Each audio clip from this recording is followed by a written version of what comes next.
So I know it's a game of mistakes, but there was too many that Ottawa made, and that's the reason why they were down 6-2. I think what would bother me if I'm in the Ottawa dressing room is that everything that anytime the Leafs had to answer back, they did. And the 6 times. And each one of those goals is a backbreaker if you look at how it happened and when it happened. It is.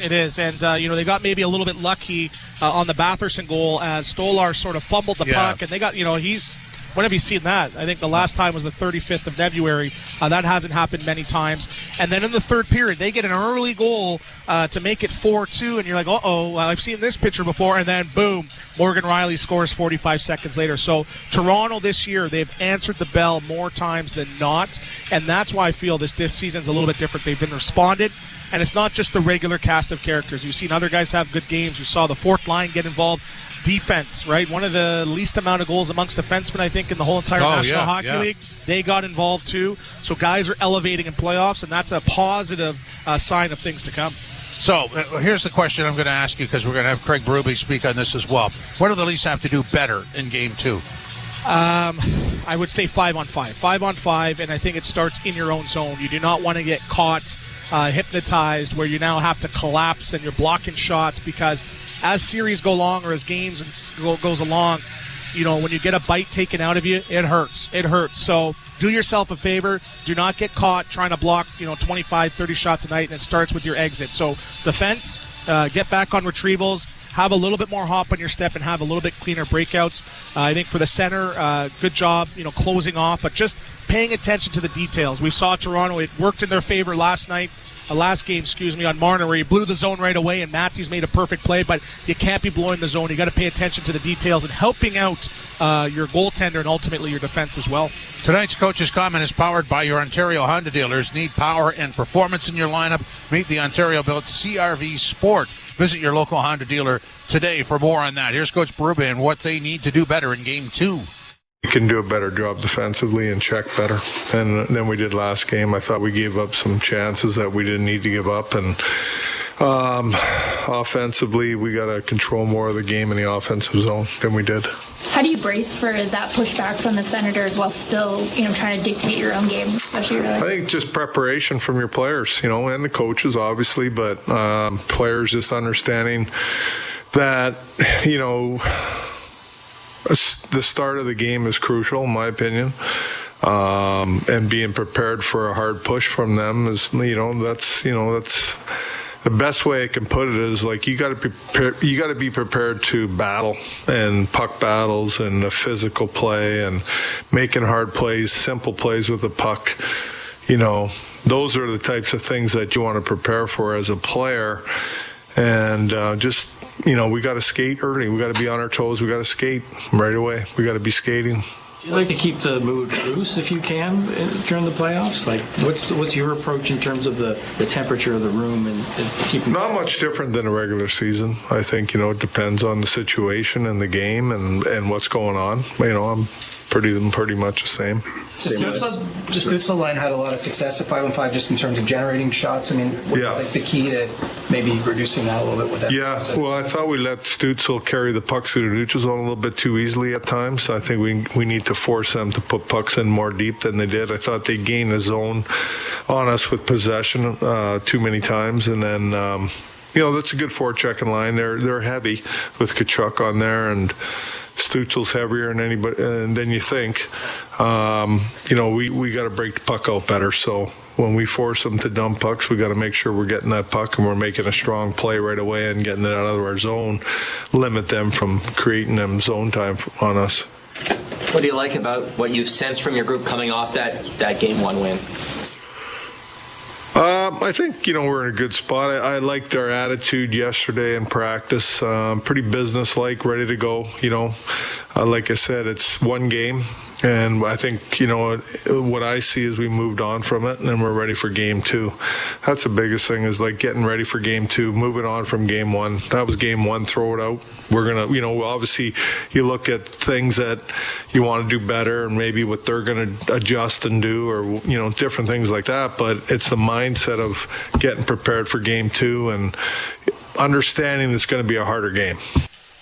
It should be, for sure. So the building's starting to build some energy. The teams are warming up still. Another 5 minutes for them, and then they'll clear the ice. We're going to come back and do the starting lineup and keys to the game. Leafs Game Night live from Scotiabank Arena, TSN 1050, the iHeartRadio app, and wherever you find a podcast on the Leafs. This is Trey Anastasio from Fish. Fish is known for legendary live performances. The thing that I like the most is that everybody says yes to every idea. And on-stage improvisation. When I walk on stage, I've trained myself to go completely blank. Dive into their weird and wonderful world with exclusive commentary and shows hosted by band members. There's a lot more preparation than might be seen, but there's also a lot more abandoned than might be believed. Fish Radio, Channel 29, and at home with the SiriusXM app. NHL Morning Skate. December 15th, Vancouver Canucks were in the playoffs. And this is when they had that big controversy going on. So they had to do something about it. And they did do something about it. Well, now they're not in the playoffs. You know what? They're not even really close anymore. This is the most absurd season falling apart. The most disappointing team this season of the 32 are the Vancouver Canucks. NHL Morning Skate with Scott Laughlin and Gord Stellick. Weekdays 7 a.m. Eastern on NHL Network Radio, SiriusXM 91, and the SiriusXM app.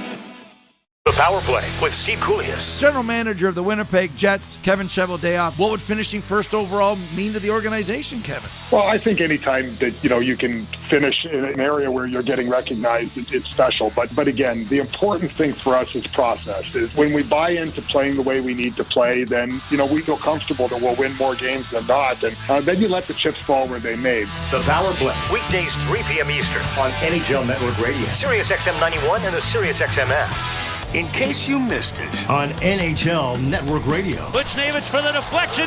They shoot. They score! Jimmy Snuggerud. His first is a blue. 3-0 St. Louis.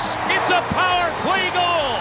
And in the biggest NHL game of his young career, he scores his first NHL goal. Smile away, kid. Smile away. NHL Network Radio, SiriusXM 91, and the SiriusXM app. Under review. Have wrestled with this one for a while, but I believe we've got our top 5 player of all time. Gretzky, Lemieux, or Howe, and I think it's Sidney Crosby for all-around play. Any discussion, no matter how you slice that loaf of bread, Sidney Crosby's in that discussion. Talk about high-level consistency. Under review with Mick Kern, 11 a.m. Eastern on NHL Network Radio, SiriusXM 91, and the SiriusXM app. It's soccer's most thrilling league. Only the Premier League can make you feel like this. And now every match is on the SiriusXM app. Can you believe it? From the title race. This is remarkable. Keeps this title charge on track, surely. To the relegation fight. The impossible may still be possible. Hear every English Premier League match on SiriusXM.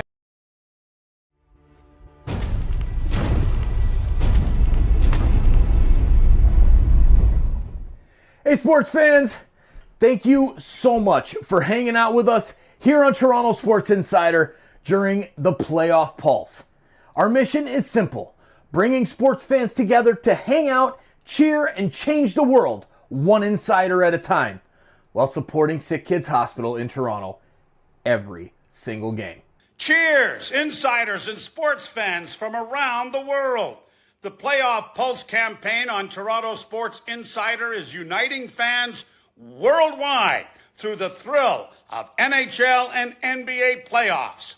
Every game, every fan, every moment counts. The link is pinned in the chat and in the description.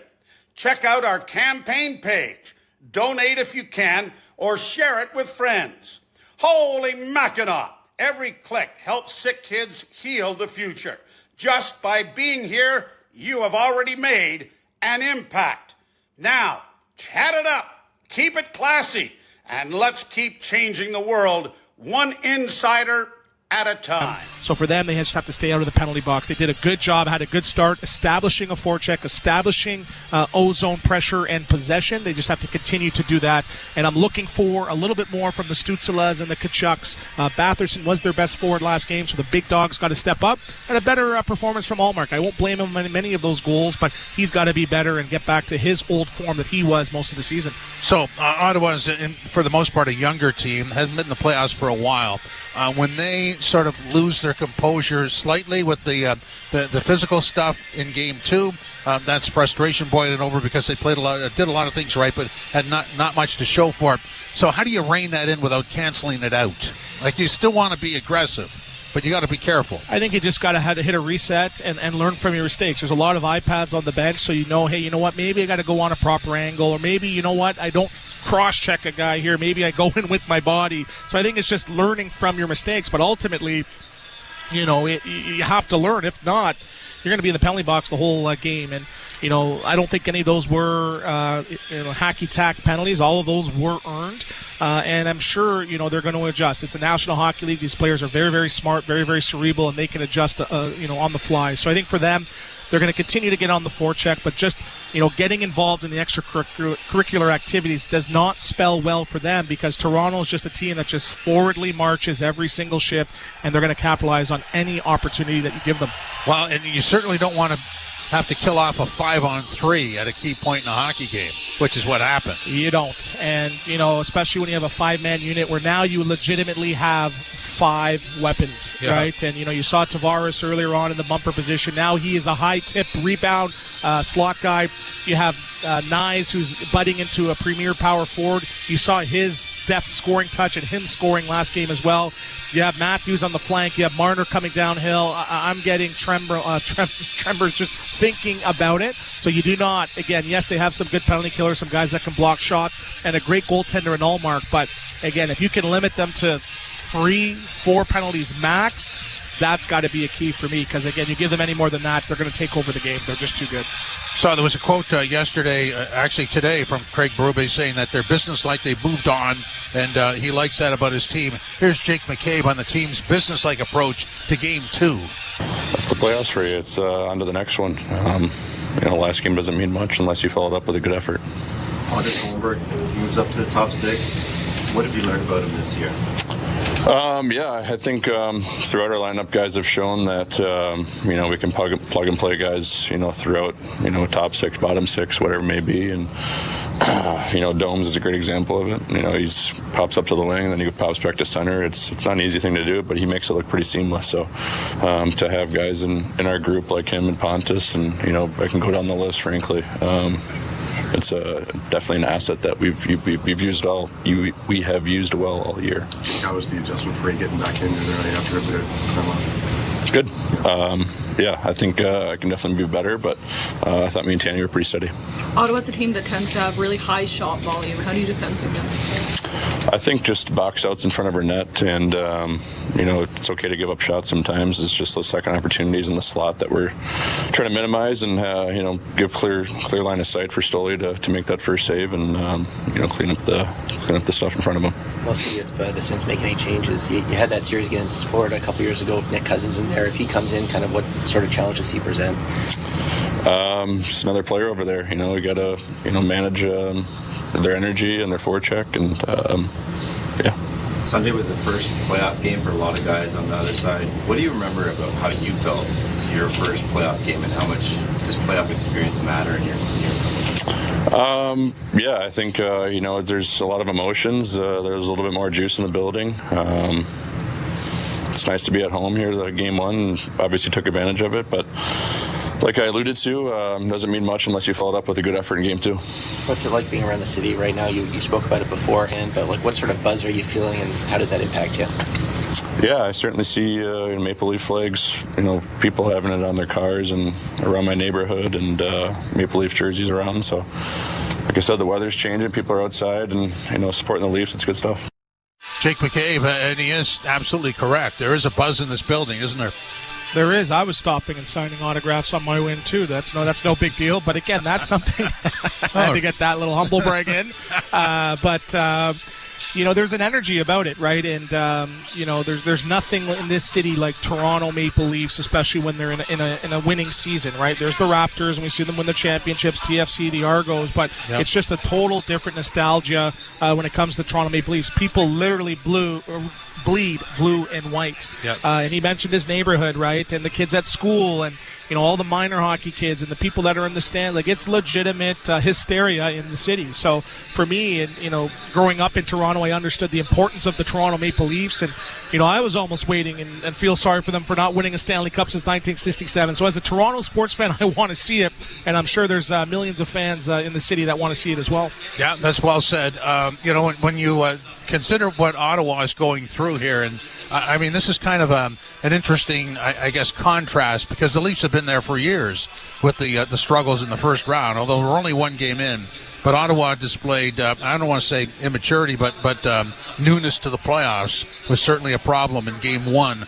And when you see that, and when you see how the Leafs responded, you go, well, I guess, the Leafs are legitimate here, and, they've paid their dues. They've got the scar tissue, and others can learn that as well. And maybe it won't take others as long, but you can see that in Ottawa, that they're feeling their way, and the Leafs know their way, which is, I don't know if we ever said that before. Yeah, I truly believe that the failures of the past have strengthened this group, and, they have a lot of scar tissue. I think it's going to guide them through this playoffs. But if I'm Ottawa, I'm thinking, hey, this team has blown a 3-1 lead over the years to the Montreal Canadiens and the Columbus Blue Jackets and other teams like that over the years. So they're playing almost with house money, where no one expected them to be here based on where they were come December or January. It's not saying they're playing with house money, but the expectations in years past that this was supposed to be the year they weren't going to get it. They found a way to get in with some great play. So Allmark came in and turned the tides of sort of this organization, and he's been amazing. But again, I think they're embracing the underdog role, where they understand if they put together 7 periods, that can be the difference in them getting back into the series. So I'm not panicking if I'm the Ottawa Senators, because they do have a lot of depth, and they have guys that can game break. You saw Batherson. He's got 26 goals this year as well. Pinto, third-line center, 20 goals. You got, 38 goals on your fourth line between Gaudette and Zetterlund, who came over from the San Jose Sharks. So they have a lot of pieces there. It's not like they're relying on one or two guys or just a goaltender. They have some pieces that can get them back into the series, and I'm sure they're going to respond, tonight. And if I'm Toronto, I'm not taking it easy, and you have to have that business-as-usual approach, because they understand and they know this series is far from being over. So as we detailed earlier, the Leafs got 2 goals from defensemen.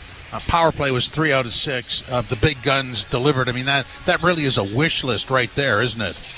The only thing missing was a goalie goal. I don't know, or a fight, shutout. But and that's what you need. You need complete games.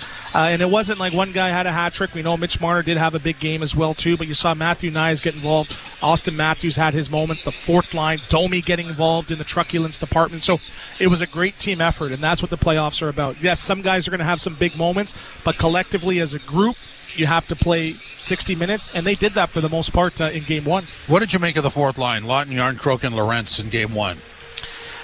I go back to the story when I came back from the minors, from the NHL back to the minors, and they called me the ghost of Christmas past because I had 0 goals, 0 assists, 0 penalty minutes, plus 0, just zeros. And as a fourth liner, it's very easy to get caught in that 0-0-0 vortex, but they were involved, and it's not about the points. They got in on the forecheck. They established a cycle game. They were good defensively. They were winning their faceoffs, so they were involved, and they had a net positive impact on that game. So they just got to continue to do that. There's going to be some games where they're going to get out-muscled, or they might get caught in their end, but they put together their 12-15 shifts, and they were consistent. Yeah. So again, that's something to build off of, and as the playoffs go along, you need some unsung heroes, but you need to build an identity. And that was a pretty good identity first game for that fourth line. It was, and a major factor in the first goal. So, I mean, if you look at that first goal, there's a defenseman scoring, and it's generated by the fourth line. That's a couple of check marks right there. Yeah, and that was a high-skill play, right? And sometimes, you get it's contagious seeing all that skill, and you're like, I can make a play too. And that was a great pass by Scott Lawton, and I'm going to see him. And I'm predicting he's going to have a big series, and he's going to get involved in other ways. But for him to chip in offensively, I think that's a great welcome for the Toronto Maple Leafs. And this is the guy that did have 13 goals and 21 points, so he knows what he's doing. He can score 15, 16 goals, and I would not be surprised to see him have, 3-4 points. So the offense is a bonus, but I noticed they weren't hemmed in for extended period of times. They were getting pucks out. They were getting in on the forecheck, and they were impacting the game, and not being like a young Anthony Stewart and being the ghost of Christmas past. No zeros. Oh well, somebody has to set the standard, right? If you're The bar was low back then. Somebody has to be the reference point. Yeah. Do not do that. Imagine that. They pulled the tape from me in 2010. Oh, man. Yeah. Don't be that guy. But I am that guy. Yeah. Well, change. What are you looking for a start here? You talked about the first 5 or 10 minutes. Yeah, 5-5-5. 5 shots, 5 hits, and I get the crowd in it 5 different ways. And I think Stolarz is going to be dialed in, but I expect a big response from Ottawa tonight. So I think they're going to be chipping and charging. I can see them trying to rile up Toronto and take them off their game, getting involved in the extracurriculars. So I can see some power plays coming in that first 10 minutes of the first. And maybe a little more to Brady Tkachuk. Yeah, he's got to be better, right? But at the same time, you saw what he did at the Four Nations. He is a game breaker, and for him, I think he's just warming up. And again, maybe there was the expectations he's got to be the guy, but this is a team effort team. And I think he's going to respond big. He's going to try to take the crowd out of it early. Yeah, sometimes you never know if a guy's playing hurt until you do the post-series press conference. Oh, sorry, couldn't make it. He's having an operation as we speak. Yeah, I got a torn motivator cuff sitting up here too, so no excuses. I'm playing injured. You're playing injured. It's part of the game. We know that. Yeah, absolutely. So the Leafs coming off a 6-2 win Sunday night here at Scotiabank Arena. This is Game 2 tonight. Game 4 Thursday. Game 4 Saturday. Did I say Game 3 Thursday night? I don't know what I said. But anyway, this is Leafs Game Night at TSN 1050, the iHeartRadio app, and the Leafs Radio Network.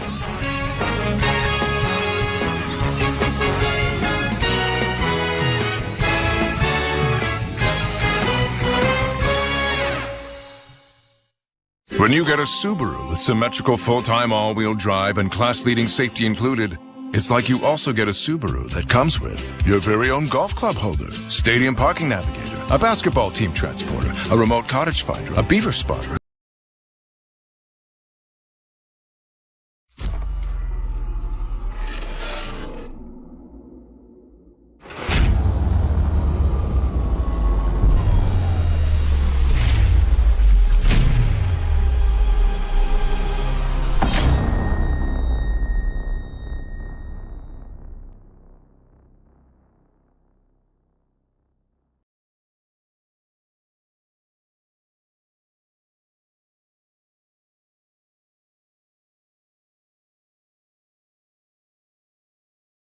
Our Toronto Maple Leafs are hosting this.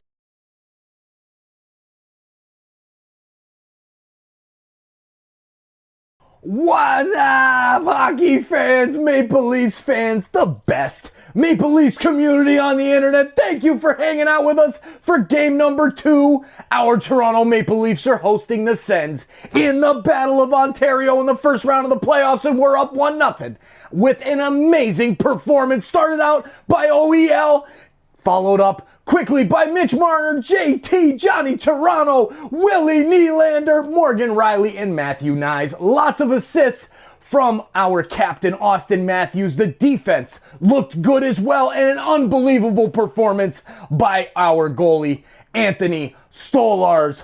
What a game. The crowd was on fire. The only thing wrong with it was the feed coming through when we had to listen to the Ottawa Senators feed for about a period and a half. But Joe came back in the third, and we're ready to fire it up tonight. Let's go, Maple Leafs fans. It is great to see you all here in the chat. Do not forget, please hit that like button down below and share this thing out, and let's have some fun and keep it classy. I appreciate all of you for having my back in game 1. Now let's go get the W and make it 2-0 going back to Ottawa. Well, let's find out. Molson Canadian Leafs hockey starts now. It's time for Molson Canadian Leafs hockey on TSN 1050 and the Leafs Radio Network. The Leafs live here. Oh, yes, they do. Welcome to Molson Canadian Leafs hockey on TSN 1050 and the Leafs Radio Network. Jim Taddy and former NHLer Anthony Stewart with you. The energy in the building starting to crank up. Players not quite on the ice yet, and the starting lineup goes like this. Matthews between Marner and Nyes. Tavares between Nylander and Holmberg. Domi centering Robertson and McMahon. Lockton centering Yarncroke and Lorentz. Blue line pairings, Riley, Carlo, McCabe, Tanev, Benoit, OEL, Stolar starts in goal. So a bit of a shift, and I think this happened partway through the game anyway. Holmberg going up on the left side with Tavares and Nylander. Yeah, there's going to be some shuffling here and there just due to some matchups, and I don't think it's positive or negative. But again, I think it's going back to the chemistry that Domi did have with Robertson and McMahon earlier in the year, and I'm looking for McMahon maybe to respond. Not saying he had a bad game, but just getting it on the forecheck. So that could be a game-breaking line as well too. The fourth line had a great game last game, and obviously they got in on the first goal with Lawton assisting on OEL's goal. But ultimately, I think it's going to be the top dogs continuing to produce at such a high level. You saw Tavares have a great game. Marner, Nylander, Tavares, Marner as well too, and Matthews too. So it's going to be a good team effort, and that was a great response with not a great start that the Toronto Maple Leafs had in the first 5-6 minutes. So again, I don't think they can rely on power plays tonight. They need all four lines going, getting on the forecheck, and being prepared for the start that Ottawa Senators are trying to bring back as they respond from Game 1. And for the Ottawa Senators, a couple of guys who did not skate today. They were there briefly, but did not work out. Ridley Gregg back in tonight, playing with Pinto and Amadio. And also on the blue line, Jensen is in, did not skate today with Thomas Chabot. So it's status quo. They've added Nick Cousins on the fourth line. So there's some more truculence being added there. Yeah, but if I'm Toronto, I'm not getting involved in the extracurriculars. And Ridley Gregg is more of a gnat than a heavyweight that's going to impact. But he does have an impact, right? He gets in there. You control your smiles and your cries. So I think as opposed to crying about it, you just sort of smile at him. But again, you can't let them take over the game with the physicality department. I think you got to not turn the other cheek, but just not get distracted by that. Because I think that's an in for Ottawa to try to take over this series. So again, continue just to play your game, wait for your opportunities, do not blow the zone, do a better job protecting the goaltender, protecting the interior, don't give them second, third opportunities, and do what you did last game. Strike when the iron is hot, take advantage of any and every mistake that the Ottawa Senators make. Okay, let's talk about matchups, because when I look at the Ottawa forward unit, the left side, Tkachuk, Perron, Gregg, Cousins up against Marner, Nylander, Robertson, and Yarncroke. That's an interesting matchup, isn't it? It is, and Cousins is one of those guys that he does have playoff experience too, and we saw Gregg get involved in the truculence department, and looking at Perron, who was injured some of the year as well. So again, it's an even matchup, but I think Toronto does have the edge.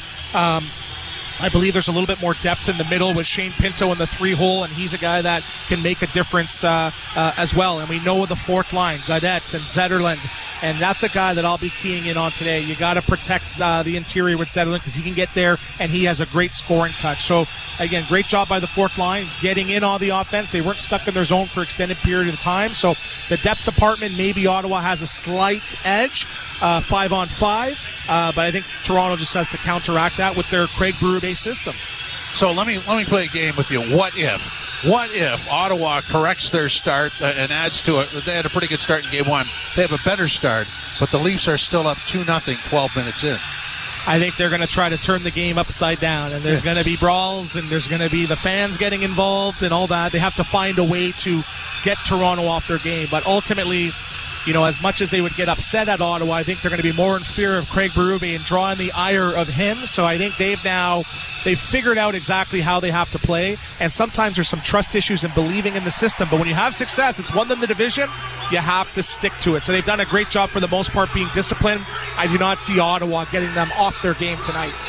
You can hear in the background they have this scoreboard thing to generate some excitement. I mean, everybody is standing and waving the free towels, the rally towels. Where's ours? Sorry, guy, got stiffed. It was into my contract. I thought I had it. But the players are not on the ice yet, which is remarkable. That they've built this place into a frenzy. They've got a scoreboard show that really gets everybody revved up, and the players are. We can see on the scoreboard the Leafs have not left the dressing room yet. They're at the doorway. They're waiting to come out. So this is like putting a boiling pot of water on even higher heat, isn't it? Yes, and this is my first time experiencing playoff hockey in Toronto as a player or a commentator, and you can feel the energy. And I know it's tough if you're driving or listening at home, but it's electric. Yeah. And you can see that this is not a hockey city. This is a Toronto Maple Leaf city. And it's great to see the fans coming out in droves. You're hearing the boos. Yeah, Ottawa. They're not saying boo Earns. They are booing the Ottawa Senators. And it's great to see. Hockey is back in Toronto, the hockey mecca. 1 bit of business left. That's the opening face-off. Bonesy and Ralphie are next. This is Molson Canadian Leafs Hockey on TSN 1050, the iHeartRadio app, and the Leafs. Fantasy Sports Radio is introducing you to the future stars of fantasy football at the NFL Draft. The top of this draft class has big-time talent. They're going to make an impact on fantasy football in 2025. Find out which rookies you need to draft if you want to win your league right now. I am getting Ashton Genty in 2025 in the earlier rounds. On Thursday night, follow the NFL Draft from a fantasy football perspective on Fantasy Sports Radio, Channel 87, and the Sirius XM app. Hockey lives here. Suzuki sweeps it. There's a chance. Rebound. Caulfield shoots and scores. NHL play-by-play on Sirius XM. NHL Morning Skate. December 15th, Vancouver Canucks were in the playoffs. And this is when they had that big controversy going on. So they had to do something about it. And they did do something about it. Well, now they're not in the playoffs. You know what? They're not even really close anymore. This is the most absurd season falling apart. The most disappointing team this season of the 32 are the Vancouver Canucks. NHL Morning Skate with Scott Laughlin and Gord Stellick. Weekdays 7 a.m. Eastern on NHL Network Radio, Sirius XM 91, and the Sirius XM app. The Power Play with Steve Koulias. General manager of the Winnipeg Jets, Kevin Cheveldayoff. What would finishing first overall mean to the organization, Kevin? Well, I think anytime that, What's up, insiders? Let's go, Leafs! How we doing tonight, everybody? Cheers, good evening. Great to see you all. Let's go. Big shout out to Leafs Jelly HD for his help with those amazing edits in that video we just watched. Tonight is the night. Game 2. Let's go. Hey, Harold Ballard is in the house. Damn it, you showed up. Get back to the bunk. What are you doing, Harold? What are you doing? Hey, but it's great to see you, man. Mike St. Jean in the house. What's up, man? Richard Fewer, Gary Beeswax, H2O Field. Pike, my man Pike. What's up, buddy? Good to see you, dude. Stefan, Rod. Amazing. The chat is so fired up. This is awesome. Now let's get to the hockey. The Leafs, come on. It's going to be a very important start to this game. The Buds can set the tone really quick. Let's get on it. I'm fired up. Are you fired up? Let's get the chant going for the start of the game. Joe Bowen and Jim Ralph are coming up in a second. Now it's time to cut back to that because I think I hear the music. Oh, no, it's just one of those Sirius XM commercials. Anyways, go Leafs, go. Check the link that's pinned in the chat and help us raise money for SickKids Hospital in Toronto. Go Leafs, go. Here they are. Every match is on the Sirius XM app. Can you believe it? From the title race. This is remarkable. Keeps this title charge on track, surely. To the relegation fight. The impossible may still be possible. Hear every English Premier League match on Sirius XM FC 157 and the Sirius XM app. Just search for your favorite club. We deliver the NHL. And I just wonder, Berkey, what your thoughts are on the Capitals. They are Exhibit A as to why a retool can work. Yes, but it's early. Haven't had a playoff run yet. A lot of people taking bows right now that shouldn't be. I really like this coach. I think Chris Patrick, the GM, has done a real nice job. It is a retool, right? And the goaltending's been spectacular, but let's see. Don't pick out a parade route yet, boys. Sirius XM, NHL Network Radio, Sirius XM 91.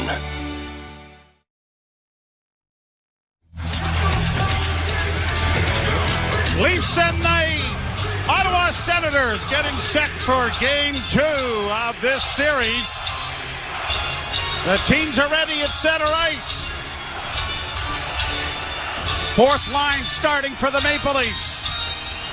And the puck is dropped and we're underway, and we're glad you're with it as it goes down into the Ottawa zone. And this crowd is revved up the way it was the other night. Senators have it back at their own goal. Taking their time with the pass, and it is Jensen getting it ahead at center, but knocked away there by Oliver Ekman-Larsson. Cleared ahead and another hit as it goes down towards the Leaf goal. Grabbed off by Benoit. Bank pass ahead to the line. Fed in by Lorenz, and it'll go around back of the net. Cleared up on the boards, and it's blocked by the Leafs there. Played into the corner for Lorenz. Lorenz gets it freed up for Lawton. Lawton back to the point, D to D, it comes to McCabe, a shot, and that was deflected to the side of the goal. It comes in front, and it's grabbed off there by David Perron and played to center ice. Changes for the first time for both teams. McCabe back in his own zone to Chris Tanev. Tanev got it ahead to Tavares. Up on the wing it goes, and now Pontus Holmberg gets it in over the line, but he was ridden off on the far boards. Senators back of the goal. Pinto got it up on the wing, and it's off his stick to center ice. Bouncing puck was in over the line. Grabbed off by Shane Pinto. He'll play it around back of the net. Chipped along the boards for Riley, and Riley gets it to Nylander, who gets it to Carlo. In on the left wing now. Holmberg in! And a save made by Linus Ullmark. Puck is set in front of the goal. It'll come back to the point. Brandon Carlo along the boards for Nylander. Back of the net for Tavares. He can't make a move as it comes back up on the far boards. And Michael Amadio trying to get it out. Finds Artem Zub, who will carry to the red line and just shoot it into the Toronto end. This has started off, Mr. Ralph, like game one. Anything that moves gets hit. Yeah, fourth line right away. A lot of hits. Nyes carries to center. Missed a hit there from Zub as it goes down into the corner. A hit along the boards by Matthews. Stolen by Nyes. Back of the net, Nyes couldn't get it in front. Now he does! It hit the goal post. Marner rings it off the iron. Back in over the Toronto line with Stützle taking off the puck. Boy, Marner. that was a wide open net. As Matthew Nyes from the side of the goal found Mitch Marner in front. And Marner rings it off the iron.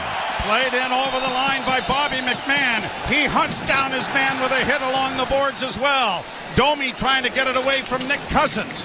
Cousins, who was not in the game the other night, is the only change. Matthew Highmore is the scratch. Played out at center ice for Zetterlund. Long shooting, and Anthony Stolars handles the puck for the first time. Puck in the Toronto zone, far board. Zetterlund off a stick. Control to the near side for Artem Zub. That was deflected away by Domi. Played back into the corner, and Domi is on his man there, trying to free it up. It's played up along the boards and into the corner again. Centering pass, knocked away. Oliver Ekman-Larsson was hit. Domi will get it to the line, but not out. Shot back in deep into the Toronto zone.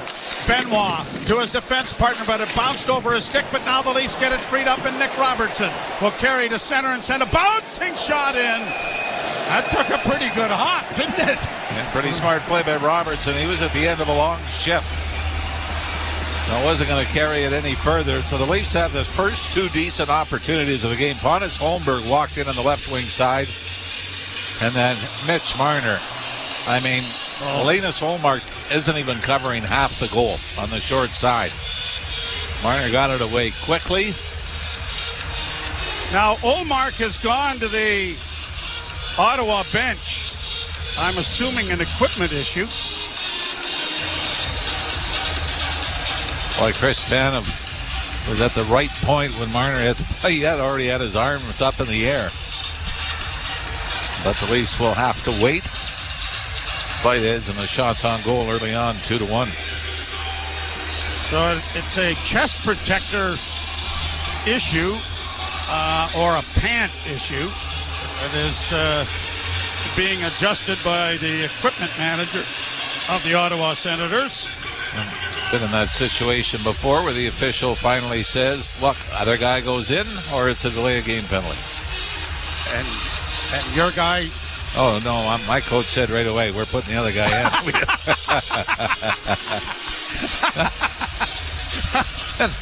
Actually, the problem was the equipment manager cut the strap before you went out. That was the issue. Yeah. You can't trust those guys. It's more underwear related than anything else. Well, it looks like they have finally gotten it rectified. The referees tonight are Gord Dwyer and Pierre Lambert. Well, you know what James Tobias and Trent Knorr, the linesman.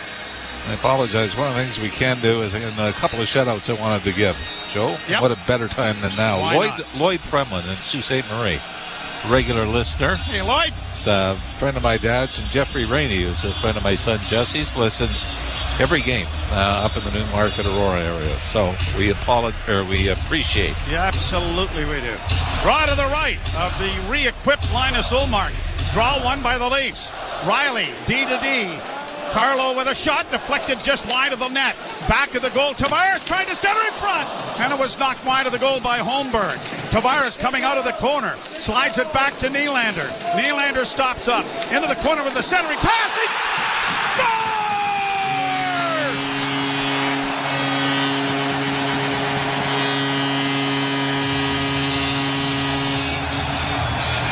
An early goal again by the Maple Leafs, and another defenseman doing the job, Morgan Riley.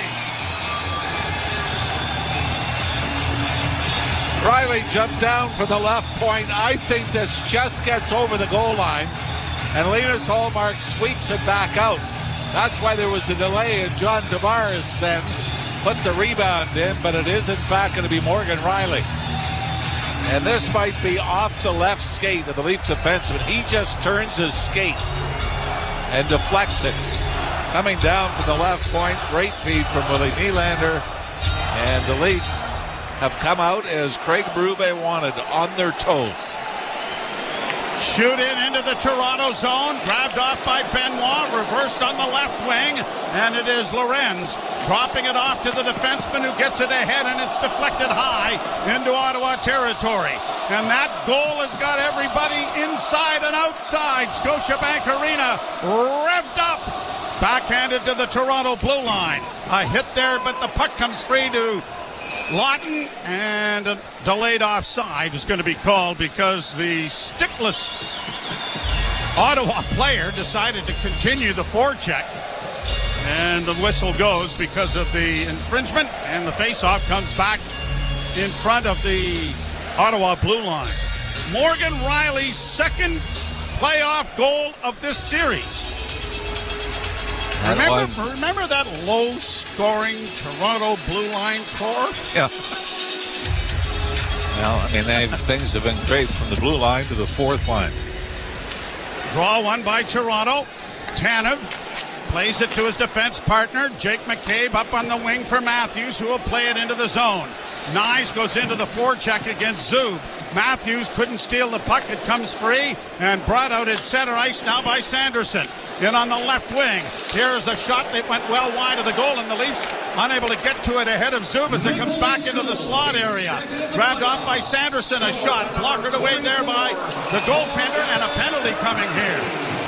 They're calling it a high stick. And it was on Brady Tkachuk. Yeah, it was Chris Tanev. May have got the stick up. I don't know how much contact was made, but Brady Tkachuk with the head snap. From Nylander and Tavares at 3:40. Nylander and Tavares draw the assists on the goal. And the Senators will go to their first power play of the game. A stick did come up, but Travis Green accused the Leafs of selling some penalties in game one. Oh, now here you go. No, I'm just repeating what somebody said. All right, fine. Penalty kill brought to you by CMC Markets. Take your trading to the next level with $0 commission on stocks. That's a huge power play for Ottawa. Stützle taking the face-off against Matthews. And they control it. Back to the point it comes. Passed off by Sanderson to Stützle. Back to Sanderson. Sanderson returns the favor. Stützle down low into the corner. Centering pass. Knocked down. Down is Stolarz, and he is sprawled out all 6'5" of that frame. And this time, unlike in game one, with that puck in the goal crease, he found it. Yeah, this goes off the skate of Jake McCabe and settles right in the blue paint, and Stolarz has to jump out and pounce on it before Tim Stützle could get there and chip it in. You like the positioning by McCabe, but almost a bad break for the Leafs. Matthews will take the face-off against Tkachuk. And the draw won cleanly by Ottawa, but then stolen by the Leafs and poked out at center ice by the long reach of Brandon Carlo. Senators Sanderson back in his own zone. Gets it ahead and brought to the line by Drake Batherson in on the left wing for Tkachuk.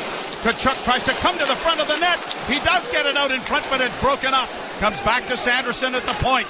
Dished off on the left wing side to Stützle, back to Sanderson. Sanderson trying to play it back, but had it blocked, but it goes to the side of the goal. Centering pass! Blocked the rebound! Down is Stolarz again! And it's cleared around the ice and down off the boards into Ottawa. Not sure if Stolarz made that initial stop or if Jake McCabe sprawled right in front of the Leaf goaltender got a piece of it first.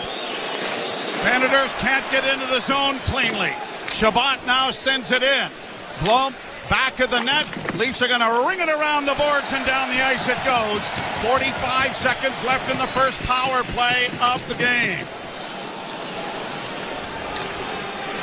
Senators were 0 for 2 in game 1. Brought in over the line by Perron. Back to the point it comes. Near side for Zetterlund and a shot into the chest of Stolarz. And he is picked up right where he left off in game 1. 6 shots on goal, and now we get some pushing and shoving with Giroux and Lawton.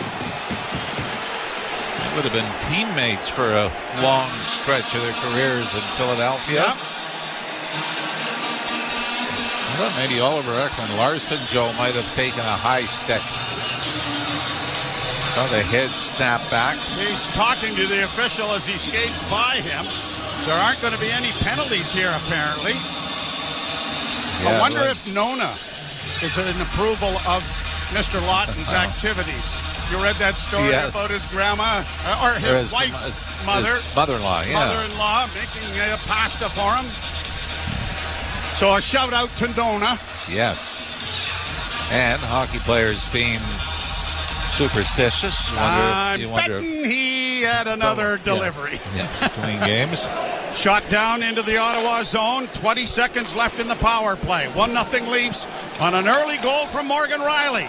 Brought in on the right side now by Cousins. A long shot went wide. Matthews gets a hold of it. Batted out of the air by Marner and played to center ice as the penalty will expire in 2 seconds' time. McCabe trying to play it out, but it's blocked. Stutzla to the left wing side. A shot. Another big save made by Stolarz. That time off of Brady Tkachuk. Here's Stutzla into the slot, a shot, and that went wide. Leafs are running around a little bit in their own end. Centering pass comes back to the point. Zub keeping it in. Sharp angle try blocked. Rebound taken back of the net by Tanev. He settles things right down and gets it into the corner. Now we'll play it back to his defense partner, and everything is duckity-doo. And with that power play, the Sens now out shooting the Leafs 7-3. So similar story to game 1. Morgan Riley gets the puck out at center. Sens bring it back in, but it's knocked off his stick into the corner. Riley got there first. Couldn't come up with it cleanly. It comes out in front of the Leaf goal. Pontus Holmberg will flip it around the boards to Riley, who will get it out at center. Brought on by Tavares. Left wing side. Here's Pontus Holmberg looking for a redirect, and it just missed the stick of Tavares. Kept in by Nylander. Nylander closes a pass across. Off his stick, and it goes to Riley. Riley back in along the boards for Willie. Nylander working back towards the blue line. Dishes it off, and a shot in on goal is stopped. A tripping call coming to Ottawa. Big saves, big kill, and an opportunity at the other end draws the first Ottawa penalty of the night. Morgan Riley has the Leafs on the board. They go to the power play. You're listening to Molson Leaf Hockey on TSN 1050. You're driving. There. What's up, hockey fans, Maple Leafs fans, the best Maple Leafs community on the internet. Thank you for hanging out with us for game number 2. Our Toronto Maple Leafs are hosting the Sens in the Battle of Ontario in the first round of the playoffs, and we're up 1-0 with an amazing performance. Started out by OEL, followed up quickly by Mitch Marner, JT, Johnny Toronto, Willie Nylander, Morgan Riley, and Matthew Knies. Lots of assists from our captain, Austin Matthews. The defense looked good as well, and an unbelievable performance by our goalie, Anthony Stolarz. What a game. The crowd was on fire. The only thing wrong with it was the feed coming through when we had to listen to the Ottawa Senators feed for about a period and a half. But Joe came back in the third, and we're ready to fire it up tonight. Let's go, Maple Leafs fans. It is great to see you all here in the chat. Do not forget, please hit that like button down below and share this thing out, and let's have some fun and keep it classy. I appreciate all of you for having my back in game one. Now let's go get the W and make it 2-0 going back to Ottawa.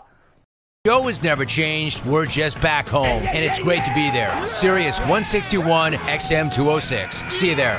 Join me, Scott Laughlin, and Gord Stellick, along with former NHLer Mike Johnson for NHL Morning Skate. Weekday morning, 7 a.m. Eastern on NHL Network Radio, Sirius XM 91. Your last. Chris Stratus is in the house, along with Adam Copeland. They get a squared circle down there. We're going to have a heck of a bout. Might as well have been one their last game. Yep. Power play brought to you by Subaru. Hurry, the all-in one event. For great offers and experience, all the features that come standard in a Subaru. Leafs were 3 for 6, and it didn't take them very long. No, 3 goals off the face-off, 20 seconds combined, the total. Draw to the right. Including Willie Nylander, 3 seconds after a face-off on the 5-on-3. Draw to the right of Ullmark. Matthews taking the draw here against Shane Pinto. And the Leafs control the faceoff. Marner, a pass in front of the net was knocked away. It comes back to Nylander. Nylander on the near half boards. Looks into the slot. Still with it. Creeping towards the middle of the ice into the slot area. It goes back to Marner. Marner down into the corner. Here's Tavares trying to center. They score! 2-0 Toronto! The power play is on fire!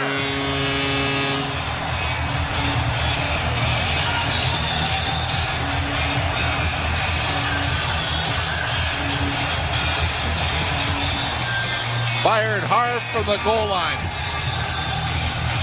Matthew Nyes in front. John Tavares, I don't know, does this go off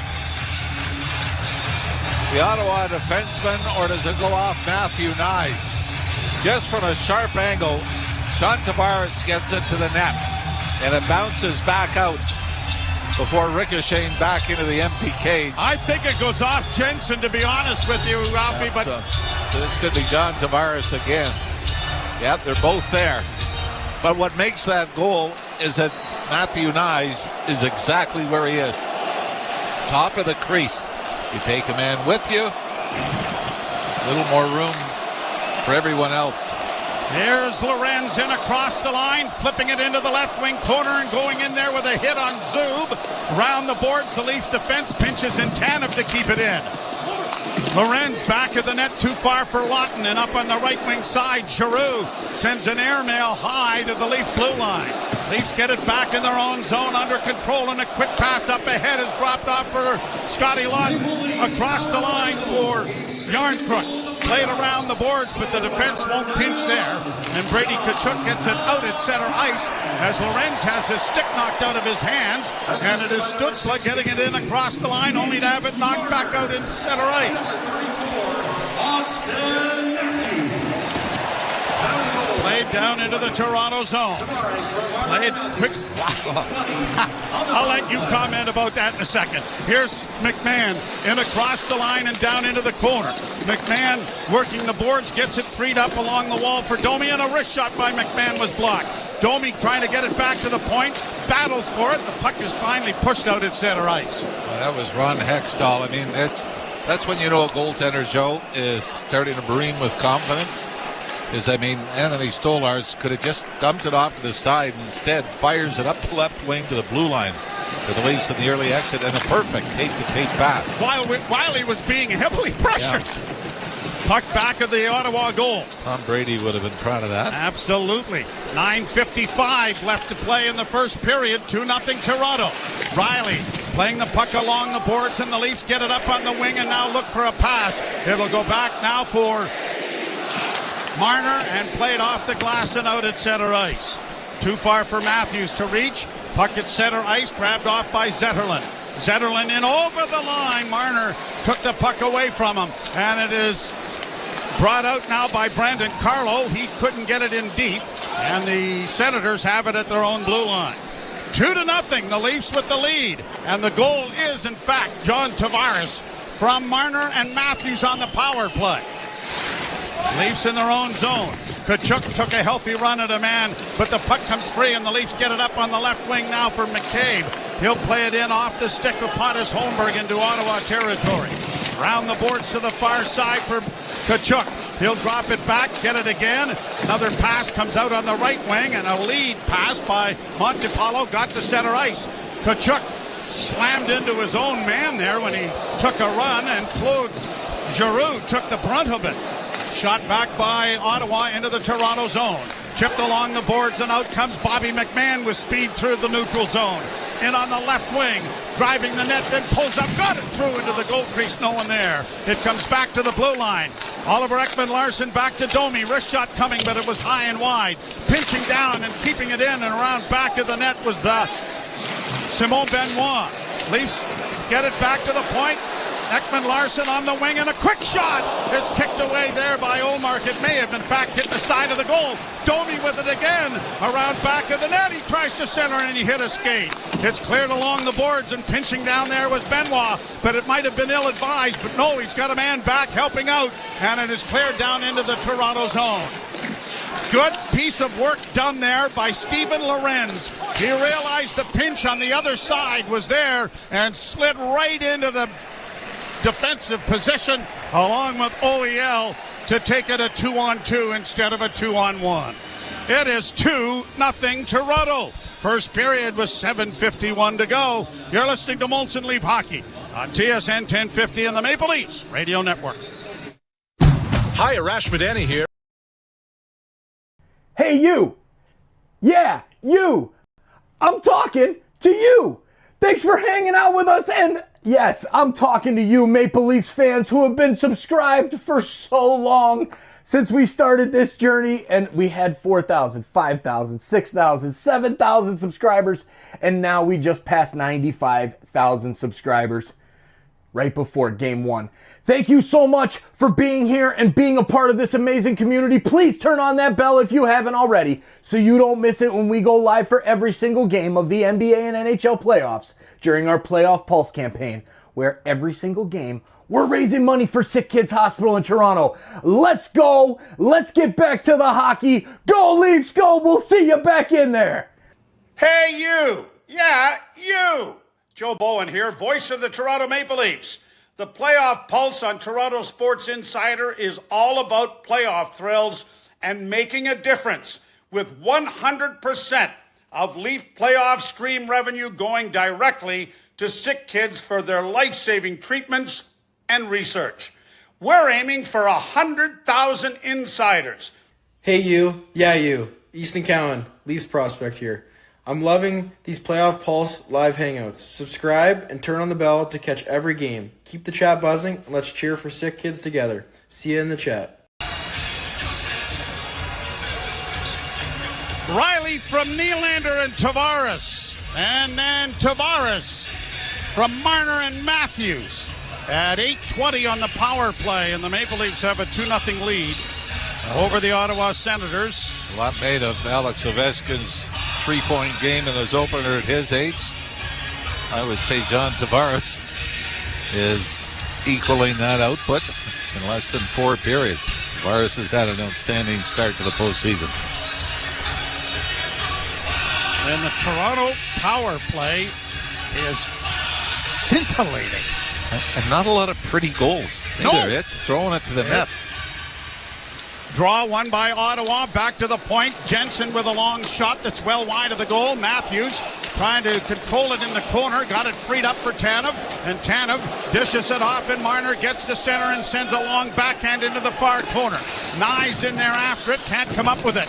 Pinching down, though, is McCabe to keep it alive. He sends it to an open corner, and Nye's trying to get an angle to get there. Nye's kicks it into the corner for Marner. Around back of the net for Matthews. Couldn't drag it back to the goal, but it engages his man. That allows Nye's into the forecheck, but it is grabbed off by Shabbat, and he just launches it high down into the Toronto end. McCabe Good conversation there with Tanev to say, I got it, you go to the other side, and now I'll leave it with you. Communication so important. Left wing pass for Johnny Tavares, and across the line, couldn't beat the defenseman one-on-one. Pontus Holmberg drags it back into the corner. Now works out of the corner to get it back to the point. Riley off to Nylander. Right wing side, Carlo a shot. And that is caught by Linus Ullmark. And he'll hold for a face-off in the Ottawa zone. And Ullmark's .750 save percentage is not improving. I mean, it does suck when you start posting numbers after one game, right? But anyway, Shane Pinto, a couple of hacks to the back of the leg of Pontus Holmberg before Holmberg turned around to shove back. And I mean, you look at the goals tonight. I mean, and let's not forget Mitch Marner hit the post as well. They weren't terrible goals. They've just kind of been unfortunate bounces with the Leafs getting the puck to the net. Nylander to Tavares, dropping it back. It'll come to the near side to Benoit. Benoit off Nylander's stick, deep into Ottawa territory. 6:28 to play in the first period. 2-0 Toronto. Along the boards, Nylander bodies his man and knocks him off stride. Then Nylander is taken to the boards by Zub, and the Senators have it under control in their own zone. Played out at center ice and then launched into the Leaf zone, and Benoit steps into Batherson and stops him in his tracks. Benoit gets an outlet pass up on the left wing for Scotty Laughton. Rink wide to the far side. Here's Yarncrook in, doesn't shoot it. Yarncrook while singing back of the net for Lorenz. Lorenz back to the point to Riley. Riley couldn't keep it in. It bounces and goes all the way back into the Leaf end. Quickly cleared to the other side by the other defenseman named Stolars. And now he's going to play it to this line, but not get it out initially, but it does come to center. He handles the puck so well. I know, but I'm not as comfortable with him doing it as he obviously is. Well, you know what?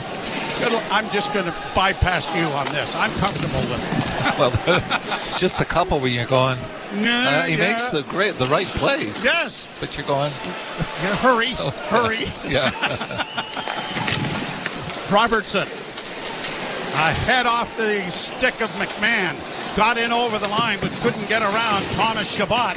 Collision back at the net, knocks Chabot down, and the Senators get it to center ice and backhanded in over the line. Pinto getting it in deep. Chris Tanev with his head up, had it taken away though by Amadio. Amadio trying to come out in front of the net, and it's knocked back. A pass in front of shot, and it went off of Tanev but went wide. If he's 2 more feet closer to the net, that goes in off of him. McCabe playing it up on the boards for Bobby McMahon. McMahon getting his stick on it to get it out, and down into Ottawa territory, and a change coming for both teams. And the Leafs have been good, but I tell you, they've been getting every bounce so far in the blue paint here early in this game. Now here the Leafs in over the line with Nyes, and he snapped a wrist shot high and wide of the goal. Back to the point. Into the corner it goes to Marner. Marner back into the far corner for Matthews. Matthews curling back towards the blue line, sends it towards the net with a good screen in front by Nyes, and Ullmark just did get a piece of that. Played out and down the ice. It'll be controlled and played into the corner by Stolars, and now tipped ahead, and Nyes comes to the red line and backhands into the zone and peels to the bench with 3:50 to go, and every shift is being saluted here by 18,000 in the building. Here's a pass in for Nylander. Can't drive the net. Flings it back towards the blue line, but lost it. And it's cleared out at center ice and now shot into the Toronto zone. Riley gets back to get it back at the net for his defense partner, Brandon Carlo. Off a skate it comes, and out comes Tavares. Left wing side, Riley into the rush. He'll play it into the side of the goal. Johnny T has it back of the net, trying to poke it along for Pontus Holmberg. Now it almost came out to him. Now Nylander on the half boards at the far side. In front for Tavares. Couldn't spin to get a shot away. And the Senators are going to get a change started with 3:05 to play in the first period. 2-0 Toronto. Played back into the Leaf zone, and an icing call will come here against the Senators. You know, the crowd is into it when you get a big roar for an icing call against the opposing team. As it will come down to the right of Linus Hallmark as the Domi line will come out. Bobby McMahon's coming. I mean, he's obviously due. He's out there now. To find the back of the net. Draw one by the Leafs. Tanev to the point. Long shot went well wide of the goal. Caroms to Cousins on the far side, and Nick Cousins into the lineup. Had it roll off his stick, and it is McCabe getting it up ahead, and Robertson backhands it out at center ice. Robertson trying to steal it back, and Domi has done it for him. He'll play it back to OEL, and up on the wing it goes to Benoit. Benoit diagonal shooting into the far corner. Leafs are changing again. 2.5 minutes to play in the first period. Goal scorers have been Riley and Tavares. At center ice, Michael Amadio trying to get across the line and failing to do that. And the Leafs' fourth line is back out again. Here's Benoit getting it ahead, and Lawton sends it right back into the zone. Good hit there by Yarncrook. Lawton trying to trap on the near boards. Gets it into Lorenz. Around the boards, it'll go to OEL. He'll backhand it deeper into the corner. Back of the net, Lawton centering in front of the net. And it was picked off by Shane Pinto, who got it to the line and not out yet. But now the Senators are able to skate it out to center. Shabbat in on the right side. The veteran sends it around the boards to the far wing, and there's Tkachuk after it. Puck comes around for the Leafs, and it'll be cleared to the line and out past Artem Zub and out at center ice. 1:38 to play in the first. Tkachuk sends it in over the line.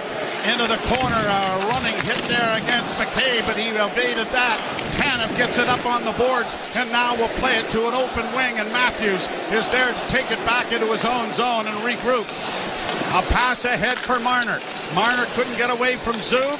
Zub got it back in over the line. It rolls into the corner with 1:13 to go in the period. Chipped along the boards, and now here's the captain bringing it out at center ice down the left wing boards. Flips it into the corner, and a whistle here. Are there too many men on the ice? No, I think they're going to say that Matthews didn't get the red line here.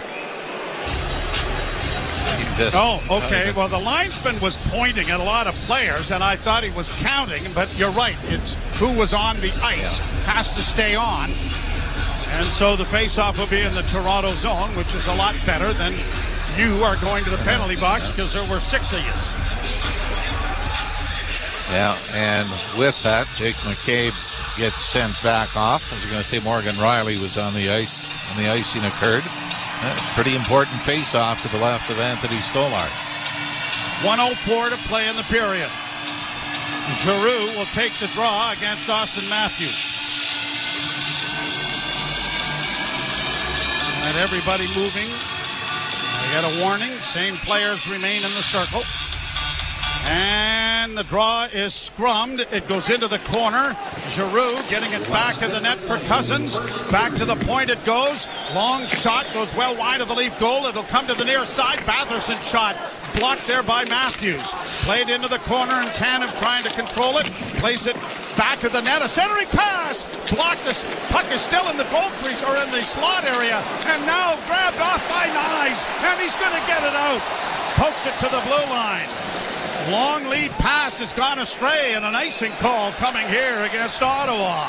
Well, a second effort by Matthew Nyes. First to finally battle for the loose puck, and then secondly to make a nice little move to knife it out.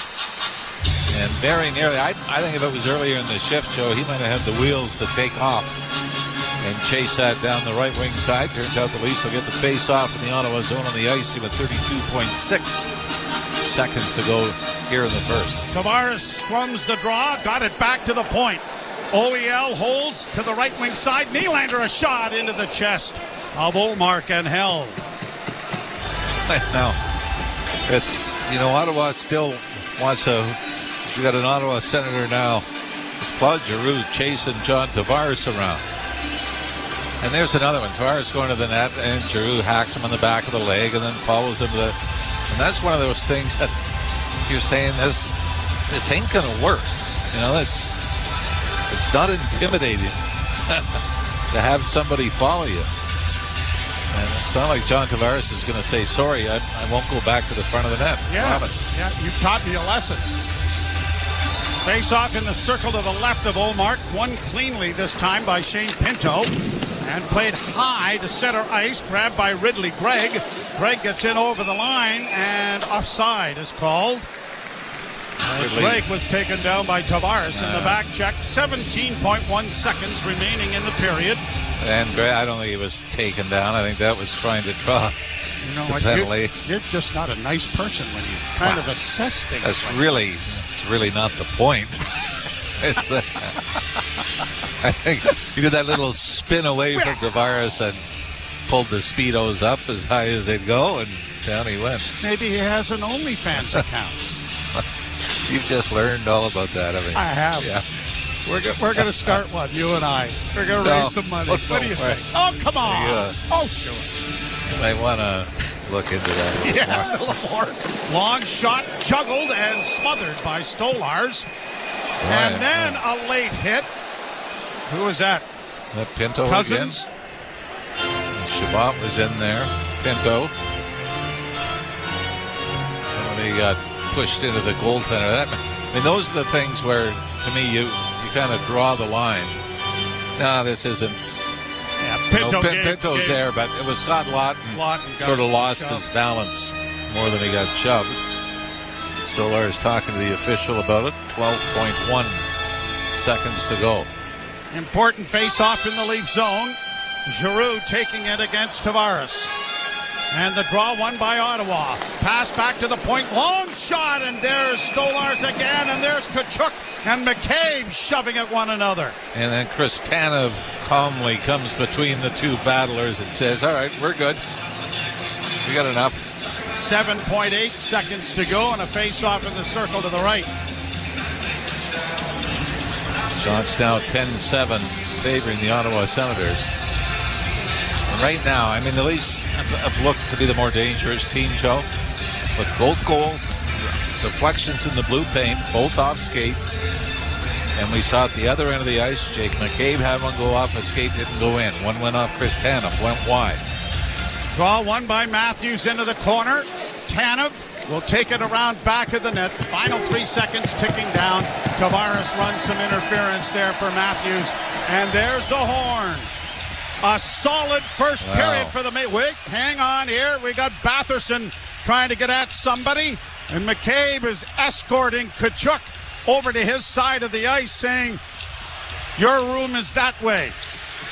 Well, and the Leafs will go to the dressing room, and you can sense that maybe things unraveling a tad still for Ottawa. And we saw that with Batherson last game, didn't we? And it's... if you want to play it, if you want to make it your priority, you say, go right ahead. But the Leafs would be ill-advised to join the party here with a 2-0 lead after one. Riley and Tavares score the goals. The Leafs with a 2-0 lead after 20 minutes in Game 2.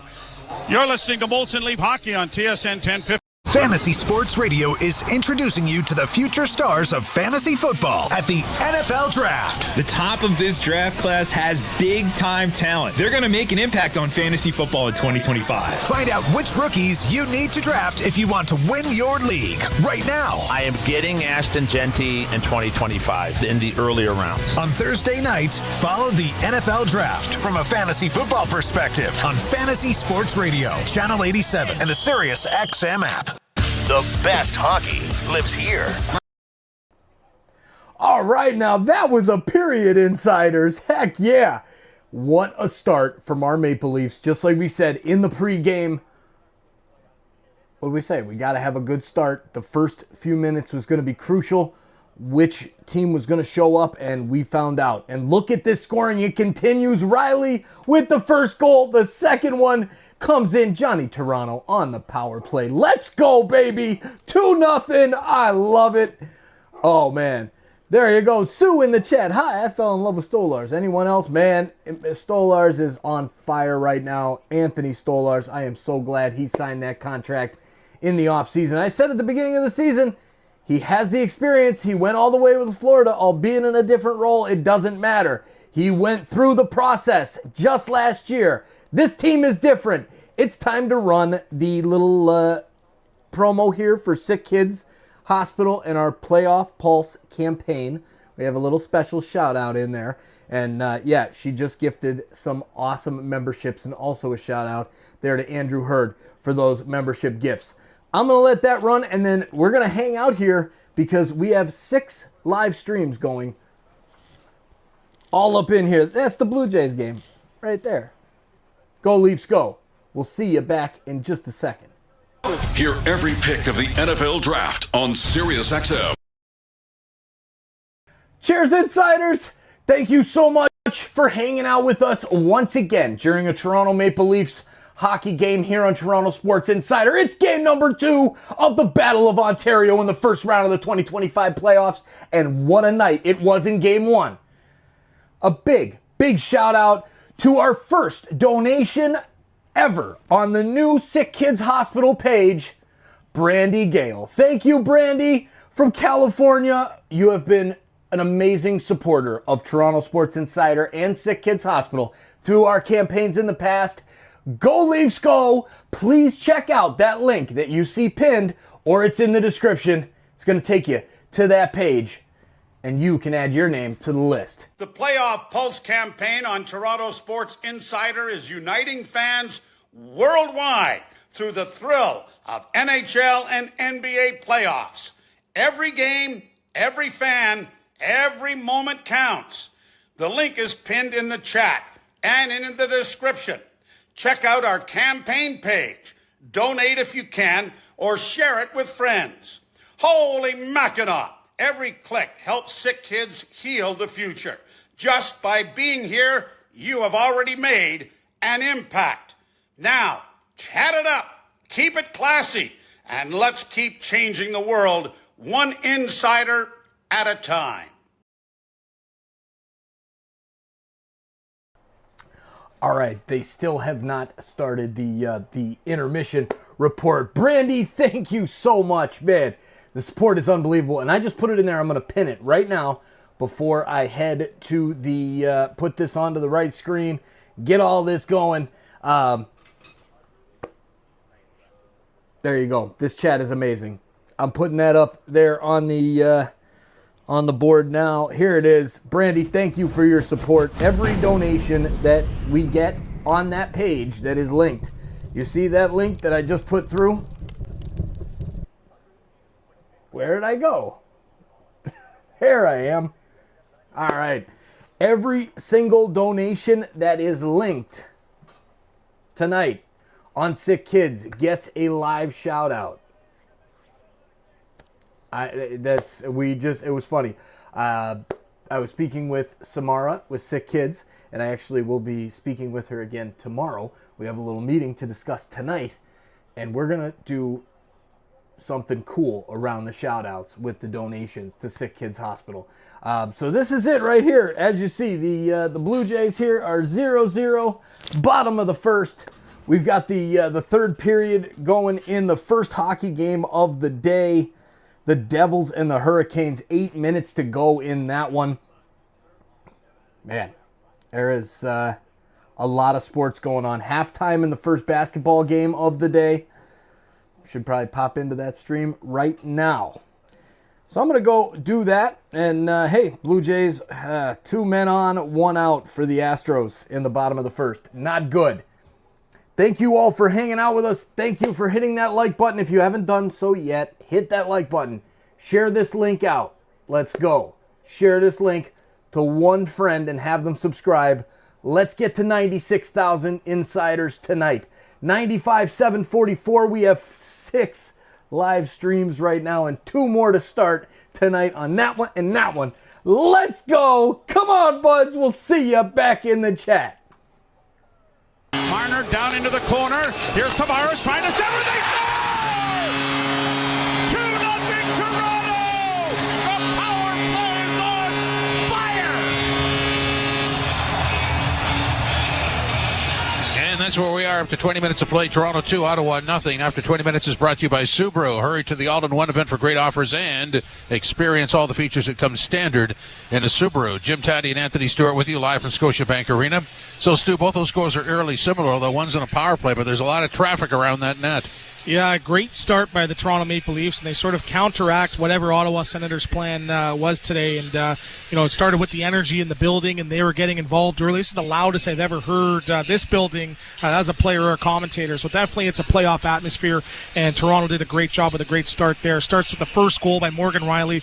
What a slick pass by William Nylander. Nice little tight turn and threaded the needle through 2 or 3 pairs of skates there to hit Riley off his skates, incidentally, and to get his second of the playoffs as well. And then John Tavares on the power play. Again, 18 seconds into there. Yeah, what took so long? 18 seconds. Well, what happened? I think they got, 4 power play goals within a minute of the power plays there, which is great. That's right. Actually, it's 38 seconds. Yeah, so just breaking it down, there must be a book out on Allmark, or maybe, he T-pushes and overcommits, and it just opens up maybe a little bit of a lane under the pad there. So great job by the scouting staff and the coaches, and just sort of maybe getting the MO on how to really crack the Allmark code. So a great start by the Toronto Maple Leafs.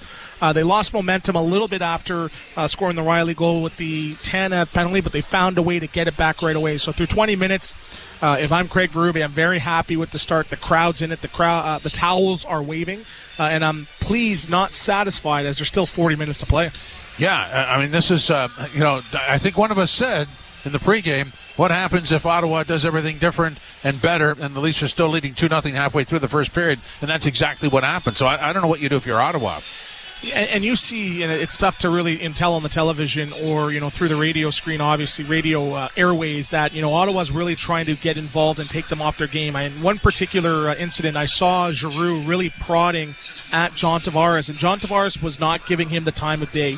You saw Tkachuk going after Austin Matthews. So they're really, literally, and figuratively turning the other cheek, knowing that that's the only way, maybe drawing a power play the other way, and that Ottawa gets into this game. So they did a good job after scoring those 2 goals, sort of just finishing out the period. They didn't take their foot off the gas, but didn't make any unnecessary passes or mistakes, and they're really setting themselves up for a good results now as there's still 40 minutes to play. So let me ask you this. If you're on the ice, you've been in the league for a while, and it appears that the other team needs to get under your skin to compete with you. What does that tell you? It means they're very, very frustrated, so they have to take you off your game. And this is a disciplined team, right? And that's where, that's why I'm not too worried about Tkachuk, because especially on the back end, you have Tanev and McCabe, and, they're very well respected. So you're going to give them a shot, and they're not really going to get involved. They've been around too long to really get taken off their game.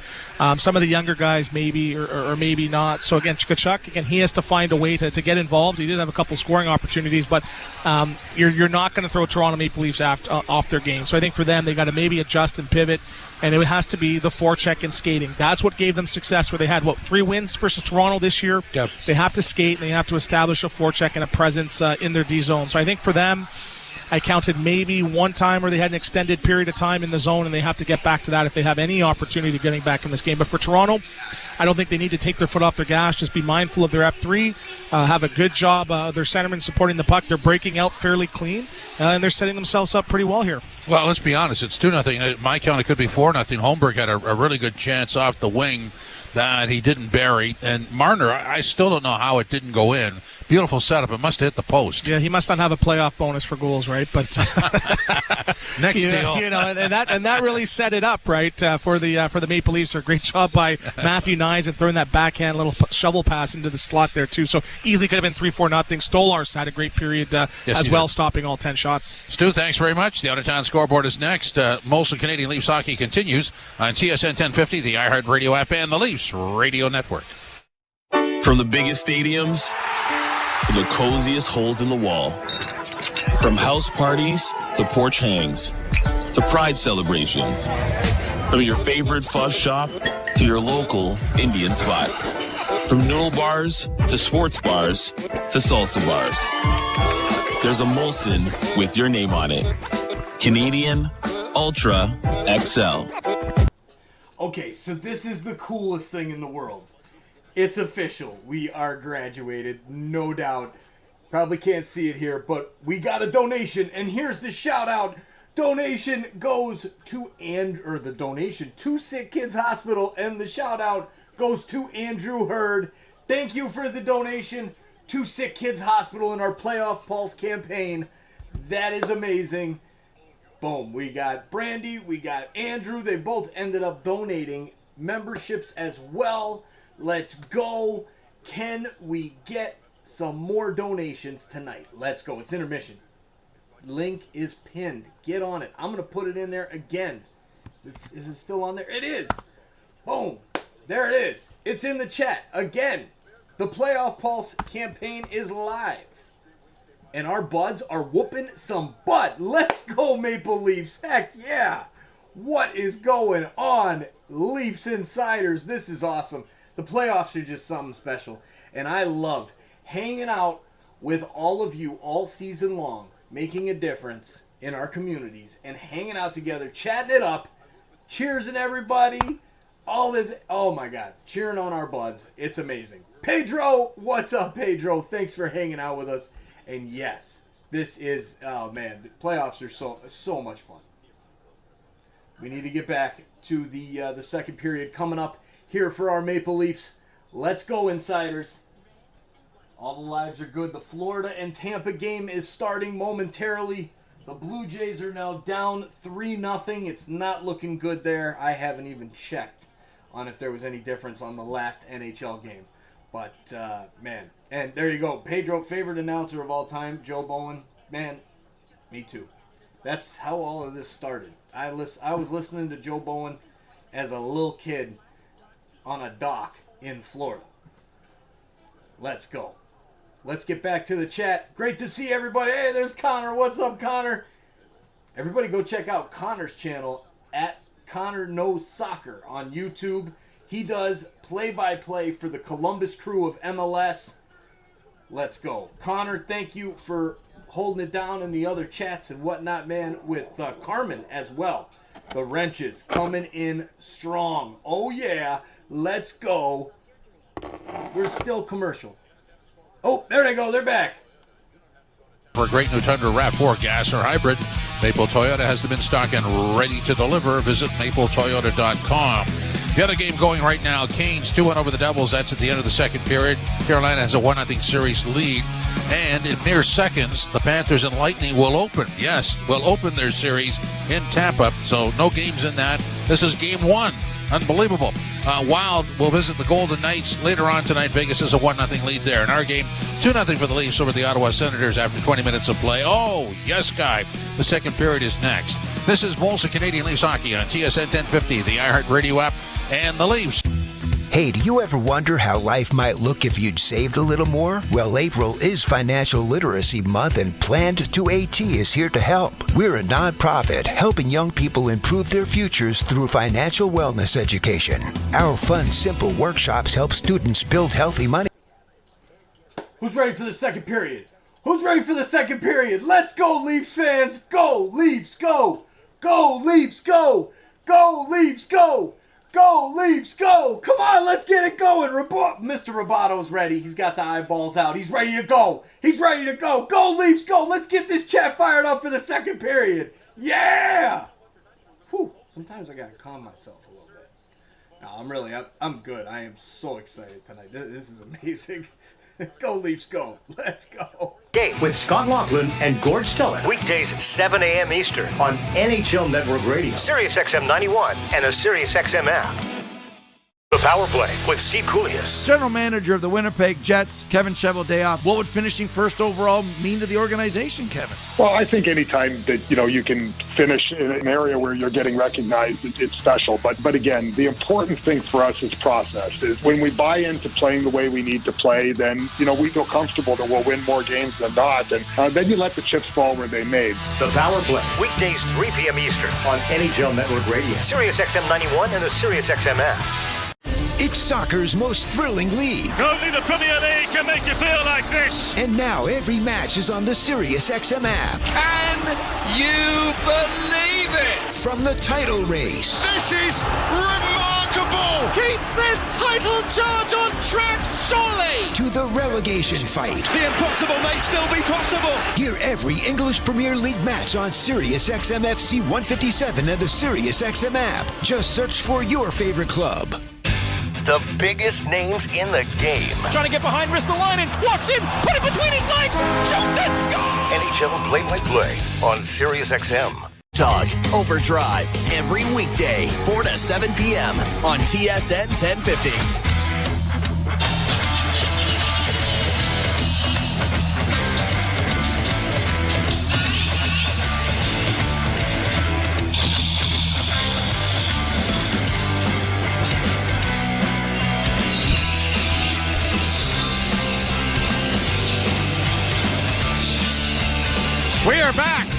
As the Leafs and Senators come onto the ice to start the second period, a 2-0 Toronto lead. Senators outshoot the Leafs 10-7. The Leafs out-hit the Senators 16-9, which was kind of interesting.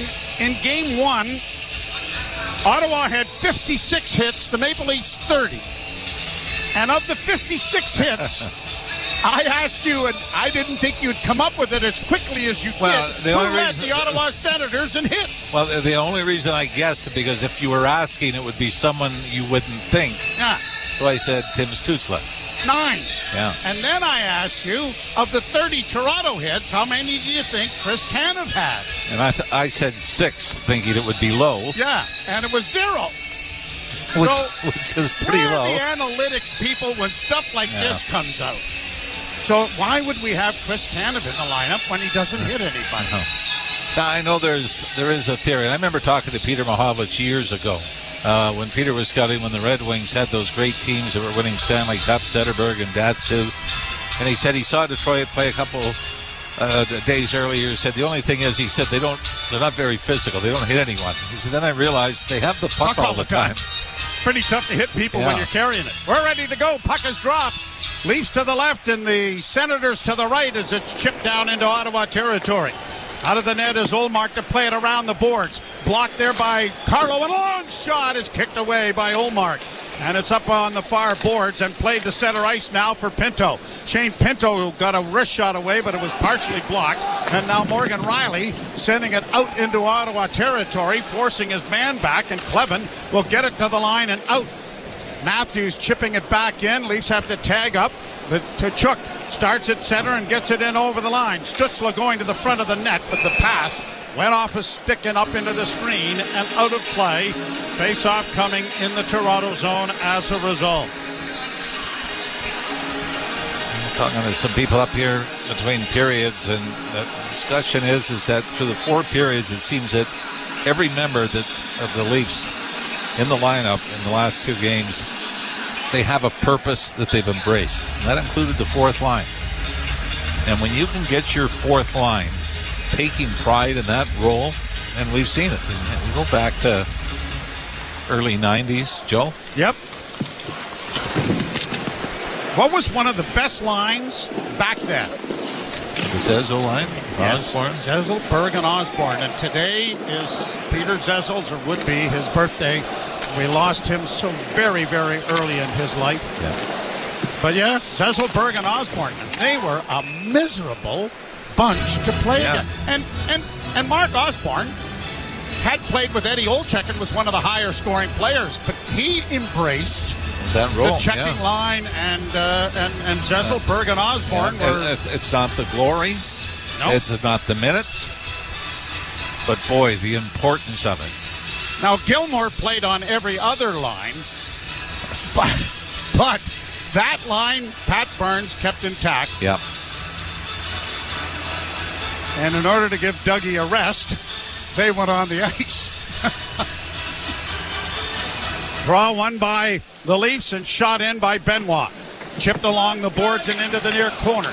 Domi couldn't come out with it, and it's stolen by Robertson, but he couldn't get it free. And it comes to center ice, and it is shot into the Toronto zone.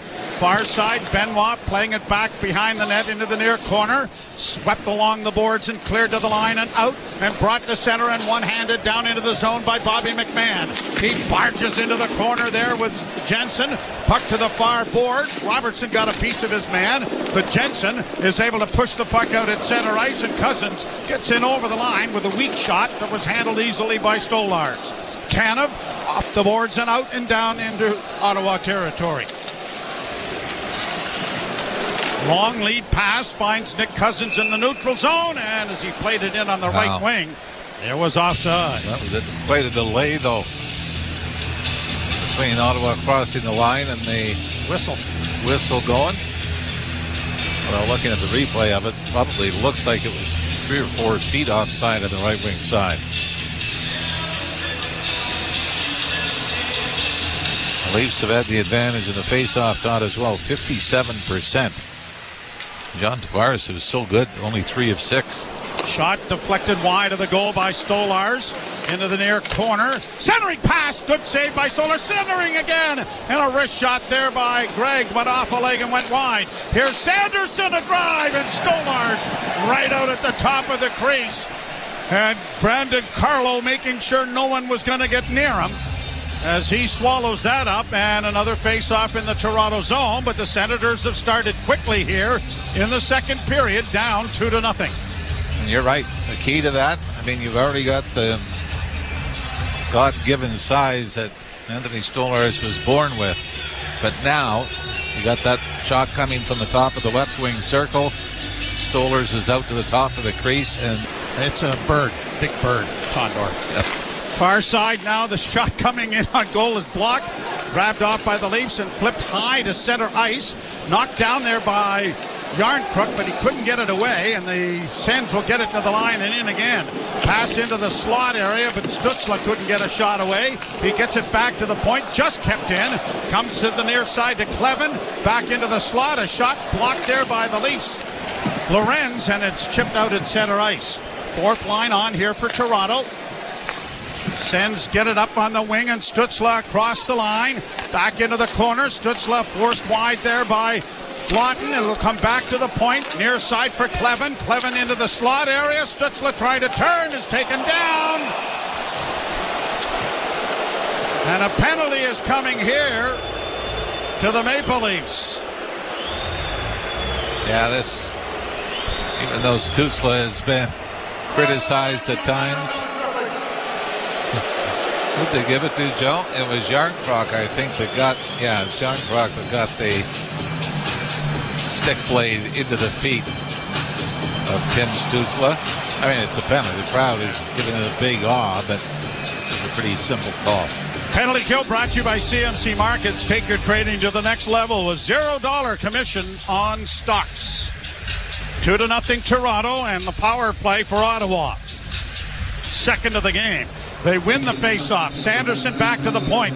Dishes off on the right wing side, and a shot. And again, Stolars with the glove. And then a late hit there by Tkachuk. And a stern talking to coming here, nose to nose with the official. Wow, that'll straighten things out. He won't do that again. No, he won't. Not be in the bad books. Draw to the left. Scrummed by the Leafs, but it is grabbed off by Cousins.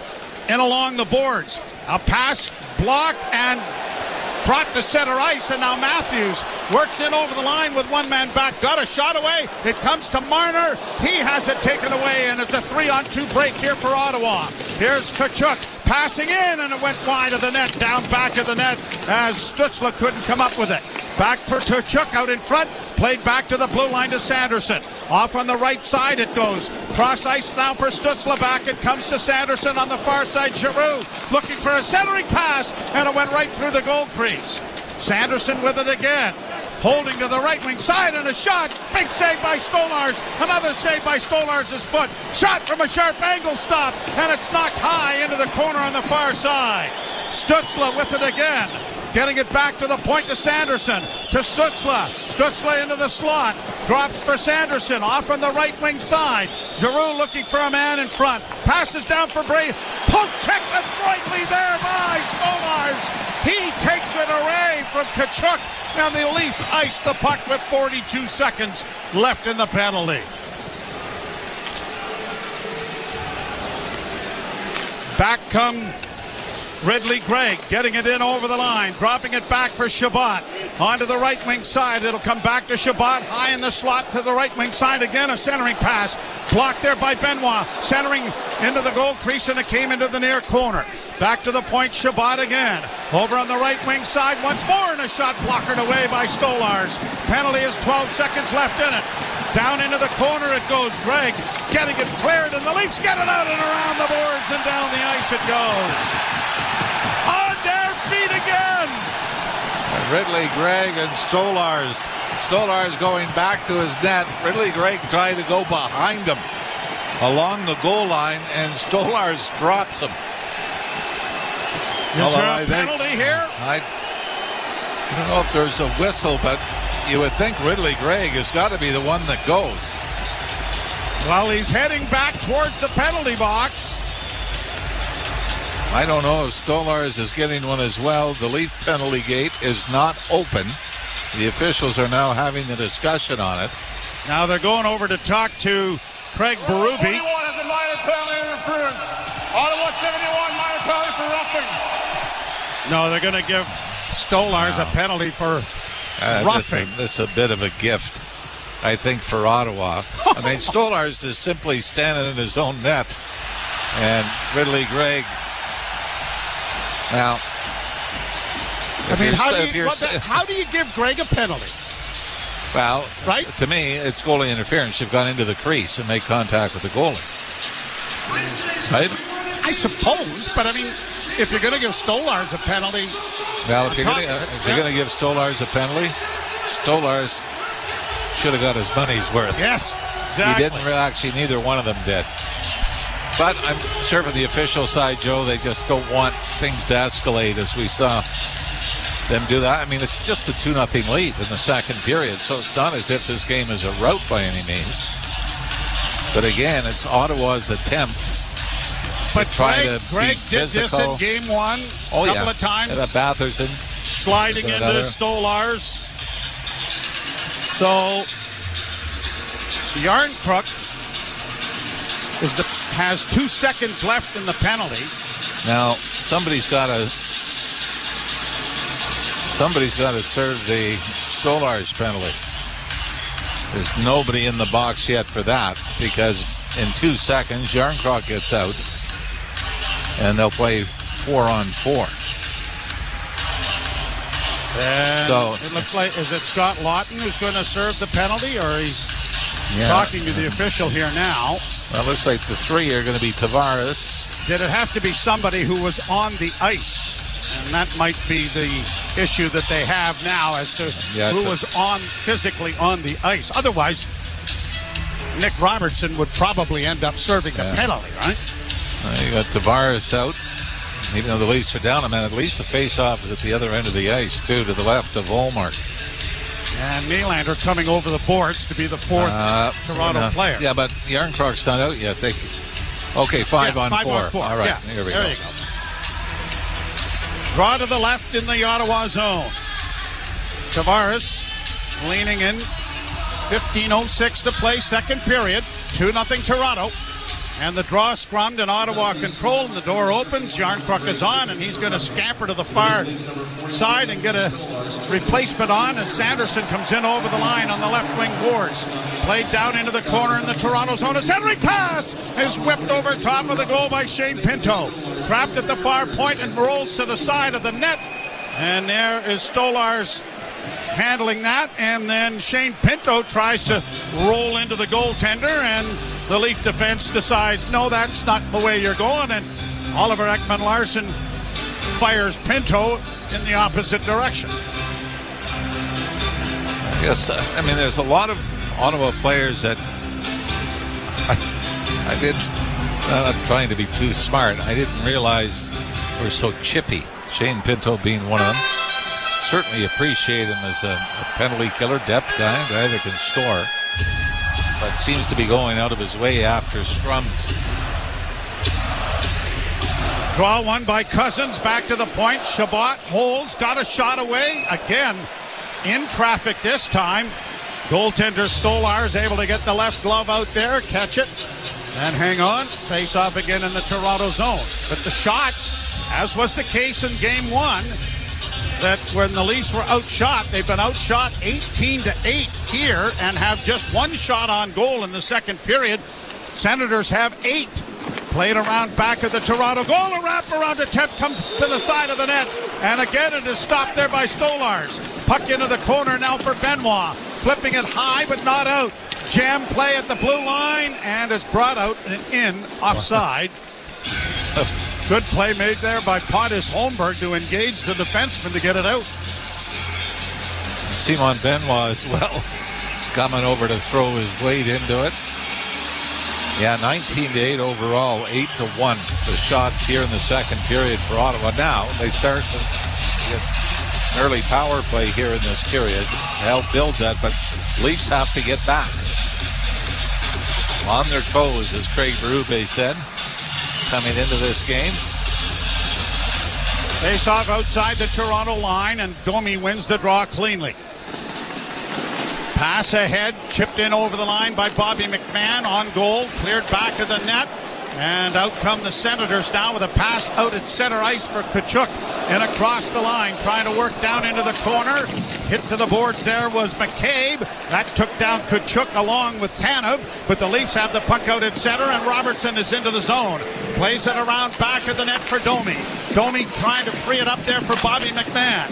Domi gets it in the corner on the near side, back for McMahon. McMahon getting it back to the point for Brandon Carlo.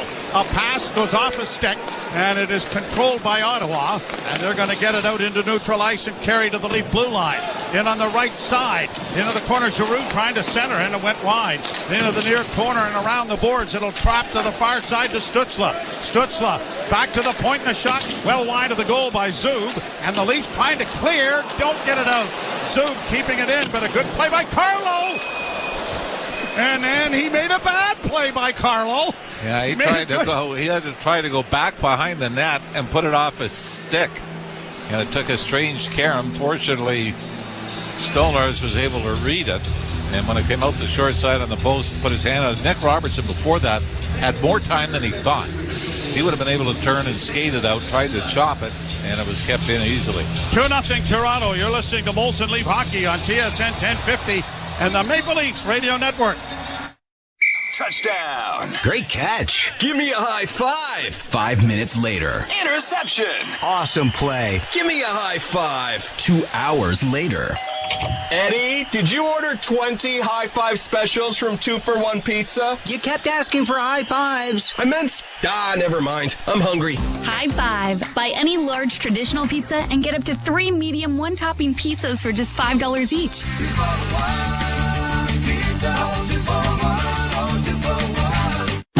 Hi, Arash Madani here. At Honda, they built the CR-V Sport just like you build a team for the playoffs. Reliable performance, it's a... What's up, insiders? Oh, man. What a crazy few minutes that was.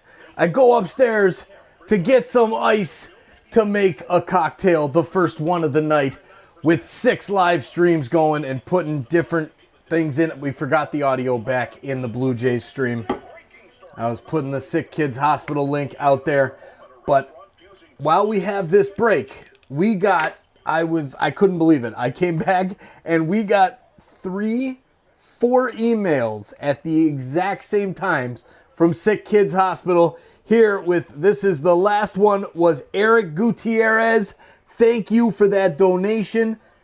Unbelievable support, $5. Thank you, Eric. That is absolutely huge.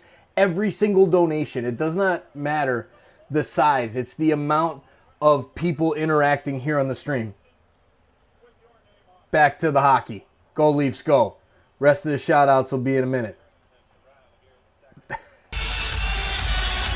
Longer the puck's in your own end. I mean, like we said, both Leaf goals have gone in off skates. And Ottawa is increasing their odds of getting a similar kind of goal because of all the offensive zone time they've had here in the second. Leafs get it out into neutral ice. Stolen back by Nyes. He'll give it to Brandon Carlo. Carlo comes to his defense partner and then gets it returned, and he'll play it quickly out to the line. But Matthews is there to send a long lead pass, but it was cut off nicely by Zetterlund. Zetterlund gets it in on the left wing. Trying to get it freed up there, the Leafs Marner. The puck goes into the corner and played back of the net for Riley. Quickly played to the far side. Nyes couldn't help out. Riley will try the other side. Brandon Carlo playing it out, and now Marner engaged there, but the Leafs are able to play it to an open wing, and Nyes gets it in over the line, but at the end of a shift, he just chips it in. Been the issue. The Leafs have not had time in the neutral zone or the offensive zone to kind of get a flow going here in the second period. It's time defending at the long end of the ice. Flipped around the boards, it hits the line or the referee, but Tavares has it out into neutral ice. He'll get to the red line and flip it in Benoit was going to go into the rush, but had to slow up at the blue line to stay on side. Now it is cleared up on the wing, and now here are the Leafs with Pontus Holmberg finding Nylander open on the left wing. He's in over the line. Passes into the slot for Tavares. Can't get a shot away. Dropping it back to the blue line, and Tanev was unable to keep it in. But he gets it back to the defense, and now Nylander off the boards, can't get it in, and Tanev will have it handed right back to him as he plays it to Tavares, who sends it in over the line. Tavares along the boards, gets some support from Pontus Holmberg, and the teams are changing as the Sens get it out at center, and Cousins rolls it into the Toronto end. Round back of the net, far side, flipped ahead, and out comes Calle Järnkrok to center and plays it into himself into the left wing corner. He goes down around back of the net, but the Senators have taken it away, and Nick Cousins comes back at center for Ottawa. Trying to split the defense. Tanev would have none of that, and is played up on the wing on the near side. Brought out by Lorenz. A pass ahead for McCabe. McCabe into the slot area, and it was knocked wide of the goal. Järnkrok plays to an empty wing, and the Senators are there trying to work out. Domi into the forecheck is the third line coming on for Toronto. Played to the line, Domi and Marner getting back after it. Boy, there's a real hodgepodge out here now. You have Marner out with Lorenz and Domi. And now Lorenz heading to the bench, and it'll be Matthews joining Nyes and Marner. Nyes comes out of a scrum with it, a pass to the far corner for Matthews. Back to the point, it'll go to Morgan Riley, D to Carlo. Carlo with a wrist shot, big rebound in front of the net, and Nyes couldn't get his stick on it. Played down into the Toronto zone. Centering effort blocked, rebound in front of the goal, and Pinto took a slash at it, but it was blocked, and now it's cleared off his stick down into Ottawa territory. 15 seconds away from the midpoint of the second period. Still 2-0 Toronto, built in the first. To the Leaf blue line. Oliver Ekman-Larsson finds Tavares. A chip pass looking for Pontus Holmberg. Ends up on Willie's stick, but he couldn't get in over the line before it was knocked off his stick. Senators back into the Toronto end, into the slot for Stutzler. Shot, can't save, and the rebound is taken to safety by Tavares, who carries to center. He'll send a diagonal shoot and into the right wing corner. Holmberg got there first, tried to center. Tavares was there. It goes into the corner. Holmberg working out of the corner with it on his backhand. Stick handles into the slot, but didn't deliver a payload shot as it's cleared back to center ice. Tanev. Leafs coming on a little bit here in the offensive department. Played it in over the line. Tanev getting it to Domi. Domi with a wrist shot. That went off a body and wide. Robertson back to Domi and had it knocked off his stick. And the Senators will try to work it out at center ice, and Perron gets to the line and in. Perron with a shot. Easy save made there by Stolars. Leafs get it airmailed high into neutral ice. It'll bounce back into the blue line area. Played quickly ahead for Batherson. Batherson got it across the line, and it's backhanded around back of the net. Riley takes a hit. Carlo gets it up on the wing. It's backhanded out over the line, and a collision there with McMahon and Tyler Clevin, and a whistle here. And pass, I think. Yeah, we'll wait and see. Tell you, you know who's not having fun right now? No, I'm having a great time. Linus Ullmark. I mean, neither goal were his fault. Off skates in the crease. You know the shots are 20-1. Anthony Stolars is standing on his head at the other end, and you're in overtime. You cannot give up the next goal. You're listening to Molson Leaf Hockey on TSN 1050. This is Trey Anastasio from Fish. Fish is known for legendary live performances. The thing that I like the most is that everybody says yes to every idea. And on-stage improvisation. When I walk on stage, I've trained myself to go completely blank. Dive into their weird and wonderful world with exclusive commentary. All right, so where I was when I was cut off in the last commercial break, I say that because in the playoff drive that we did for the MLB playoffs way back in October of 2024, holy cow, 6 months ago, it was amazing the amount of support that we saw from people worldwide hanging out with us. And man, oh man, Eric, thank you for that donation. Huge shout out there. Next up, Kenjiro Moore, $100 donation to SickKids Hospital. Cheers to you. Thank you so much for that donation. Next up, I got to scroll through. They've been coming in so fast and crazy. This is the coolest thing I've ever seen. If you want your shout out, click the link that's pinned in the chat. Donate to SickKids.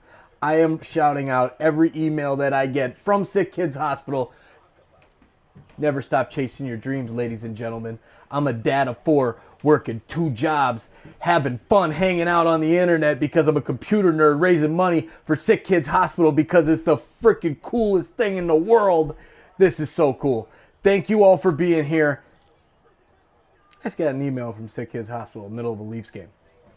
And we've raised over David Gervin, $50 super chat, super donation. Oh my goodness. And Mark Duffney. Cheers to Mark. Let's get the wave going, Mark Duffney. Hey, Mark Dago, I see you. Cheers to you in the chat as well. Ghost Rider Panther Magic with the super chat. Oh my goodness, they're all coming in. Go Leafs, go. They're back on the radio. I gotta shut up. Red hot power play back out there. Although in game 1, where were the penalties incurred? Yeah, all in the Leafs end. Lawton with Lorenz and Yarncrook for Toronto. And the draw won by Steven Lorenz, and the Leafs have it off the boards, and Lorenz gets it freed up for Lawton to Carlo, and Brandon Carlo sends it into the zone. Back of the net, it'll come up on the near wing. Gregg trying to get it ahead and does, and Shane Pinto gets it out at center, and it is deflected down into the Toronto end. Morgan Riley playing it around back of the net for Brandon Carlo. Back for Riley. Riley pumps it around the boards. It'll get to the line. The battle ensues right at the blue line. Won by Toronto. And Lorenz starts out at center ice. He'll get to the red line and backhand it high into Ottawa territory, and the Leafs are changing. 8 minutes to play, second period. All of the scoring in the first. 2-0 Toronto. Riley and Tavares are the goal scorers. Near boards off the wall, and now Matthews. A rink-wide feed for Marner. Marner's in over the line, and jumping into the rush is Benoit. Benoit playing it around back of the net to Matthews. Back to the blue line, it'll come to Oliver Ekman-Larsson. Down into the corner again. Matthews couldn't get to it. Jamming in there is Nyes. Back of the net, it's going to be played to the blue line. Bouncing, but kept in by the Leafs. And now Marner has it go off a skate, and it'll come to center ice, and Shabbat carries to the Leafs zone. Dished off on the right wing for Ridley Gregg. Gregg turns it back into the corner now for Pinto. Pinto centering in front, and it comes all the way back to the blue line to Shabbat. Shabbat goes to his defense partner. A shot goes off a leg wide. Into the corner is Amadio. Amadio getting it back to the point. D to D. Jensen to the near side. Shabbat in traffic, a shot. Stopped by Stolars. Wrapped around the tip. And it went wide, and the Leafs are breaking out on the right wing. Trying to get to center ice is Tavares. And he'll get to the red line and the blue line and send it into Ottawa territory. 6:49 left to play in the second period. Down into the Toronto end. Stolars plays it into the corner to defense, and up on the wing it'll find Nylander. Off his stick and into Ottawa territory. Zub back at the Ottawa goal. Looks for Sanderson and finds him on the left wing. Rink-wide pass. And the Brady Sucks chant is back in style here at Scotiabank Arena. And across the line and down into the Toronto end. Tipped along the boards. The Senators are able to block it in the near corner, but Tanev is in there battling as it comes to Nylander. Nylander trying to chop it out. Didn't get it past the last defender. And now it is pushed to center ice, and Willie almost broke away there. But a good play by Drake Batherson to contain the puck. It comes to the line, but the Senators can't get it into the zone. Dylan Cousins stretches things out back into Ottawa territory. A pass ahead for Tkachuk. Tkachuk stood up at the blue line nicely there by the Leafs. And now the pass comes out at center and to the line. And a hit there takes Robertson to the boards, but he diligently works it down deep into the corner. And a penalty is coming here. Is it to Robertson? Oh, my. Here the Sens in on the left wing with Stützle. Had it poked off his stick, and he slammed to the boards as the puck comes back to the blue line. Penalty coming to the Maple Leafs. Clevin works it back to the blue line. A shot deflects off a stick, and as it's touched here by the Leafs. High sticking is going to be the call. And they're now trying to find some additional damage as Clevin is trying to sell it as a double minor. I think this barely comes up, but Nick Robertson's been in trouble for this before, Joe. You got to be in control of your stick. And I mean, this is just, it's more of a combing across the face, but you've got to know where it is. And I don't know what the officials are talking about. 2 or 4, I think. That's not, Ralphie, 2 or 4. Not good for the Leafs. Well, we will take a break and sort it out. Ottawa to the power play. You're listening to Molson Leaf Hockey on TSN 1050 and the Maple Leafs Radio Network. From the biggest stadiums to the coziest holes in the wall. From house parties to porch hangs to pride celebrations. From your favorite fuss shop to your local Indian spot. Hey, you. Yeah, you. I'm talking to you. Thanks for hanging out with us. And yes, I'm talking to you Maple Leafs fans who have been subscribed for so long since we started this journey. And we had 4,000, 5,000, 6,000, 7,000 subscribers. And now we just passed 95,000 subscribers right before Game 1.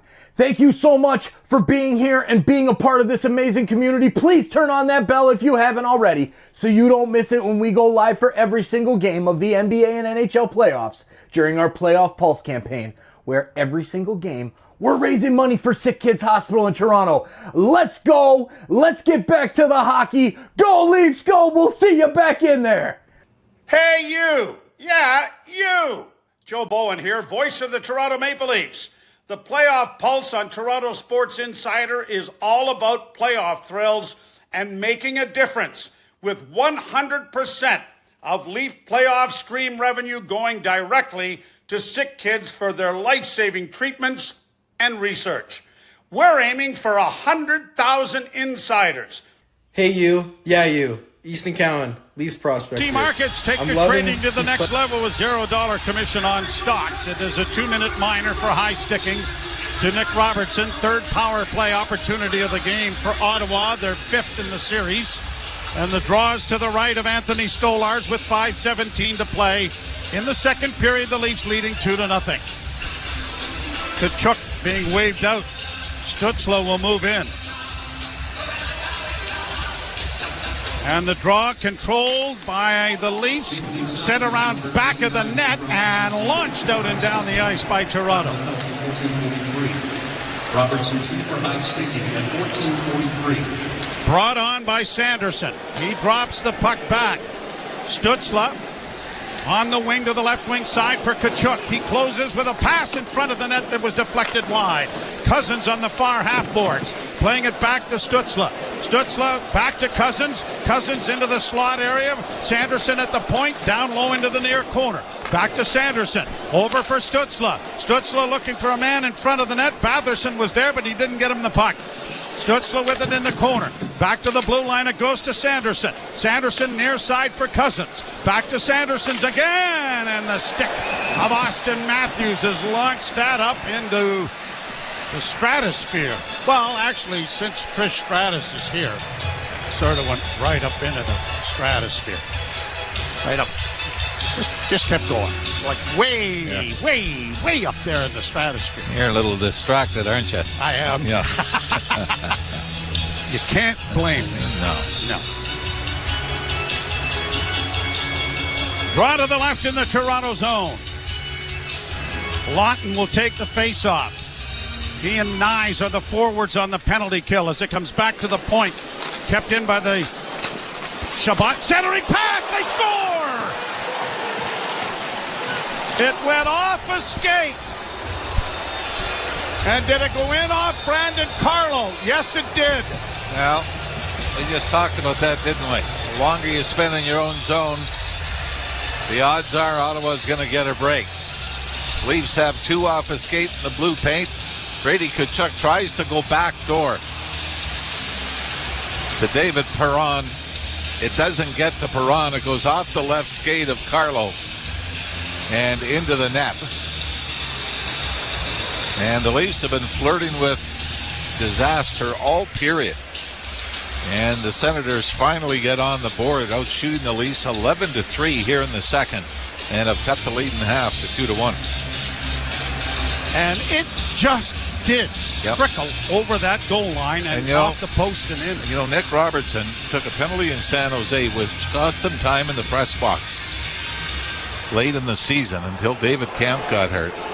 And accidental or not, you can't take those penalties. Take those. No, and not when you're fighting for ice time and not one of the big stars. Here's Tavares and across the line. Looked like he got hooked there, but it comes around the boards to the near wing. Leafs play it back into the corner, but the Senators are going to get it freed up and brought to center ice with a pass on the left wing for Ridley Gregg. Long shot, well wide of the goal. Cairns to the right wing side, and Batherson is there.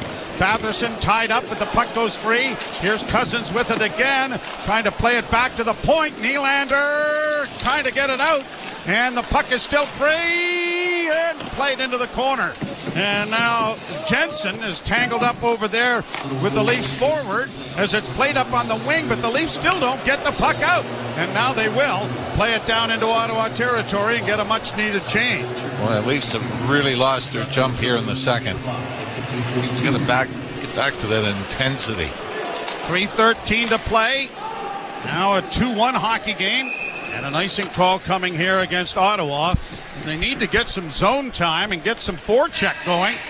Yeah, this is easily their most disappointing period of the playoffs so far. And they've taken 2 penalties to boot. One of them ends up in the first power play goal of the series for the Ottawa Senators. And first ever goal for Brady Tkachuk in the postseason. Draw to the right in the Ottawa zone.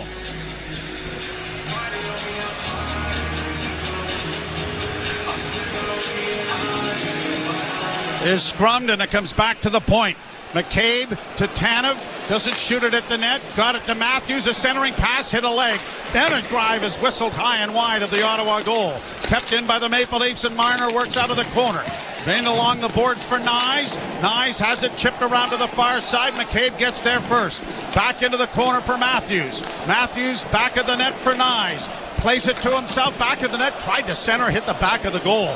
Kept in by the Leafs and then stolen back by Ottawa, but the break that they looked like they were getting got bogged down when Marner got back in the way. Now Matthews and Tanev take a man down. Well, we're praying for a penalty there that's not coming, and the Leafs now kick it back of the goal, and McCabe is going to alley-oop it through center ice. 2:20 to play in the period. Lead has been cut in half. 2-1 Toronto. In across the line, played back to the blue line, but not out. And a shot is kicked away nicely by Stolars. Chipped back into the near corner. Senators get it back of the net for Tkachuk. McCabe chases him. Someone's broken a stick in the fray here. I think all of the Leafs have cues in their hands. Nylander trying to get it freed up. Gets it to the line, but not out. Another shot coming, and it's blocked in front of the net, and Tanev is there to take it into the corner. Got it on the wing, and Domi is able to play it out at center ice. McMahon is out there. Nylander remains out there. Domi steals, but couldn't get a shot away. Max works the far half boards. Centering pass for Bobby McMahon. McMahon to the near corner. Taken to the boards there by Clevin. Puck comes out in front of the net. Domi able to steal it. Back to the point. It goes to Riley. A shot. And he fired it high and wide. Brandon Carlo was able to keep the puck in. And the Senators relieved the pressure by sending it high down into the Leaf end, but without icing. 1:13 to go in the period. Carlo sends it around on the boards, and Yarncrook will tip it out into neutral ice. There's the Leafs. Lorenz getting it up on the near boards. Tried to play it ahead and doesn't. Leaves it for Scotty Lott. Lott chips into the far corner. He's the forechecker in there and drapes in there and takes Shabbat down. Leafs are going to keep it in with less than a minute to go in the period. Down in along the boards, trying to come out with it was Yarncrook. They get it along the wall, trying to get it back to Brandon Carlo at the point. 40 seconds left in the period, and it comes free, and now Shabbat for Ottawa. Finds his defense partner, and Nick Jensen will get it out at center and off a stick and down into the Leaf end. Half a minute to go in the period. A long upset by goaltender Stolars, but off the stick of Marner, it goes into the zone. Played around the boards, and the Leafs have to get a defense on there. And now Amadio able to get it in over the line, dropping for Ridley Gregg. Gregg goes around back of the net. Tanev took him out of the play. It goes into the near corner with 10 seconds left in the period. Nyes reading the play rather well, gets it along the boards, and the Leafs just try to fend for themselves back of the net to let the time run out, and it will. I mean, the Ottawa Senators, you've proven you could play with the Leafs as they dominate the second period. 2 power plays for Ottawa and an advantage in shots at 13-3. So Leafs somewhat fortunate to be taking a 1-goal lead into the third period. We talk about the ebbs and flows of a series that happens in a game as well, and the Leafs might have simply survived the second period. But from a Toronto standpoint, Joe, they got to be much better in the third, or taking a 2-0 lead is going to seem like wishful thinking. So it is to Chuck from Giroux and Shabbat on the power play. And the Leafs did not score in the second period after Riley and Tavares tallied in the first. We'll step aside for Jim Taddy and Anthony Stewart. It is 2-1 Toronto in Game 2. You're listening to Molson Leaf Hockey on TSN 1050 and the Maple Leafs Radio Network. This is the year Toronto will be marching the cup down our city. The NFL Draft is on SiriusXM. Take your pick on how to listen with the SiriusXM app. The NFL Draft is officially open. NFL Radio brings you every selection and exclusive interviews. 22. Hear insights from the experts that covered the players in college on SiriusXM College Sports Radio. Fantasy Sports Radio forecasts their fantasy football impact. And get instant reaction on Mad Dog Sports Radio. Search NFL Draft on the SiriusXM app. NHL Morning Skate. December 15th, Vancouver Canucks were in the playoffs. And this is when they had that big controversy going on. So they had to do something about it. And they did do something about it. Well, now they're not in the playoffs. You know what? They're not even really close anymore. This is the most absurd season falling apart. The most disappointing team this season of the 32 are the Vancouver Canucks. NHL Morning Skate with Scott Laughlin and Gord Stiller. Weekdays. All right, we have ourselves a hockey game, insiders. 2-1. The Senators are not going away. They will not go away easily, I'm sure. Anyways, I need to, since I haven't been running these awesome promos that Jelly put together for SickKids Hospital and our Playoff Pulse campaign, I'm going to let that run in just a moment when we head back over there after my son's amazing goal the other night. The goalie, the goalkeeper, is it still on there or did I switch the video? It's still there. All right, you guys watch this and but first, my screen lit up. We've got another email. Oh yeah, here it is. Boom. Terry Fines, $50 donation to SickKids Hospital in Toronto. Terry Fines, thank you so much. That is amazing. This is crazy, everybody. Thank you so much for the donations. Every single dollar raised is absolutely amazing, and you're making a difference just by being here. Every single view, every single like, every single share, sending this awesome community out to your friends is helping our donation to SickKids Hospital, because 100% of the revenue, every single membership you saw Andrew and Brandy gift tonight, that revenue after it goes to YouTube, when it comes back, it's going to SickKids Hospital. Let's go. We did it last year. We're doing it again. Go Leafs, go. Get ready for the third period, and let's stay fired up, chat. Go Leafs, go. All right, here's Tom's goal real quick. And thank you to, any more emails? Oh, no more emails. Terry Fines, thank you.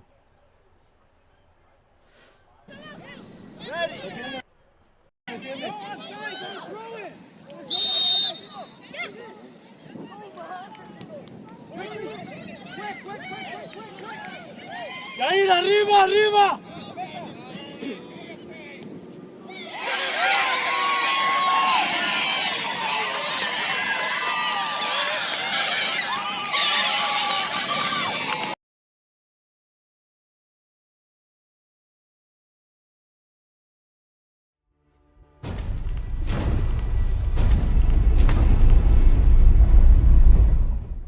Hey, sports fans.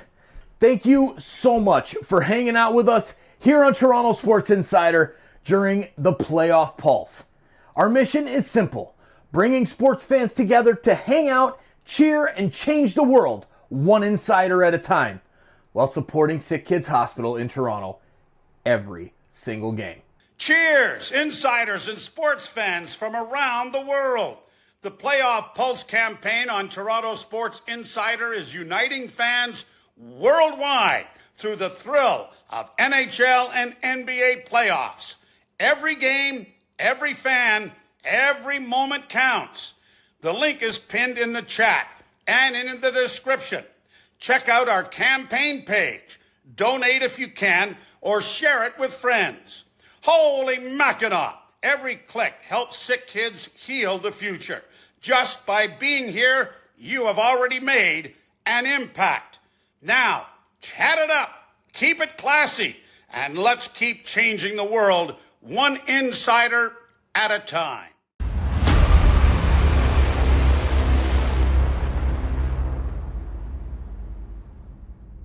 Hey you! Yeah, you! I'm talking to you! Thanks for hanging out with us. This is TSI Mike, and now that we've got your attention, we're bringing you every single game of the NBA and NHL playoffs while supporting SickKids Hospital in Toronto through our Playoff Pulse campaign. Let's grow our global community. Hit that subscribe button, turn on that bell, and join the action. Hey you! Yeah, you! Joe Bowen here, voice of the Toronto Maple Leafs.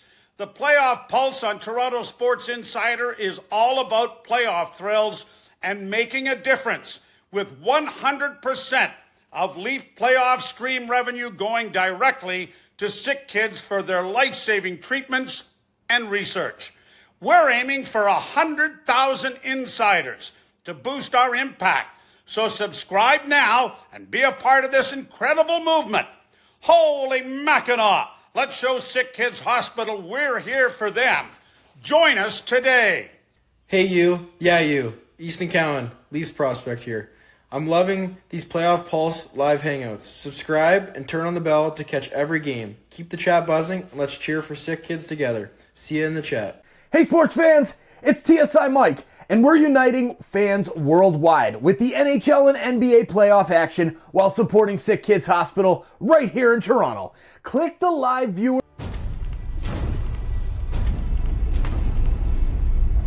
Crease action, because I kind of liked what Stolarz did there. This goes back to Ottawa would try everything to get back in the game, and that was one of the things. Ridley Gregg basically parked in the crease. Stolarz took matters into his own hands. But if you're in that situation, you could be critical of the goalie for doing that. But if he doesn't do that, then he's got to figure out a way how to sort of push that guy out, because that's what they're going to do. That's what they're trying to do, is get in his kitchen.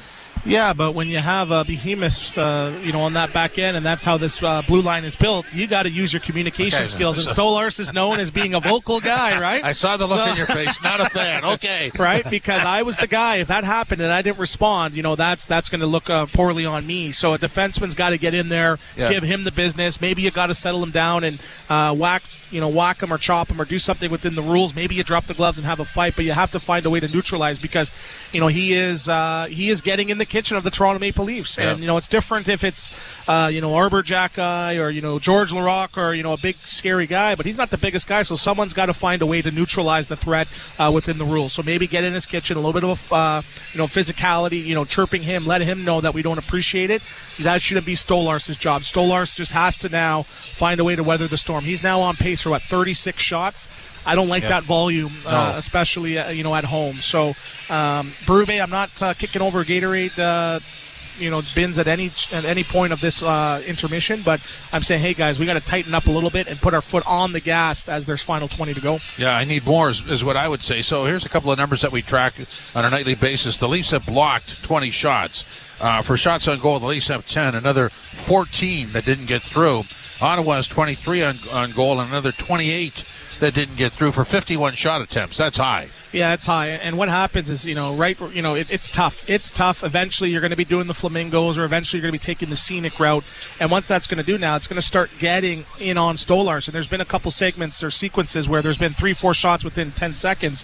You saw at the end of the first, they took a long shot, almost caught him high. And what you don't is you just want to manage the puck, manage the shot load.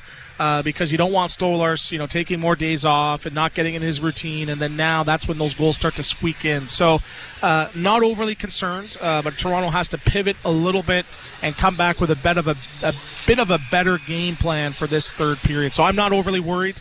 I'm not deterring or deferring to a different set of systems, but manage the puck, get it on the forecheck, have a good F3. Crash the net, put the onus back on Omar. Do that if I'm Toronto. Well, and you want your best players to be a little more active. Marner has a shot that missed. Nyes has a shot that missed. And Matthews has 2 on goal and 1 that was blocked. So you need more right there. You do, and the top guys, I think eventually their talent will sort of seep through, right? And remember, this is the team, when they've been called to the carpet, they respond. So I'm going to be interesting to see. But, they have the opportunity to go into to Ottawa up 2-0. If they squander this lead, that tightens up just sort of the momentum that they've had, and the good equity that they built over the last 4 periods of this series. It would be a big sway for sure. 2-1 the Leafs over Ottawa after 40 minutes of play. This is Molson Canadian Leafs Hockey on TSN 1050, the iHeartRadio app, and the Leafs Radio Network.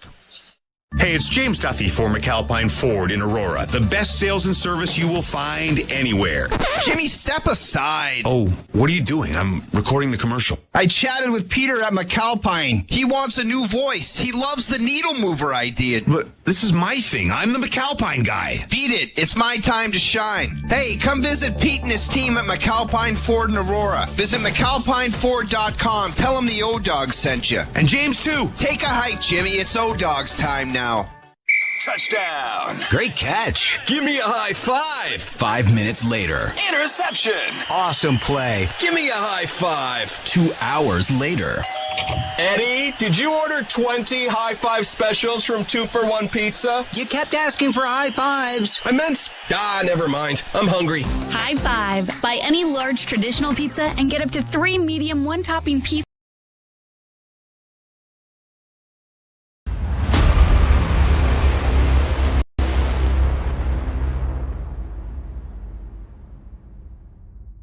Cheers, Insiders! Thanks so much for hanging out with us tonight. This is your quick reminder. Please hit the like button down below, as well share this link out on social media, send it in a text message to your friend. Whatever gets it done. Let's bring more hockey fans here to the chat to hang out with us and raise some money for SickKids Hospital in Toronto during our Playoff Pulse campaign. Holy Mackinac! Joe Bowen here, the voice of your Toronto Maple Leafs. Every moment you watch on Toronto Sports Insider helps SickKids Hospital. 100% of Leafs playoff stream revenue goes straight to their life-saving care, helping kids in our community and beyond. This is what Playoff Pulse is all about, bringing playoff excitement and making a lasting impact for those who need it most. So let's rally together and show SickKids we're in their corner. Hey everyone, Easton Cowan here. Let's amplify our impact. Every like, share, and subscribe boost our donations to SickKids. Watch the games, get hyped, and spread the word to grow our Playoff Pulse community. An all-inclusive. Everything's included. Even a summer's worth of activities makes planning every day easy. And an ocean view your morning ritual. Save up to $1,400 per pair when booking with... We're Canadian, don't you know?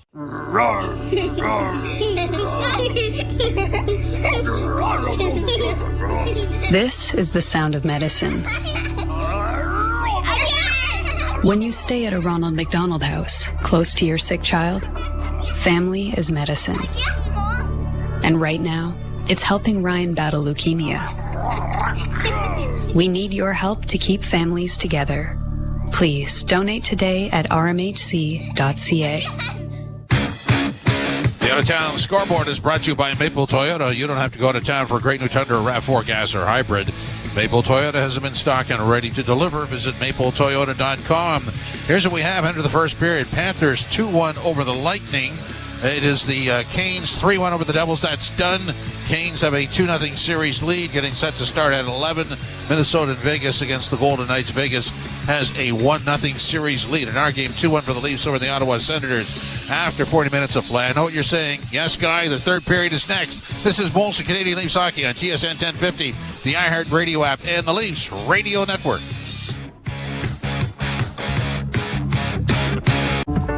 You're driving. They're honking. You're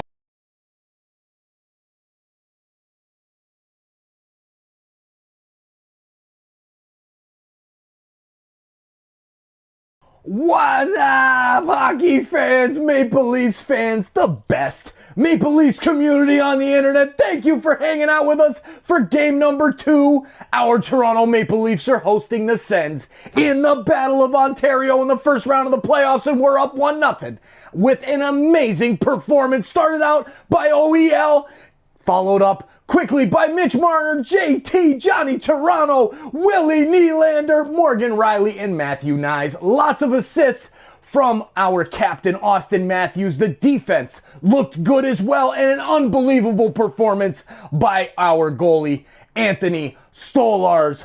What a game. The crowd was on fire. The only thing wrong with it was the feed coming through when we had to listen to the Ottawa Senators feed for about a period and a half. But Joe came back in the third, and we're ready to fire it up tonight. Let's go, Maple Leafs fans. It is great to see you all here in the chat. Do not forget, please hit that like button down below and share this thing out, and let's have some fun and keep it classy. I appreciate all of you for having my back in game 1. Now let's go get the W and make it 2-0 going back to Ottawa. The Premier League can make you feel like this. And now every match is on the SiriusXM app. Can you believe it? From the title race. This is remarkable. Keeps this title charge on track, surely. To the relegation fight. The impossible may still be possible. Hear every English Premier League match on SiriusXM FC 157 and the SiriusXM app. Just search for your favorite club. Join me, Gord Stellick, and Scott Laughlin as we recap the night that was on NHL Morning Skate, weekday mornings at 7 a.m. Eastern on NHL Network Radio, Sirius XM 91. Send 1050, everywhere you want it.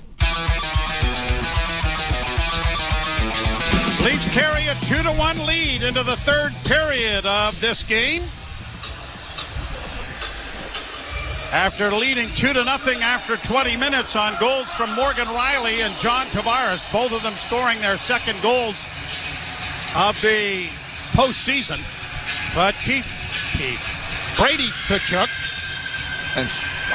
Well, there's so many of them. I know. And then you can throw in Walt, who is actually Keith, father of Brady and Matthew. His nickname was Walt because of Walt Tkachuk, the longtime New York Ranger. Yep.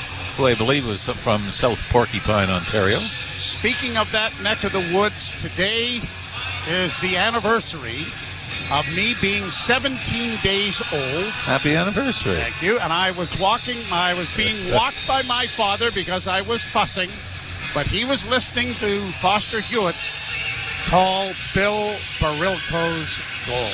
Today is the anniversary of the Leafs winning the Stanley Cup in 1951. And, of course, Barilko was never found for years after a plane crash when he had gone fishing with his dentist, I believe it was. And then they found the plane. And then the Leafs went on the run in the 60s. So. And then they lost it again. Yeah. Let's hope we found it again. Anyway, yes. So that is another little piece of history. Yeah, the Leafs, by the way, 35-1-1 in the 37 times they have led after 2 periods of play. But those 2 losses came late. One was a 2-0 lead they had against San Jose here at home. They ended up losing that in a shootout. And then the other game was in Colorado. They had a 4-3 lead against the Avalanche. Gave up 4 in the third and lost it 7-4. Hurricanes beat New Jersey 3-1 as the puck is dropped. And the Leafs' other series of interest has Florida out in front of Tampa 2-1. Leafs to the right.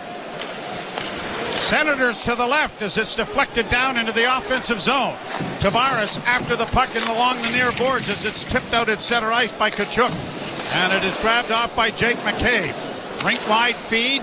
Nylander settles it down to Tanev, to McCabe on the left wing. McCabe getting it up at center, off the stick of Pontus Holmberg and into the zone.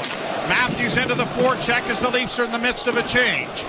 Senators will play it out at center, knocked down there by Toronto's defense, and played in over the line, but Benoit is being chased hard here by Stützle, but he pulls his way past Stützle, but a pass goes off a skate, and now a feed into the slot area. Not getting by the defense, though. Great play by Jake McCabe to break it up. Nyes gets it into the offensive zone, and Matthews steals. He's around back of the net, trying to get it in front. It comes back to the point and a shot. Wired by Oliver Ekman-Larsson, possibly 105 feet wide of the net. Yeah, that's off his stick.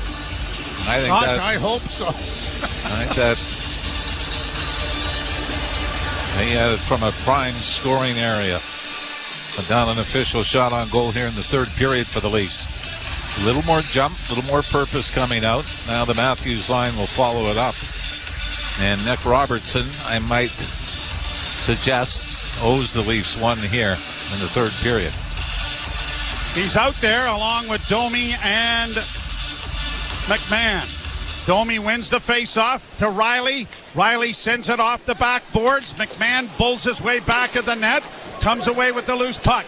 Banks it back to the point. Riley winds and shoots. And it's deflected off the blocker of Ullmark.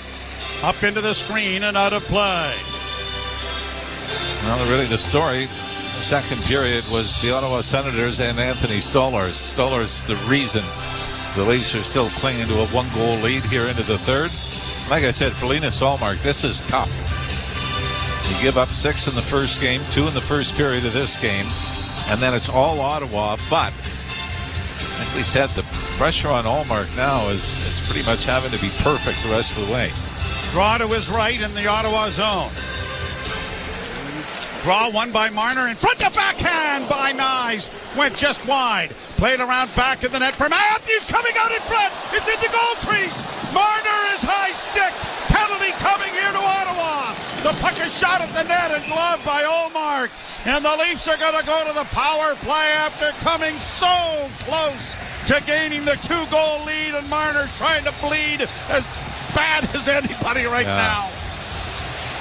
Now the referee is also talking to the linesman. And I'm not sure what that conversation might be.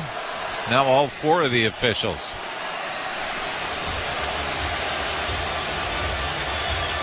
Well, we'll wait and see. They have already surveyed the damage of Mitch Marner. Maybe talking, was this a follow-through? Yeah, you know what? It's not a penalty. It's not a penalty. We saw this last night as well. I mean, they can take a look at this. But it's not a penalty. It was a clearing attempt to the left of Ullmark, and the stick comes up and catches Mitch Marner. Let's hear what it is. Now Tkachuk is over chirping with the official as well. It's Marner showing them the blood. But now they're going to talk again, but I just don't see this being a penalty.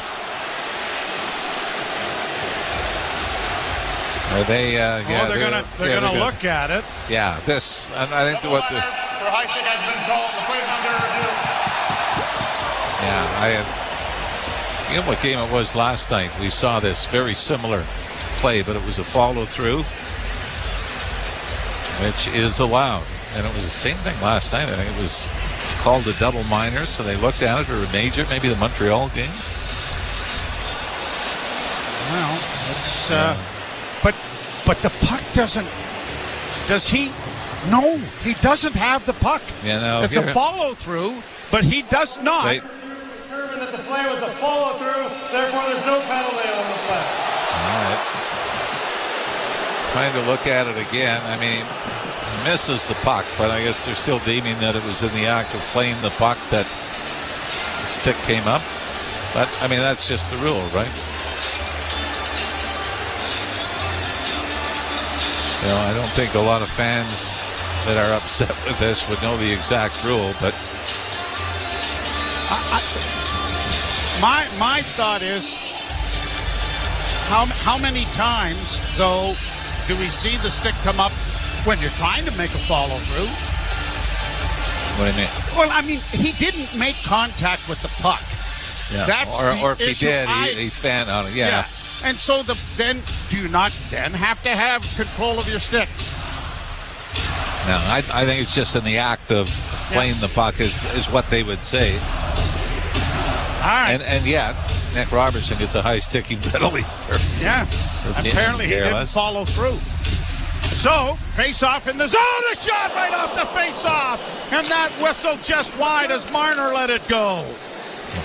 Well, the Matthews line has come out with some jump here early in the third. Tanev with a pass up ahead for McCabe onto Marner, tried to chip it in over the line, brought back by the Senators, and they play it to the side of the goal. McCabe getting it to the far boards, but not out. Sanderson playing it back in along the boards, and Tanev got there. Nice. Read that a little slowly, didn't get to it. The puck is scrummed up the boards on the far side at the half wall. Matthews trying to dig it free.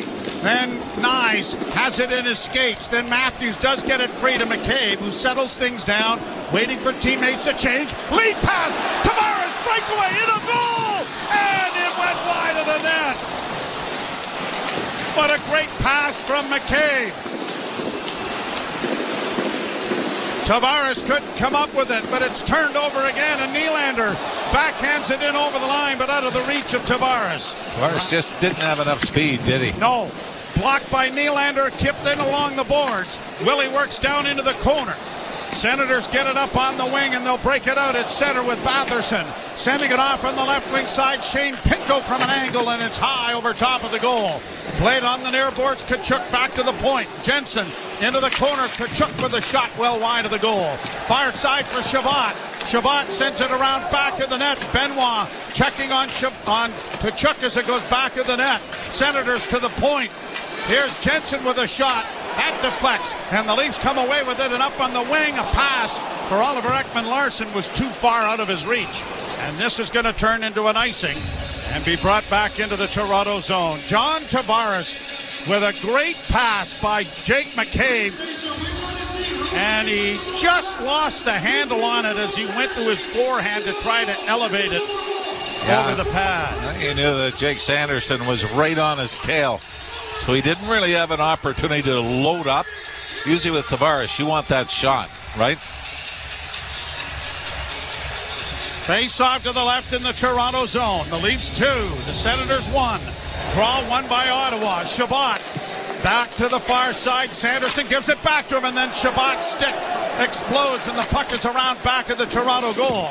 Benoit works the boards efficiently there, and Tavares gets it airmailed out at center ice, and hustling after it here is Pontus Holmberg.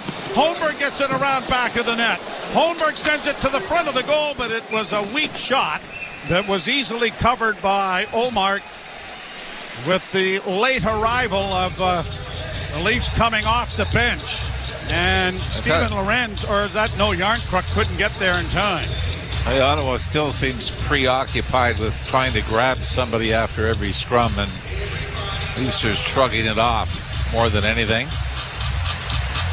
I mean, you understand you're trying to protect your goaltender or anything, but this is just more theatrics than it is anything else. Face off in the circle to the right of Linus Ullmark. Game 3 slated for Thursday night in Ottawa, 7 o'clock. Remember, Maple Leaf fans aren't allowed to go to the game in Ottawa. They told us. A lot of Montreal fans in there late in the season. That's right. Draw to the right. Into the corner, and Bobby McMahon one-handing it out in front. He was dragged down, but no call. Wow. Brought to center ice now by Cousins. Pass high to the far boards. Sanderson gets there to play it back to the net, but Morgan Riley chipping it along the boards, and now pushed out at center ice and racing after Domi, but he won't get to it in time. McMahon at the red line, tied up there with Artem Zub, and is pushed just into Ottawa territory, and Sanderson will turn it back, and brought out now by Dylan Cousins. Cousins to the Leaf blue line. Launches it into the far corner. McCabe got there first, but it's onto an Ottawa stick and a shot. That is blocked by Scotty Lawton. Now back of the net, Lawton punching it into the near corner. McMahon trying to help out along the boards, and Lawton comes out of the scrum with it. He'll get to center ice and shoot it in. Yarncrook will provide forechecking pressure. Clevin takes it around back of the net and then drops it for Stützle. Stützle to the near boards. Montepalo at center. Got it to the red line, no further. Leafs shoot it right back in again. Marner will get in there against Clevin, but it's cleared to center ice, and the Leafs have to regain possession. And now it is McCabe taking it deeper into his own zone, getting it around the boards for Nyes. Nyes is behind the back pass, was intercepted, brought on by Claude Giroux. Giroux to the far half boards, dropping it off for Stützle. Stützle, a wraparound attempt, doesn't come. Comes back to the point to Shabbat. Now to Stützle. Stützle into the slot with a shot, and that went off a body. Boy, there was no room out in front of that net. There were just blue jerseys there. Cleared off the glass. The Leafs will get it to center ice. 14:28 to go in the third. Leafs 2, Senators 1. Tkachuk trying to get across the line, couldn't. And the Leafs Nylander gets it off to Benoit. He's going to shoot it in. He decides then not to go into the forecheck and curls back. Leafs get after it though, and they do get it. And now back of the net for Tavares trying to center. That went off a stick. It's grabbed off by the Leafs and sent right back in again by Pontus Holmberg to Nylander back of the goal. Coming out in front of the net. And a centering pass looking for Tavares went off of the stick of Jensen, and Olmark may have just made his best save of the game right there. Bit of a fluky play, but Ottawa's already given up 2 goals off his skate, 1 off Jensen earlier. Leafs looking to expand the lead to 2. Can't get it there. 2-1 Toronto, game 2. You're listening to Molson Leaf Hockey on TSN 1050 in the... It's NFL Draft Week, and the place to stay informed is SiriusXM NFL Radio. What if the guy you really do target is gone? Our experts are breaking down the needs for all 32 teams. Even if somehow at 21 you draft a quarterback, is that the guy you want to take with you right now? And you'll hear every selection of the draft and interviews with the newest members of your team. To be officially in the NFL and know where I'm going, man, I'm excited. On SiriusXM NFL Radio, Channel 88, and the SiriusXM app. NHL Morning Skate. December 15th, Vancouver Canucks were in the playoffs. And this is when they had that big controversy going on. So they had to do something about it. And they did do something about it. Well, now they're not in the playoffs. You know what? They're not even really close anymore. This is the most absurd season falling apart. The most disappointing team this season of the 32 are the Vancouver Canucks. NHL Morning Skate with Scott Laughlin and Gord Stellick. Weekdays 7 a.m. Eastern on NHL Network Radio, SiriusXM 91, and the SiriusXM app. The Power Play with Steve Koulias. General manager of the Winnipeg Jets, Kevin Cheveldayoff. What would finishing first overall mean to the organization, Kevin? Well, I think anytime that, you can finish in an area where you're getting recognized. All right. We got to get a shout out in here because we got another email from SickKids Hospital. Yes, we did. And now I lost my phone. I left it upstairs when I went upstairs to refill the drink because this game is way too tight. There it is. Big shout out to Haley Lim. Thank you, Haley, for the $50 donation to SickKids Hospital in Toronto. Thank you for, I got an email as well, joining our team in the fundraising hub. Thank you, Haley. Now go Leafs, go. Let's get back to the hockey. Come on, buds. Let's go. Finish this one strong. Any more shout outs tonight? Link is pinned. It's also in the description. Donate now. Get your shout out. Post game. Let's go. Draw a penalty, get that power play back out there. Draw one by Ottawa as they play it around the boards to the near side. Riley pinches to keep it in. They'll have to go back of the net, running into traffic there. And Tavares got it freed up for Pontus Holmberg, but couldn't get it in front. Now Tavares on the boards on the near side. Back to Morgan Riley into the slot for Holmberg. Can't shoot it. Rolls it in front. That was blocked. There's a bouncing puck in the slot area, and the Senators will get it to neutral ice, but not much further. Tavares trying to find Nylander, but it is back into the Toronto zone. Brandon Carlo stretching things out as the Leafs are changing. Up ahead it comes to Austin Matthews, quickly to Marner and into the zone on the left wing corner boards it goes. Round the boards it'll go to the far side, and now Batherson will flip it down into the Toronto end, and hustling after it is Dylan Cousins. Cousins in the corner, back to the point, near side for Jensen. Jensen goes D to D on the far side. Shabbat shot doesn't go to the net. It goes off a body. Leafs up against the wall with Tanev. Tanev forces it wide. It comes in front, and it's knocked into the near corner. Nylander, or at least Nyes, getting it ahead, and Matthews a nifty move to gain the zone. In dropping it back for Marner. Marner with a shot. Rebound! Jammed at the net by Nyes, and stopped there by Ullmark. Senators get it out at center ice. Nyes sends it back into the zone. Lawton and Yarncrook in the forecheck. Brought out now by Tim Stützle. Stützle up on the left wing. Giroux stops it up. Back to the point. It's going to carry him off the boards and come out at center ice. Montepallo drops back into his own zone. Goes D to D with it.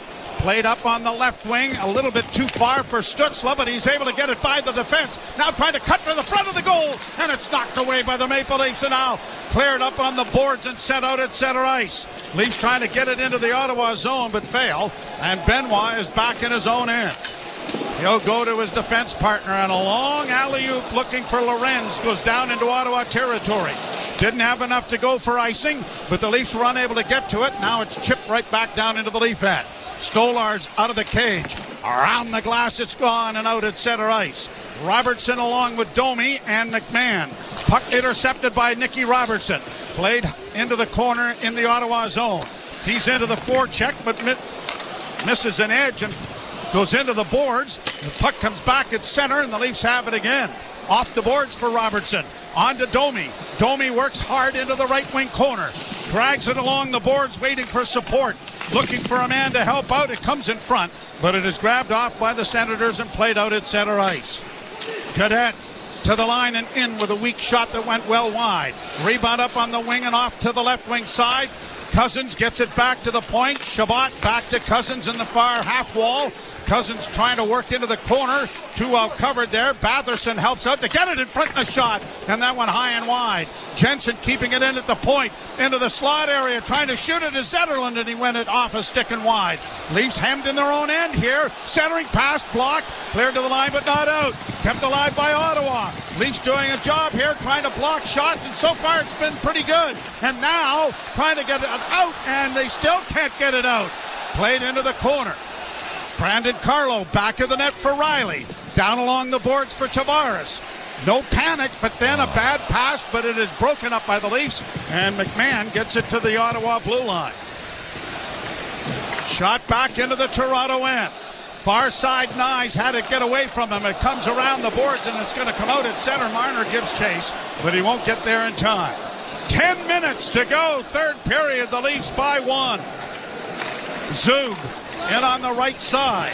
Craig has it taken away. Nyes to center. He'll shoot it in. Matthews into the forecheck is hauled down. No call. Brought out at center ice again by Ottawa. And that's going to go the length of the ice, and an icing call coming here. It's a good thing that was a follow-through.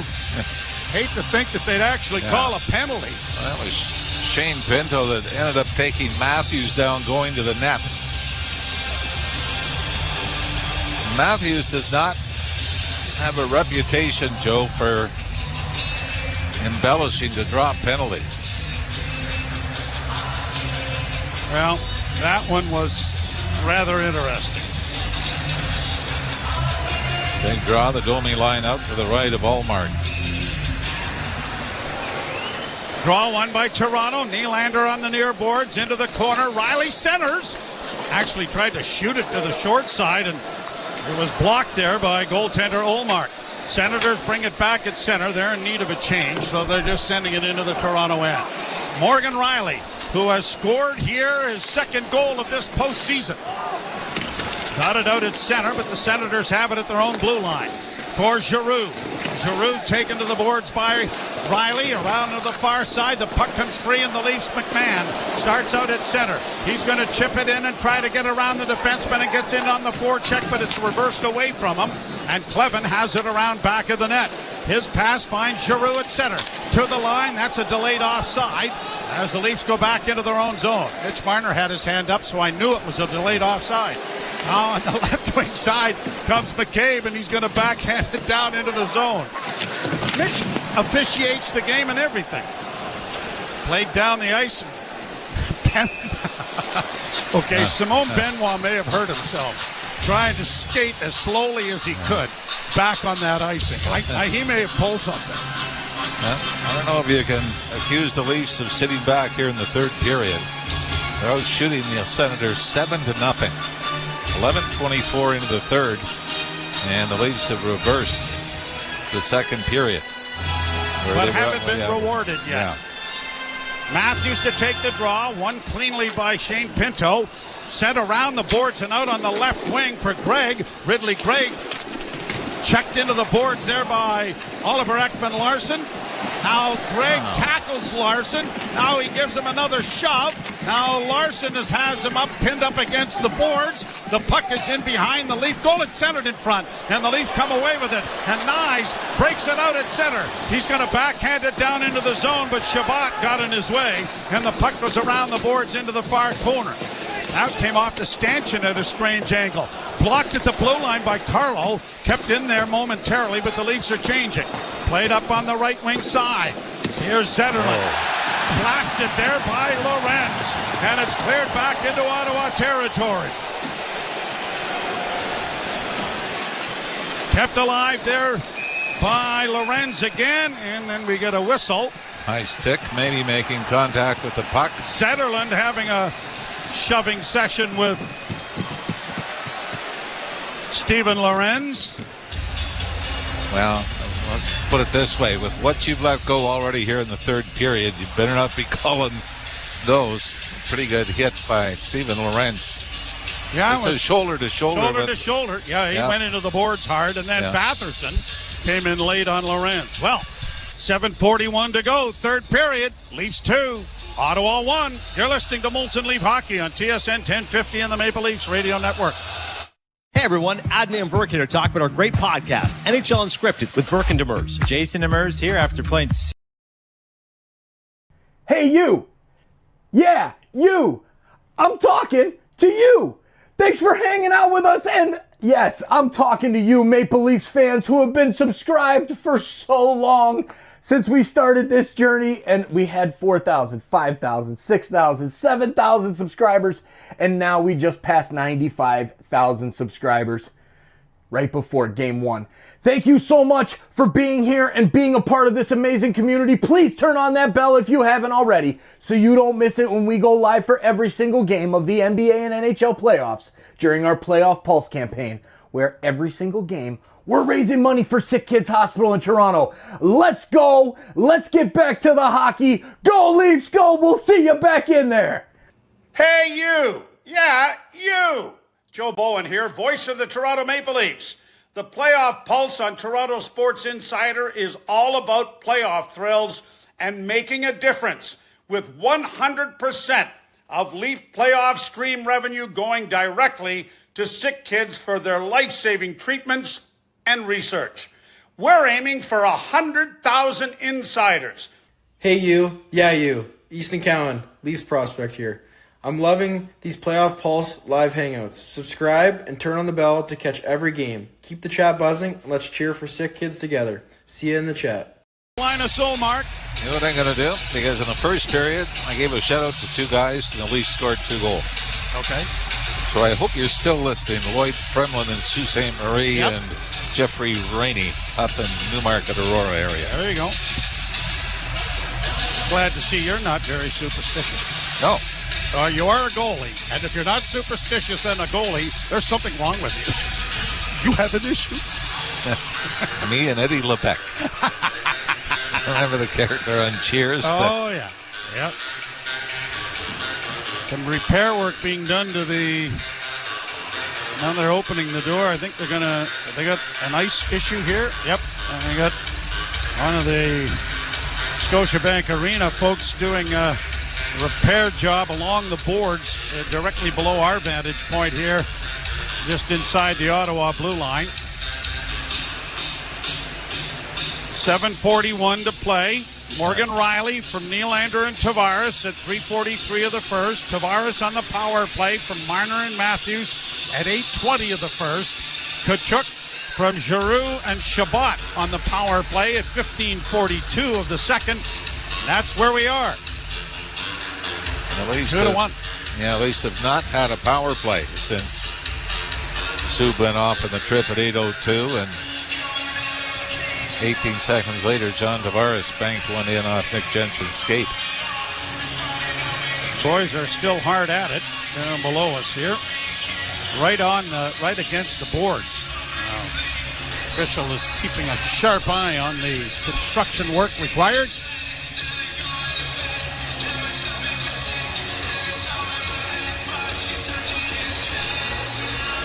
Shots favoring Ottawa 23-17, but the Leafs have outshot the Senators 7-0 in this third period.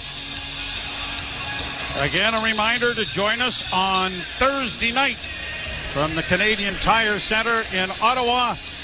Game 3 between the Senators and the Maple Leafs.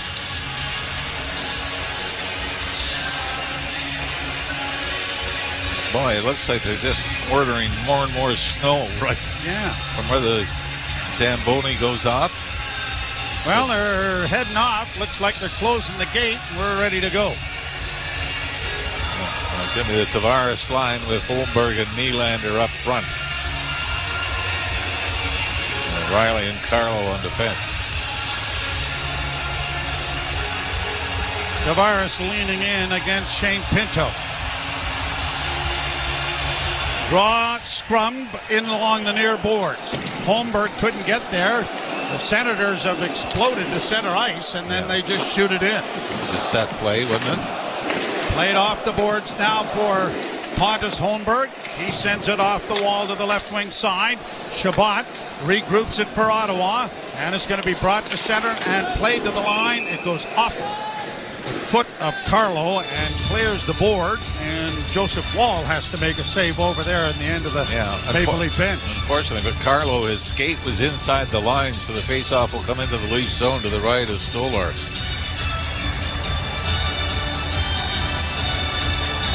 2-1. The Leafs with the lead. Greg Berube and the Leafs to a man have said it's going to get a lot harder, and it has. Panthers up 4-1 in Tampa in game 1. That series taking a long time to get going. Draw to the right of Stolarz. Matthews wins it cleanly. Tanev plays it on the glass, and it gets off. Didn't go off I thought it went off the glove of Jake Sanderson, but apparently not. Well, bringing it back. Chris Tanev. Wait a minute, they're having a bit of a discussion here first. Yeah, Chris Tanev is the one that got the attention of the ref, and they're going to reverse it and face off at center ice instead. Don't argue with my vision from up here, Mr. Ralph. Don't you dare argue with my vision from up here. What about everything else? Oh, I pretty much go for everything, but still seeing fairly well. Yeah. Played off the boards to the Leaf blue line and out. And Sanderson back at his own line, gives the puck away, but it's controlled then by Ottawa, and Batherson brings it in, but offside is called. 6:57 to play in the third period. And the faceoff coming back into the neutral zone in front of the Toronto bench. Well, you do like the fact that it's been controlled defense, right? This hasn't been a collapse. This hasn't been sitting back on your heels and weathering the storm. And running around. Yeah.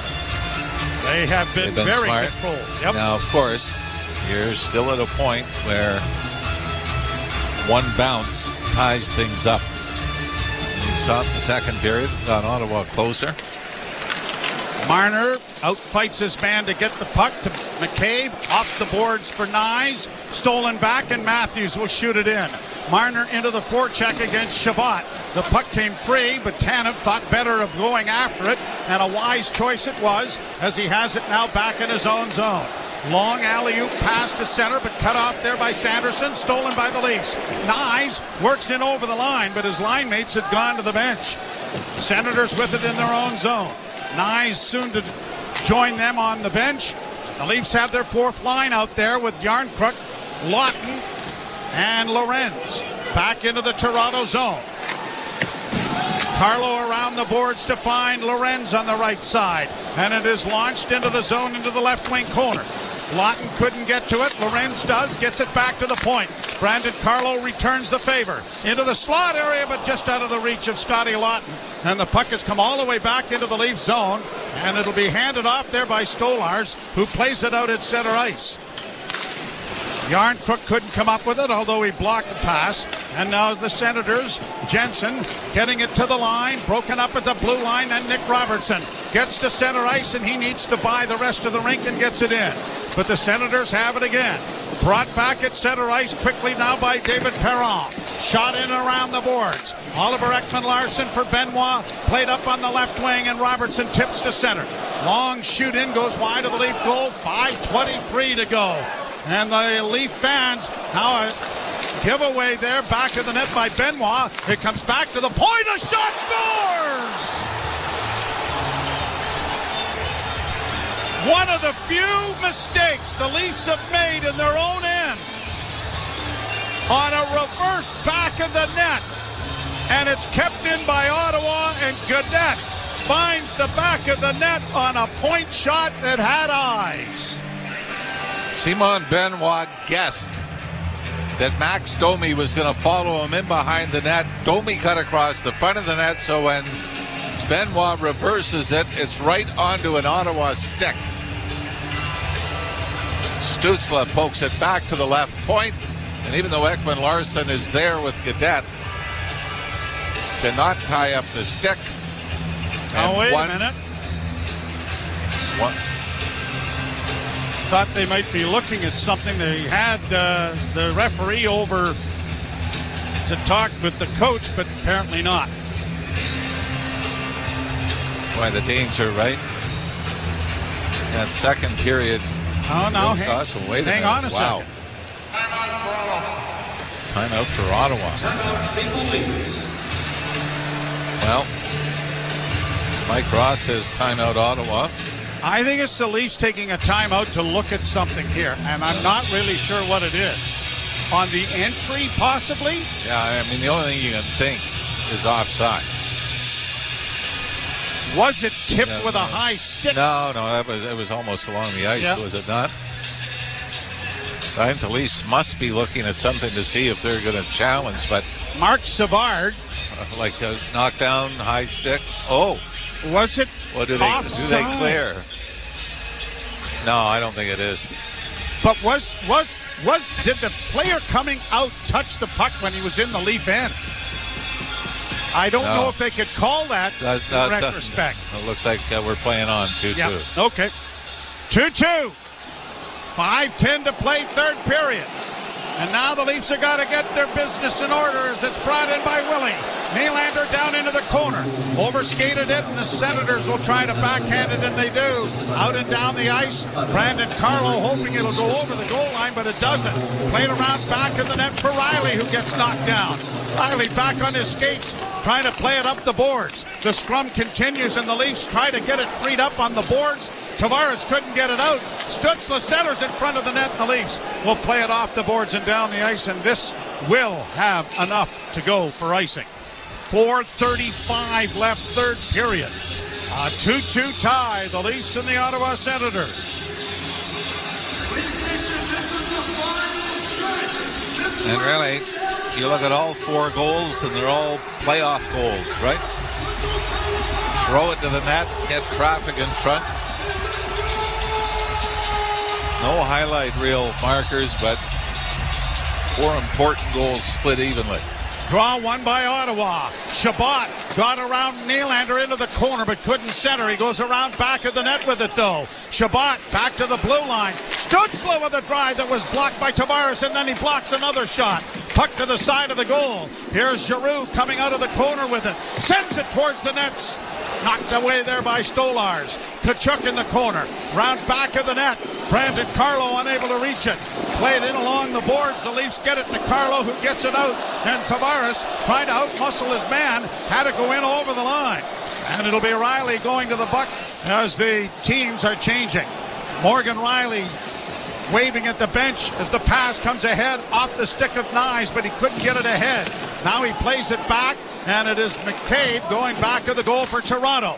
He ran into the forecheck there of Amadio. Amadio comes out of the corner with it, got it to the line, but not out. It goes to the side of the goal. Into the corner now for McCabe with Amadio. Amadio check. McCabe can't get to the puck. Played to the blue line, kept in by Sanderson. Sanderson shot! That was a seeing eye one that went wide, and or at least Stolars never did see it till he heard it. Off the inboards. Sanderson into the corner. Round on the boards again, near side for Zub. Zub holds, played it back in around back of the net. Riley got it freed up, and now here's McCabe starting out of his own end. Could have been a slash there, but no call. Nyes is in, tried to get it into the slot. He does, passes in front of the goal. Oh, and it trickled just wide of the net. Senators in their own zone. Matthews steals it along the boards with Nyes. Marner was upended, no penalty.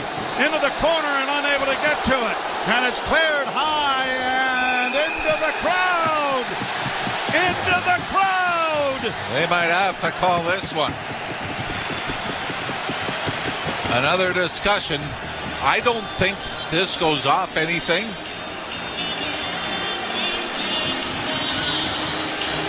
But so far, the referee huddles have not been kind to the Leafs.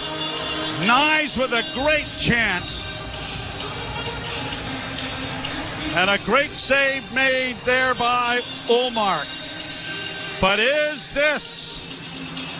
2:43 to go here in the third period of a tie game. Is it delay a game? And it is so difficult to reverse the call. Whatever way it goes, it's so difficult to get an angle on it. They waved it off. They've waved it off. We're going to commercial break with 2 minutes and 43 seconds left to play in the third period. You're listening to Molson Leaf Hockey on TSN 1050. Up front tonight, the breaking news. Get closer to what's happening right now. Hey, Insiders! Thanks so much for hanging out with us tonight. Now's the time of the show. Please let us know where you're watching from in the chat. Please give us your city and province, city and state if you're in the USA or all over the world. Let us know your city and country. Let's see those flag emojis flying. Lots of Canada flags. Let's go. The Battle of Ontario. Thank you so much for letting us know where you're watching from. And as well, you can check out that link that's in the description, our live viewers tab that's going to show you where everyone else in the world is watching from. Where in the world are you watching from? Now's the time to show for you to let us know where you're watching from in that chat or by visiting our new live viewers website. Holy Mackinac! As we are passing 100,000 insiders on Toronto Sports Insider, the playoff pulse is a global force. Visit TorontoSportsInsider.com to see our live viewer map and where fans are cheering from right across the globe. While you're there, check out our awesome new website and fresh merch options. Let's keep growing this global community. XM 91 and the Sirius XM app. The biggest names in the game. Trying to get behind Ristolainen, walks in, put it between his legs, shoots it, score! NHL play-by-play on Sirius XM. TSN 1050, everywhere you want it. No penalty. Face-off coming in the Ottawa zone to the right of Linus Ullmark. 2:43 to play third period, and this game is tied 2-2.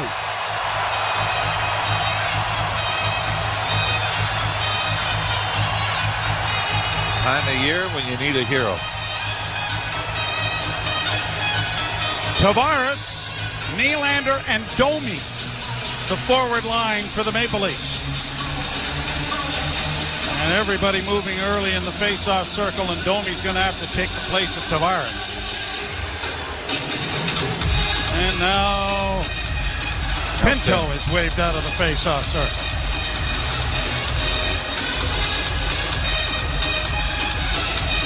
Lecture being given. The puck goes off a stick into the near corner.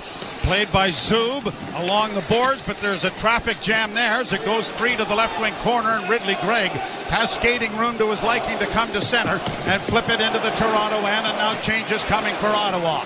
Back of the net now is Morgan Riley. Off on the wing it goes. Rink-wide pass off the skate of Nylander, and he gets it back again. Willie into the slot, a shot, and that was kicked away by Olmark's right pad. Giroux being hounded by Tavares as it comes to center ice and played off onto the right wing side for Stützle. Nice move to gain one zone. Gets it off on the left wing side for Tkachuk. Taken to the boards efficiently there by Tanev, but the puck comes back to Stützle. Back into the slot now for Jensen. His shot, pad save, big rebound. Stützle couldn't settle it down. Centering pass, back to the point it comes. Shabbat over to Jensen. Jensen holds, gets it down into the corner off his stick. Leafs looking for an outlet. Play it to the line on the near half boards, but not out. Tavares, and now the Leafs get the puck to the line and out. Here's Batherson. Right back in for Ottawa. Shabbat dropping it off. A shot. Oh, and a save made by Stolars. Leafs got caught back and in, standing still. And Stolars has to bail them out. As Dylan Cousins got some room, taking it to the net from the left wing circle, trying to go far side, glove side. Before that, Willie Nylander had a chance. Kind of bounced into the right pad of Linus Ullmark. Draw one, and a shot by the Senators went wide of the net. Kept into the corner with 1:22 to go in the third. Pontus Holmberg up ahead for Marner. Marner to Matthews with Nyes. He's across the line. Matthews to the right wing board, sends it to the net, and it's wide. Kept in by Benoit. Down into the corner now for Nyes. Nyes trying to tie it up, but couldn't come away with it. The Sens get it out at center. Carried through center ice with Sanderson. Now on the wing for Batherson. Closing, he hit the side of the goal. The rebound up on the left wing, and Nyes trying to get to it. Got it by one. Nyes in on the left wing, but running out of real estate. Gets it into the corner. Centering pass. Matthews. Back to shot. That was stopped off the stick of Yarncrook. It didn't make the net. What a setup by Matthews, though. 38 seconds left in regulation. Zetterlund to the red line and shoots it into the Toronto end. Played to the line. Played off the glass then by Lawton. Leafs can't get to it. Back in on the wing on the left wing side. Gregg into the corner. Bang to the boards there by Tanev. Puck is in against the end boards with 11 seconds left in the period. Played around the boards into the near corner. Lorenz got there first. The Leafs are going to get it out. This game is going to overtime, folks. Well, I can remember, I haven't written it down, 5 overtime games between these two clubs. Ottawa winning one of them in Ottawa. Mike Fisher scored. And then it was a Game 6 overtime goal that sent it back to Toronto for Game 7 in this building. Well, Matt Sundin also scored in Ottawa in a 1-0 game in Game 1. Corey Cross. In this building, Corey Cross, Steve Thomas, and Gary Roberts. And Roberts was double overtime or triple overtime. Off a face-off down to our right. So the Leafs have had success in the history of the Battle of Ontario. Let's see if those ghosts can make an appearance here in Game 2. Riley and Tavares scoring in the first. Tkachuk in the second. And Gaudette on a seeing eye shot in the third sends this game to overtime. We've got a series, folks. It is a 2-2 tie. We'll step aside as Jim Taddy is joined by Anthony Stewart. You're listening to Molson Leaf Hockey on TSN 1050 and the Maple Leafs Radio Network.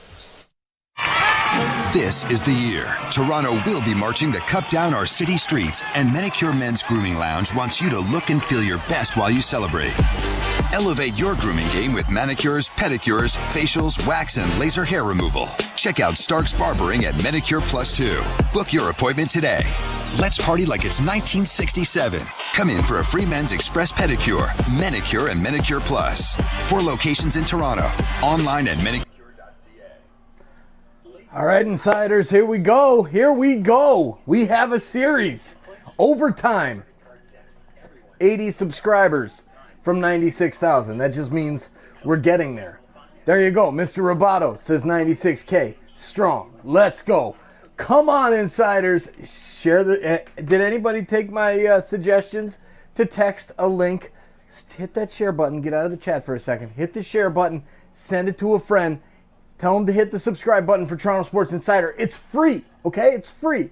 And it helps raise money for SickKids Hospital every single game. This one, 100%, everything tonight goes to SickKids Hospital. And we have another email to report. And I just made a mistake and started the last hockey game of the night. I thought I was starting the basketball live, and I was late. I was switching things up on the other computer here, and oh man, here we go. So that game is just going to be my buddy Frank Trachtenberg speaking for a long time. But here, the last donation that we had is, oh man, we don't have any more new emails. But Richard did send his contact information over. Richard, thank you, man. For everybody here, as we're about to pass 96,000 subscribers as the Leafs go to overtime, man, Richard was in the chat 4 hours after the Toronto Maple Leafs played the Phoenix Coyotes. They don't even exist anymore. We passed 10,000 subscribers last February. Richard was in the chat just chilling, listening to Frank Trachtenberg, and we hit 10K. Richard, thank you for sending that over. I'm going to send that t-shirt over as soon as I meet with my team next week at the latest. Let's go. Richard, you're the man. Thank you for being an OG Insider. And check out the merch if you haven't already. Now, let's get to the hockey. Come on, buds. 2-2. A little bit of a letdown here. There you go. Shroom says Coyotes. Yes. The Phoenix Coyotes, Arizona Coyotes, whatever the hell they were called. A little bit of a letdown here, but we're all right, buds. Let's go. We got to just put this thing in the bag. Let's get it done. Who do you have scoring the Leafs goal? I'm gonna go right out and just say it right now. Johnny Toronto, former captain, now assistant captain, John Tavares gets the goal. That's my pick in overtime. Let me know in the chat. And hey, any Ottawa fans here in the chat? Go ahead and let me know who you think, and let us know in the chat who you think is going to score if you think Ottawa's going to score. But I don't see it happening. Don't forget to check out the link that's pinned in the chat for our SickKids donation. Let's see if we can get another email in here. I have to total this up, but we're well over $200 or $300 raised just tonight alone. So thank you all. Sean Hunt, you drunk, bro. Not yet, man. Not even close. I got streams going for a long time. Not even close, man. All right, there we go. Willie Nylander in the chat from Andrew Hurd. Money Mitch says, Johan Yotun. Good to see you, Johan. Thanks for holding it down. And everybody, all the mods in the chat, thank you for holding it down with all of these different games. And like Shroom jumped in and said, hey, Mike, no audio in the other hockey game, Panthers and Leafs. I appreciate that because I'm over here just going crazy, but it's so much fun. And this is, I actually just texted Samara and was like, this is the best night of my life. We'll see you tomorrow in our chat. We've got a meeting tomorrow with SickKids. I can't wait to just start sharing timestamp links with her in that meeting. All right, let's go. Let's raise some more money for SickKids. And come on, buds, let's go. Let's get the victory. Who's fired up? Are you fired up? I'm fired up. Can't you tell? Let's go. Come on, baby. Let's go. Welcome to everybody that's new in the chat. Hit that subscribe button so we can get to 96,000 before the end of this game. Tristan, the egg. The egg is here. Man, Egg's been here for a long time, too. another OG insider. Everybody before 100,000 subscribers, everybody is an OG if you subscribe now. Welcome to the best online fan club for Toronto sports teams in the world. Let's go. There's Dagger Cards. Quick shout out to Dagger. Man, Dagger raises money for SickKids Keo in Ottawa. I just have to give a shout out, and it is an Ottawa Senator stream. Dagger, keep up the great work, man, and hopefully that last message that we had a while back is coming to fruition for you. Keep doing what you're doing. Keep fighting the good fight, man, and references, anything you need, my man, you let me know. Check out Dagger's page. He raises a lot of money for SickKids out there, doing bike rides and runs and all that. I need to start doing that, lose a little bit of this weight. Oh, yes, there's my buddy Jose. We had to have a cat come into the stream tonight. We did. We had to have a cat come in. Right, Zay? All right. Jose and I are going to hang out and watch the Buds in overtime. And we'll see you guys back in the chat. Come on, Leafs, let's go. I know. He's like, Dad, you're fucking annoying, bro. You're annoying. Brandy loves the cat. We love our cats, too. We got 4. Love my cats. We'll see you back in the chat. Go, Leafs, go. Glad no black cat, Toronto Sports Insider. Man, don't be talking about my black cats like that, Shroom. Don't you even. All right, go, Leafs, go. Let's go. Back to the reason why we're here. Tell your friends to come hang out with us. Go, Leafs, go. If you look at game breakers and, describing this team in years past, who can you close your eyes and think about scoring that big goal? With this Maple Leafs roster, there's more than 3 or 4. There's 6, 7, 8 guys. So I think that's the one advantage they have, but they just have to now, let that final 40 minutes go and, just say, hey, you know what? We have an opportunity now to take over the series. Let's do it. It's a lot better going back up 2-0 than 1-1 back to the nation's capital. I think we still have to give Ottawa some credit for cleaning up some stuff that really burned them in Game 1. Obviously, the Leafs have a power play goal in this game, but it was their only power play. So that's one of the items where the Senators cleaned up. They didn't spend any time in the box, and that took a big chunk of the Leafs offense out of the game. Yeah, they did. And again, we knew the reffing was going to the pendulum was going to swing back into favor with the Ottawa Senators, and they did get away with one, I believe, on the Mitch Marner getting high stick there.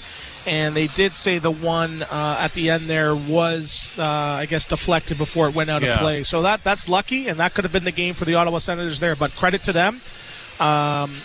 They did play a little bit, with a truculence and energy and trying to get, involved in those extracurriculars, but they did it within the rules, right? And for me, I think they took Stolarz off of his game by getting him involved, too. So great job by Ridley Gregg. You saw Tkachuk getting booed the whole entire night. He found a way to get on the scoreboard. So this Ottawa team, they bent, but they didn't break tonight. Still, they have, 19 shots on goal at least. I think we were thinking more, right? Yeah, but, this Ottawa team, they're big. They can skate, and they take away your time and space. And that's the MO for a lot of teams. You want to clog up the neutral zone. You'll play the percentages and let them get below the dots. And you know what?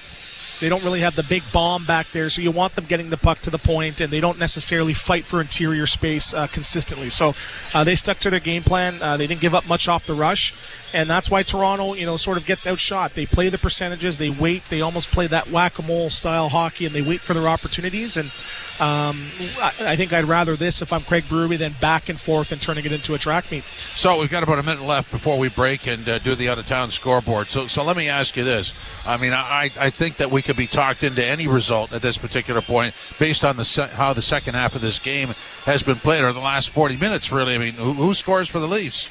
I'm going Austin Matthews, right? And again, I know you have the yes guy chopper loaded up, so I don't think we're going past 6 minutes here tonight. Okay, well, they can't make it to Ottawa, so we're going to have to ad-lib that one.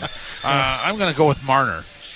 Yeah, I can see him coming down on a rush 2-on-2, keep the puck, fire it. He's got a great shot too. Yeah, so Matthews, Marner, those are safe choices. And do we want to go to Ottawa? No guy. Okay, fair enough. KZB, who do you got? Tell us tomorrow at 4 o'clock. Giroux. Yeah. Tell you in an hour. Yeah. I'm going to go with Giroux. How about you? I'll go Greg.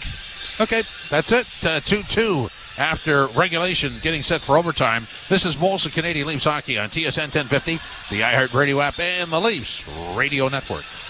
Hey, it's James Duffy for McAlpine Ford in Aurora. The best sales and service you will find anywhere.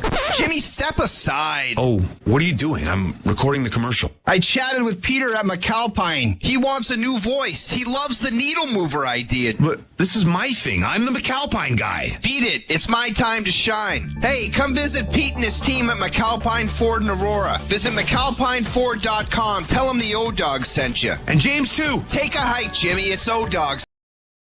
What's up, hockey fans, Maple Leafs fans, the best Maple Leafs community on the internet? Thank you for hanging out with us for game number 2. Our Toronto Maple Leafs are hosting the Sens in the Battle of Ontario in the first round of the playoffs, and we're up 1-0 with an amazing performance. Started out by OEL, followed up quickly by Mitch Marner, JT, Johnny Toronto, Willie Nylander, Morgan Riley, and Matthew Nyes. Lots of assists from our captain, Austin Matthews. The defense looked good as well, and an unbelievable performance by our goalie, Anthony Stolarz. What a game. The crowd was on fire. The only thing wrong with it was the feed coming through when we had to listen to the Ottawa Senators feed for about a period and a half. But Joe came back in the third, and we're ready to fire it up tonight. Let's go, Maple Leafs fans. It is great to see you all here in the chat. Do not forget, please hit that like button down below and share this thing out, and let's have some fun and keep it classy. I appreciate all of you for having my back in game 1. Now let's go get the W and make it 2-0 going back to Ottawa.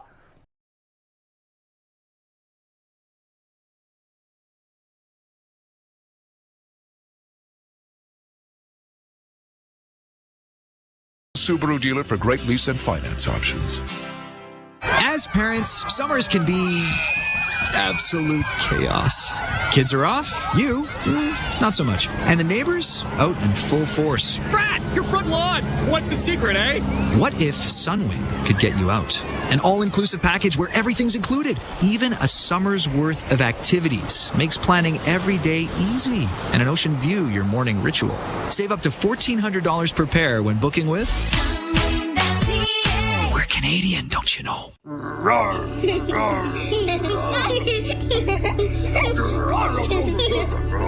This is the sound of medicine. When you stay at a Ronald McDonald House, close to your sick child, family is medicine. And right now, it's helping Ryan battle leukemia. We need your help to keep families together. Please donate today at rmhc.ca.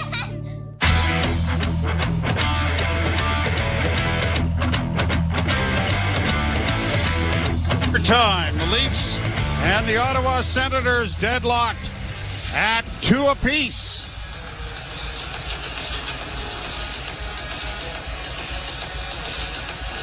The goal scorers in the first period, Morgan Riley and John Tavares on the power play. And it was Tkachuk and Gaudette with a bit of a seeing eye shot from the point that eluded Anthony Stolarz that has sent this game into extra time. They'll change ends, and the Leafs will defend the goal down to our left. And the Senators to the right. It's been a while since we did an overtime game, I guess. Hey, yeah. Now all four goals in this game have been deflections, right? Throw it to the net, and they banged in, and you get the feeling that that's probably going to be the way this one's going to end. That it's not going to be pretty. And we can say, just through memory, that when the Leafs have won overtime games here against the Ottawa Senators in the Battle of Ontario, all 3 goals have come to our right. Right? Gary Roberts, Corey Cross, Stevie Thomas. John Tavares huddling everybody at the blue line before this face-off.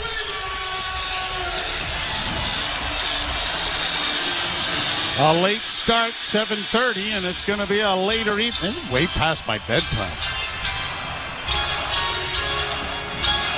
They're ready at center ice. Official time to get everybody sorted out. And the puck is dropped, and we're underway. The disc played in over the Toronto line, flipped towards the net, but Morgan Riley is there to bank it off the boards and get it out at center. Ottawa to the near boards for Sanderson. Off the stick of Stützle into the Toronto end. It goes around back of the net. Played up on the wing. Pontus Holmberg tied his man up, but Stützle comes off the boards with it. Still has it. Stützle back to the point. Zub with a shot that went off a body and comes to center ice. Good block there by Pontus Holmberg. Leafs are getting a change going. Sanderson starts out with a pass to Stützle. He has stood up, and it's cleared in over the line, and the Leafs' Carlo looks to get it ahead and finds Nylander, who plays it deep into Ottawa territory. Goaltender gives it back to Chabot. Into the corner then for Nick Jensen. Jensen along the boards, and it's lifted high into neutral ice. Knocked out of the air by Oliver Ekman-Larsson. Played off the boards to the line and out for Matthews. Matthews has it go off a body. It'll be played on the glove by Benoit, and Benoit gets it in over the line, and it's offside, or is it icing? Bit of a collision there with Benoit and Ridley Gregg. Well, it looks like it's going to be an icing call, yeah. Every little play gets exaggerated here in overtime. Face off in the circle to the left of Anthony Stolars. Matthews to take the draw.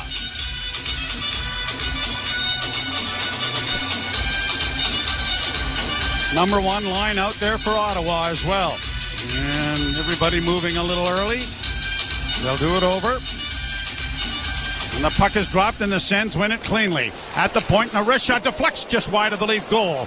Marner unable to get to it cleanly. It's down into the corner for Stützle. Stützle around back of the net, coming out, and a shot is stopped. Where's the puck? It's grabbed off by Matthews. He finds Marner, who saucers it ahead for Nyes. Nyes trying to play it into the zone, had it blocked. Marner gets it in over the line, but can't make a pass in front of the net. Lawton is over the boards as the Leafs get it to the line, but not out. Kept alive by Scotty Lawton. Lawton with a wrist shot that went high and wide of the Ottawa goal. Senators get it out at center, and now Lorenz to the far side, and it's ripped right back down into Ottawa territory. Cleared around back of the net for Nick Jensen. Jensen to the far side, intercepted by the Leafs, but they can't get a pass in front of the net. Now a lead pass goes off an Ottawa player, and an icing call is coming here against the Sens. It'll be back in Ottawa territory. Fourth line does what it needs to do and gets a face-off in the offensive zone, and Tavares and company coming over the boards. It's been a real... Now you've got Holmberg back out with Nylander and Domi. I mean, they've rotated everybody, right? Trying to find a mix here on the Tavares line with Nylander, whether it's Domi, Yarncroc, Holmberg. Draw one cleanly by the Leafs. At the point, Riley a shot that's blocked high off the glove of Ullmark and into the screen. The whole mindset here is get the puck to the net. Get it to the net. Remember Morgan Riley scoring an innocent-looking shot off the left wing boards against Tampa a couple of years ago in overtime. It went short-side on Andrei Vasilevsky. And remember Morgan Riley standing in front of the net when John Tavares scored in overtime against Tampa. Rolls in on goal off the face-off and quickly covered by Ullmark. And you usually see the chippiness and the gamesmanship end here in overtime because you just can't possibly take a stupid penalty. Draw to the right. Scrummed by Tavares, grabbed by the Sens, and Ottawa get it out at center ice. The Leafs trying to get it back. Tavares was slow getting to the bench and getting out of his own end, out of the offensive zone. Now the Senators send it down into the Toronto end. Morgan Riley pushes it out into neutral ice. Senators, Sanderson to the line, brought in by Ottawa. Long shoot in, easily gloved there by Stolars. And no. Did he stop play, or was there something else going on? No, he stopped play. Yeah, he held on to it, and he had three players. Yeah, ample time to play it. Yeah. So a face-off again in the Toronto zone, and each one of these is such an important piece of the equation. Max Domi will take this face-off.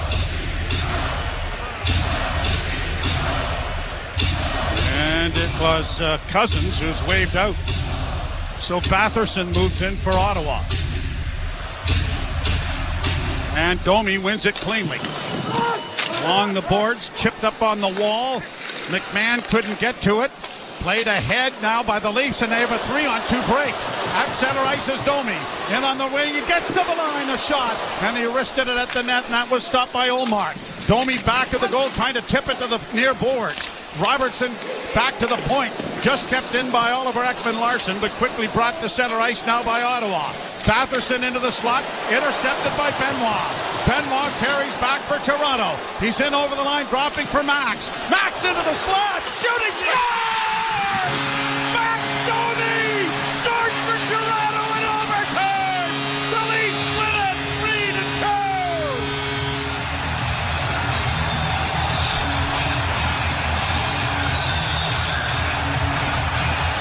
Simon Benoit, who had the giveaway on the tying goal by the Senators in the third period, leads the rush into the Ottawa zone. Drops it back for Max Domi.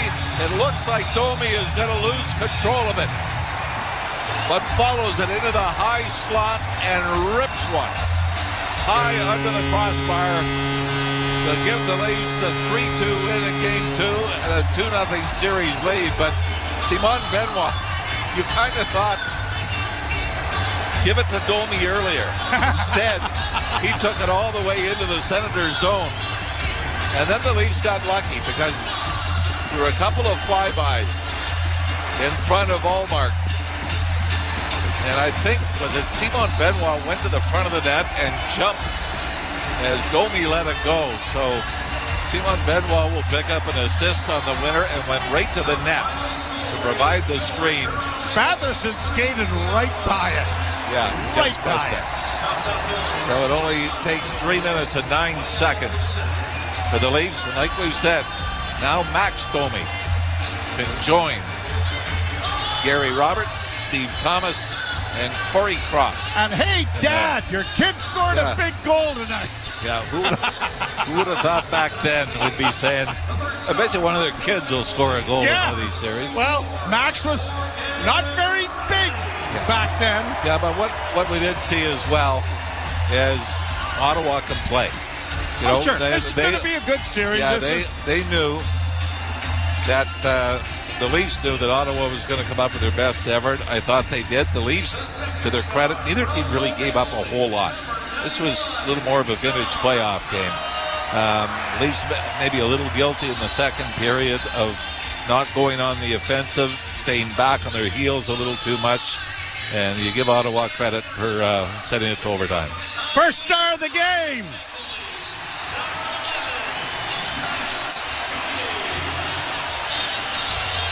Max Domi scores at 3:09.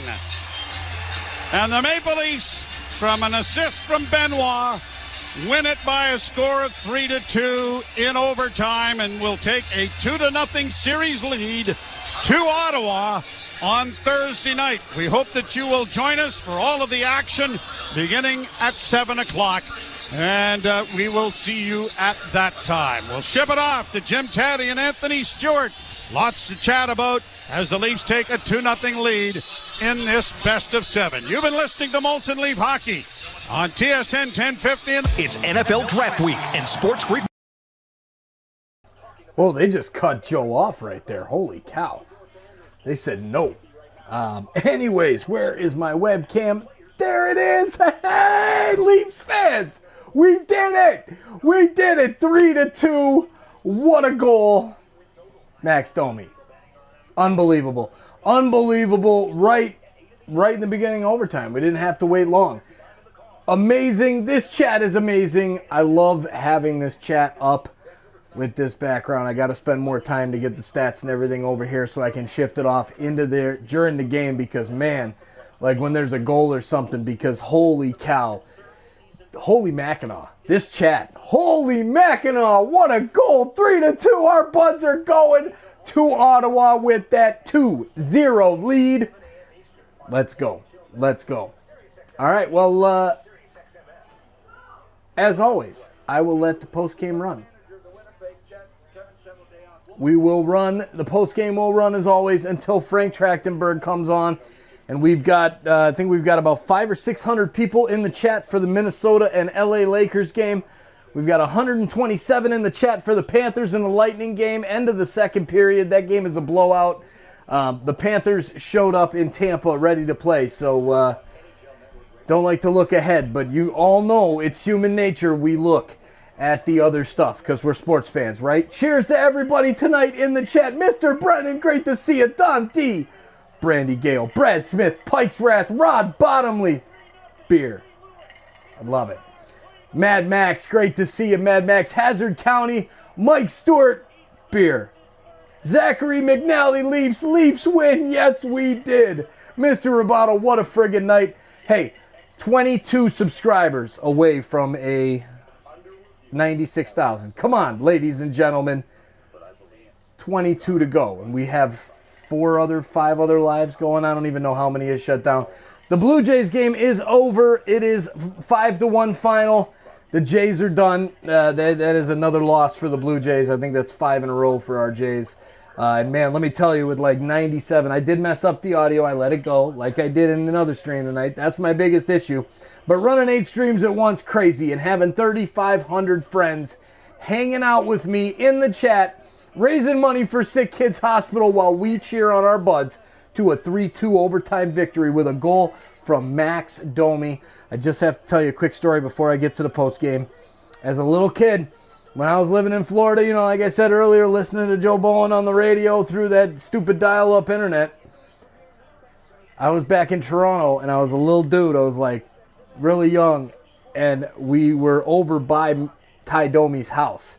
And we were outside, and Max Domi was young, our age, and, a little bit younger. He was like with some of the kids I was hanging out with, and I was like, oh my God. I was like totally fanboy moment.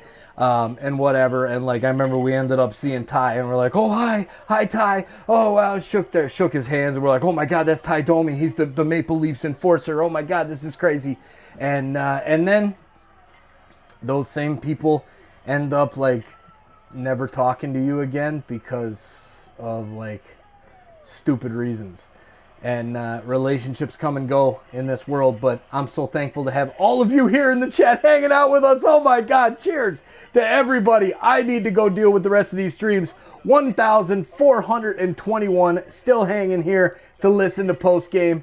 Have a great night, everybody. Thank you for raising a bunch of money for SickKids Hospital with me. Now let me give a last shout out here of the night through the email, because I got to pull it up. This is absolutely insane. What a night it was from SickKids Hospital and the Playoff Pulse. We've got donations from Haley Lim, Terry Fines, Eric Gutierrez, Kenji Moore, David Garvin, Mark Duffney, Andrew Hurd, and Brandy Gale. And oh yeah, TSI Mike, because I had to start a donation out, which we're going to have a big donation coming from our Bracket Mania campaign coming up really soon onto that page. Let's go. Good night, everybody. To the post game. Leafs are up 2-0. Yeah! Leaf zone. And Max Domi is out there with his line to take it. And ultimately ends up at the other end of the ice and in the net. But I thought it was an interesting choice for a defensive zone face-off to trust Max Domi and his line in that situation. Yeah, and just building on Benoit, he seems like, since that trade deadline and Four Nations, he sort of elevated his game and really carved out a role where, he was maybe in competition with maybe, the 6th or 7th other defenseman. And it's good to see him get rewarded because you see every so often, you call it Benoit time, where he goes for a bit of a rush. It's good to finally see it pay off for once. Yeah, and it was unfortunate. It's funny, the second goal, the tying goal by the Ottawa Senators, Benoit reverses it behind, thinks Max Domi is behind him.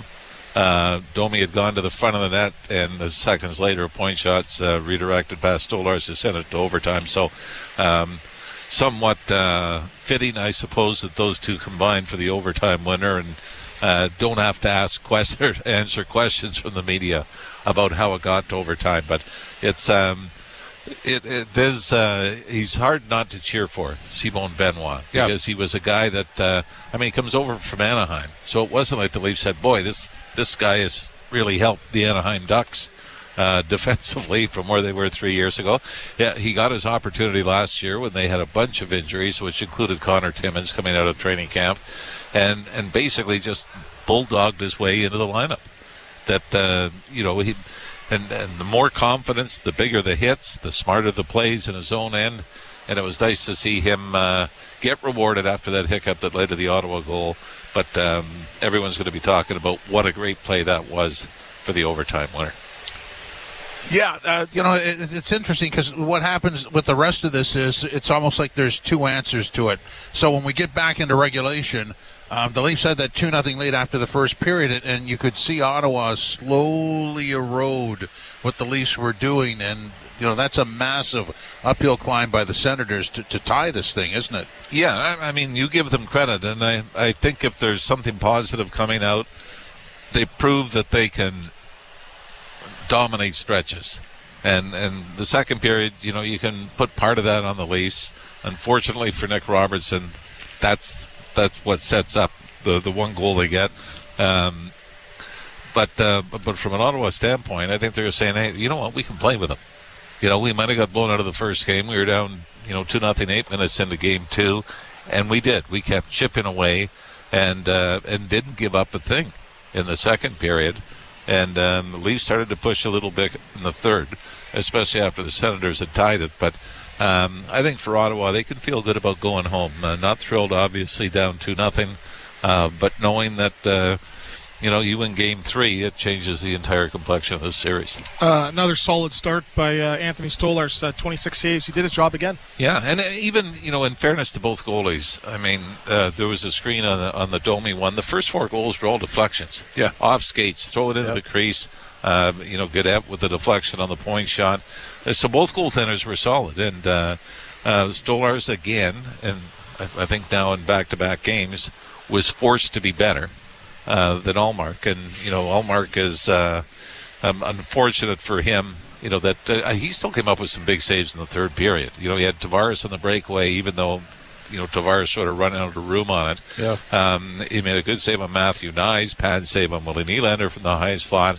So Ullmark was much better. And if Ottawa probably gets that kind of goaltending in Game 1, we've got a more similar score to what we had tonight. But yeah, I think that, from a Leafs standpoint, there does seem to be a quiet confidence, though, doesn't it? Even going into overtime, you never felt like they were thinking, oh, no, we're going to blow this lead, and oh, no, here we go again, and oh, no, we don't have control of this. And they had composure even after Ottawa tied it.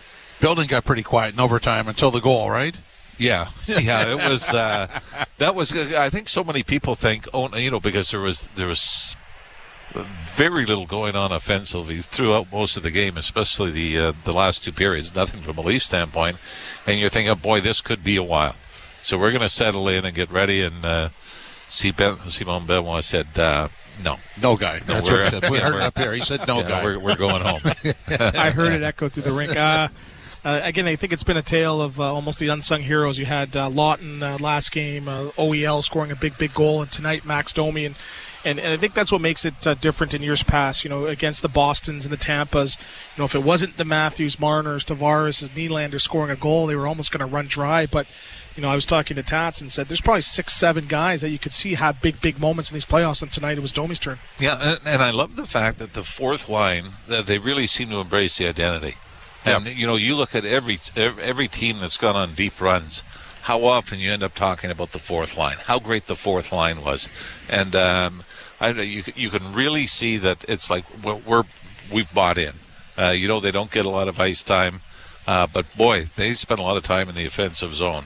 And, even if they don't score, although they set up the first goal of the series by Ekman Larsson, they set up the next line coming out. It's like they threw some jabs to get Ottawa back on the ropes, and then the next line comes out. And I think you love that they've got that depth, but you've got to have guys buy in and just totally embrace that role, and knowing that it's as important as the power play is, as important as the number one line on certain nights, and some nights it's going to be more important for you. So even though it's you don't get the ice time, you're not going to get the points, you don't get the praise.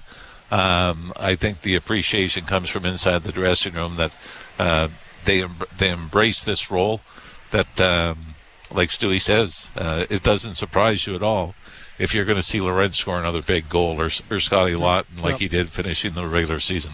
So, it's 2-0. The Leafs have the series lead, but there are chunks of both games where Ottawa 5-on-5 is playing pretty good. What do the Leafs have to do to sort of gain the upper hand in that area? I think a lot of it is where they got into trouble was trying to make cute plays out of the zone. There were times when they were trying to make that 10-foot pass up the boards. Ottawa, I thought, was very good at the defenseman coming down the wall on the pinch and then forcing the Leafs back again. So I think more, for the Leafs that I think we saw for longer stretches in the first game, come out with a little bit of speed together instead of just, getting caught back at your heels and then flipping it out or trying to ring it around the boards.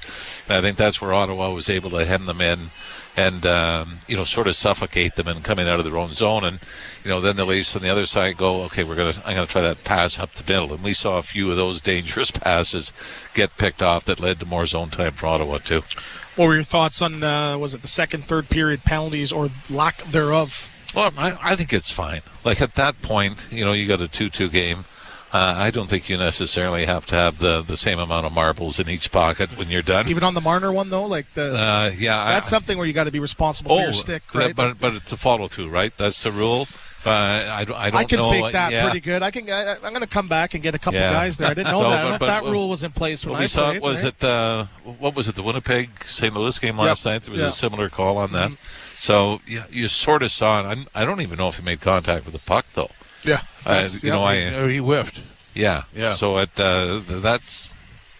that might be the pretty good argument. You go say, wait a minute. Yeah. You have to shoot it. What did Berube say? Call the league. Talk to the league. Call the league. You have to have a shot to have a follow-through. Because the thing with that, too, is it's a double minor.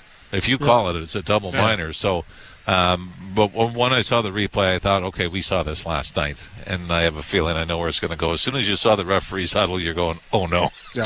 Oh, no. This sure thing is not sure anymore. So I'm just trying to get an idea. Like, what do you expect in the next two games? Because this is, if you're Ottawa, you're not really upset of how you played. You're upset with the score, or that you're down 2-0. But they have a lot of good to work with there. Yeah, and I think what you're going to see is, and Greg Berube said that coming into this game, we got to play on our toes. We got to come out with some purpose. We got to come out with some jump. That's exactly what Ottawa's going to be saying for Game 3. Yeah. Get the fans in the building, get some big hits, get the lead, get the building rocking, and try to turn this series back the other way. So I don't look at this. I guess it's the first time the Leafs have had a 2-0 lead in a series since playing the New York Islanders. Not 60. Oh, boy. Yeah, I think it was, what was the Islanders, 2002? They played the Islanders the first round. Yeah.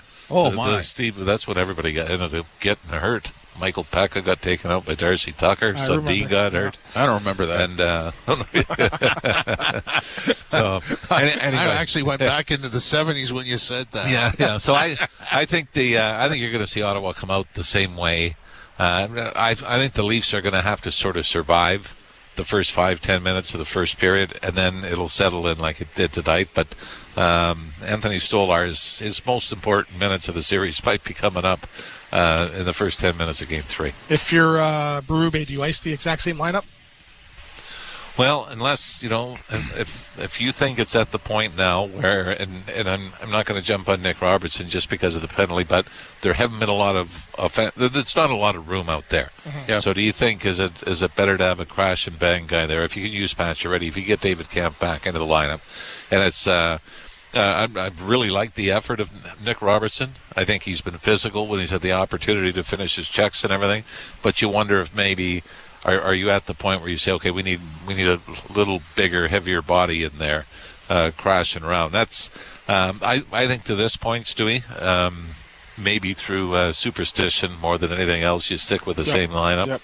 But I think that's a pretty easy or quick move to make for Craig Berube if you lose a game and you say, okay, we need just a little more of this.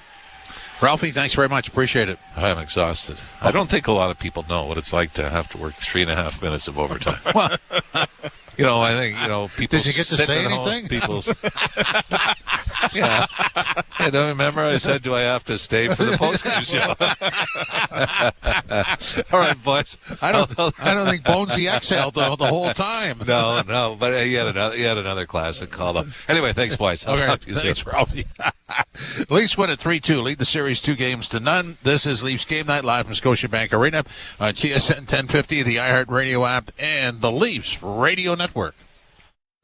Hi, Arash Madani here. At Honda, they built the CR-V Sport just like you'd build a team for the playoffs. Reliable performance? It's a Honda. Versatility? You've got all-wheel drive. High IQ plays? That's Honda sensing technology. Resilience and grit? You bet. After all, it's Canadian. Make your playoff drive count. Bring home the Ontario-built CR-V Sport. Lease today with rates from 0.99% for 24 months. OAC conditions apply. Made with domestic and imported parts. See HondaOntario.com. Touchdown. Great catch. Give me a high five. 5 minutes later. Interception. All right, 10 to go. Leafs fans, hockey fans, sports fans from all over the world. All right, let's go. Come on. Panthers are whooping. 5 minutes into the third period, Nate Schmidt with the goal 2 minutes ago. Panthers are up 6-2. They showed up, man. Steph is over there. Like and subscribe, friends. Thank you, Steph, for that one. Just wanted to announce, as here we are here in the chat with 10 left tonight. Leafs fans. Dang it, I took my microphone off.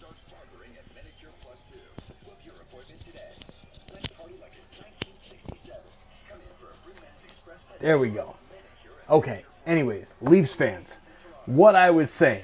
There you go. Wow, there. Fred Waterer says to everybody, see you, take care, see you all Thursday. Oh, Thursday, I can't wait.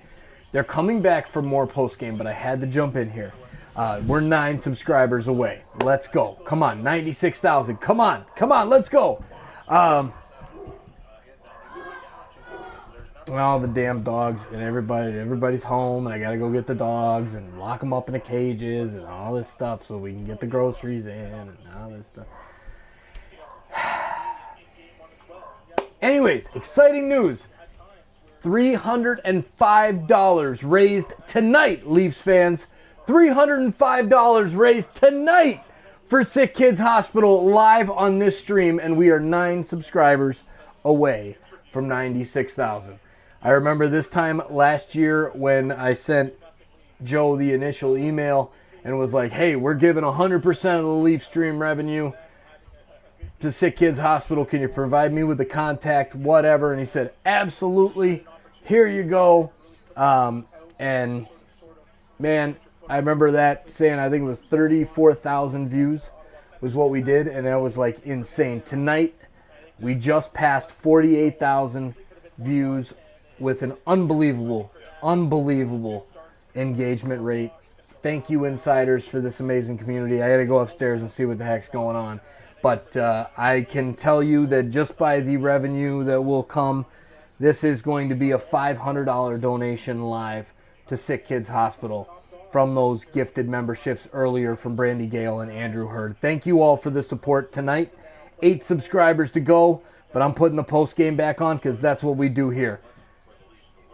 I will send you all, after this is over, to the Las Vegas Golden Knights hosting the Minnesota Wild in game number 2.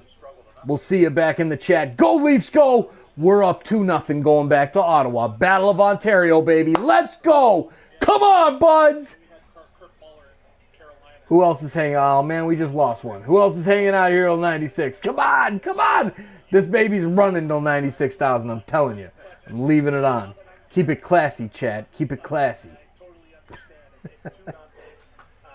You have to find a way to, put the game out of reach. And not saying you're going to turn into a track meet and open the game up, but that's where now someone's going to elevate and continue to keep momentum with a big shot block or a big hit or a fury of shots, right? But they sort of just continued to turn it into that background music game, and Ottawa ultimately got back into the game. So it's easier said than done, but again, it was another 4-line effort. All 4 lines were going. They had their moments, but just that consistency and saying, hey, you know what, someone's going to step up and put this game out of reach. They blocked 32 shots tonight, and Ottawa blocked 6. I mean, that's a lot of rubber. Yeah. Right, but you look at the makeup of Toronto, right, and they got some meat and potatoes type defensemen on the back end. You have McCabe, and you have Tanev, who is a shot blocking machine as well too. Carlo had 4 blocks. Matthews had 4 blocks as well. I saw one hit him on the inside, so you don't necessarily want that 24/7. But I think the one thing I can see for that is they're collapsing a little bit too much in the D zone, and then they're going out to the point. So I think they need to anticipate maybe that puck going back to the point, or closing out a little bit quicker. But they sort of have that little collapse, and you know what? Let's protect that middle. And they always talk about protecting the interior for second and third opportunities. But I'm telling you want to win 16 games and go 4 rounds. You can't have somebody averaging. You can't have 100 blocks. They're not going to be standing come the Stanley Cup Finals if you go that far. Yeah, there'll be the human bruise. So obviously, when going to Ottawa, you know that the Senators are going to throw everything at them, especially in that first period. Yeah, and I think the one tactic that they use to sort of get back into the game is getting involved in the extracurriculars, and it started with Ridley Gregg, who, despite not scoring yet in the series, he's been noticeable. He's been noticeable, and it's not the biggest guy, so I think that's going to sort of be the MO for the group now. And you saw Bathurst get involved with the chippiness. Same thing with Giroux. He was going at Tavares, so I think that's going to be the MO. And it's a big building, and it can get loud at Canadian Tire Center, so they have to find a way to weather that storm. But smiles and cries, right? I don't think you need to be crying and getting involved with that. I think you just got to turn the other cheek. So it's going to be interesting to see, and that's why I mentioned maybe does Pacioretty make his debut to sort of counteract a little bit of that chippiness. And I think it's worth noting on that goal that Domi scored. It starts with a great back check by Nick Robertson. So he was back checking like his life depended on it, and it probably did. So he ended up forcing that turnover to Benoit to get up ice. So, yes, you're going to make mistakes. There's going to be some times where you make the wrong choice or you take a penalty, but I think he made up for it. And I think he's been a net positive in this series. So, but ultimately, to win a cup, you're going to have multiple lines, multiple guys coming in and out of the lineup, and I would not be surprised to see a Pacioretty, if he's healthy, sooner than later. Well, and the good news is it was the third line. In Game 1, we talked about the fourth line. I think the top 2 lines nobody would have a problem with. They do what they do. So, it's full participation. I think that going in at the start of the series, you wondered what you were going to get out of the bottom 6. Yeah, and you saw the top 6. They were looking a little bit tired as that third period was wearing on, and I saw the fourth line actually, I think, skip the third line a couple times and get some extra shifts. So, again, Craig Berube has full faith in that fourth line because, again, it's not mistake-free hockey. They're just managing the puck. They're chipping it. They're getting in. There's waves. They're coming in layers, and they're protecting the middle. They're doing their job. So it's almost a delight in the offense and offensive production and offensive zone pressure. That's a bonus. So they're winning their faceoffs. They're playing the game the right way. And they're not just killing the clock for the top 6 or top 9 to go out there. So great job, Lawton, and he's come as advertised come playoff time too. And not to diminish. I think Holmberg had a pretty good night tonight, filling in the top 6. So yes, they could be better as a group, but to be up 2-0, it's really tough to criticize or overanalyze where they're at, as they're doing exactly what they've done during the season, and that's win hockey games. Yeah, so let's go to the overtime goal again. We talked a lot about how Benoit bought some time and then eventually got it to Domi. And it almost looked like Domi was trying to settle the puck down. And, that's a wicked shot. It was a misplay. Benoit didn't really put it in his wheelhouse, and Domi almost had to reach for it, and he poked it through the one guy, then he had to get rid of it. And I'm like, oh, man, I've seen this story before where it's a turnover. They go back the other way. I know, right? Because literally the entire building was silent until you saw him rip the shot, and then... Yeah. And bless his heart, Benoit, every 2 games, it's like it's Benoit's time. It's Benoit time. Time for me now to take over the game, but I love the confidence. He's oozing confidence. He's not afraid to try something, right? And as great of a shot it was by Domi by creating the space, Benoit, after he dropped it, he didn't go back on defense. He went to the net and jumped and actually created a screen and made it tougher for Ullmark to track that puck. So great job by Benoit, and that's what the playoffs is about. It's about unsung heroes, guys stepping up and owning the moment. And kudos to Benoit. I'm excited because you've seen guys over the years, right, that have been in this Toronto Maple Leafs lineup, and they've sort of been squeezed out as a guy coming in on a low, salary cap. He's elevated himself, right? You saw the Timmins, who's been the last couple of years in and out.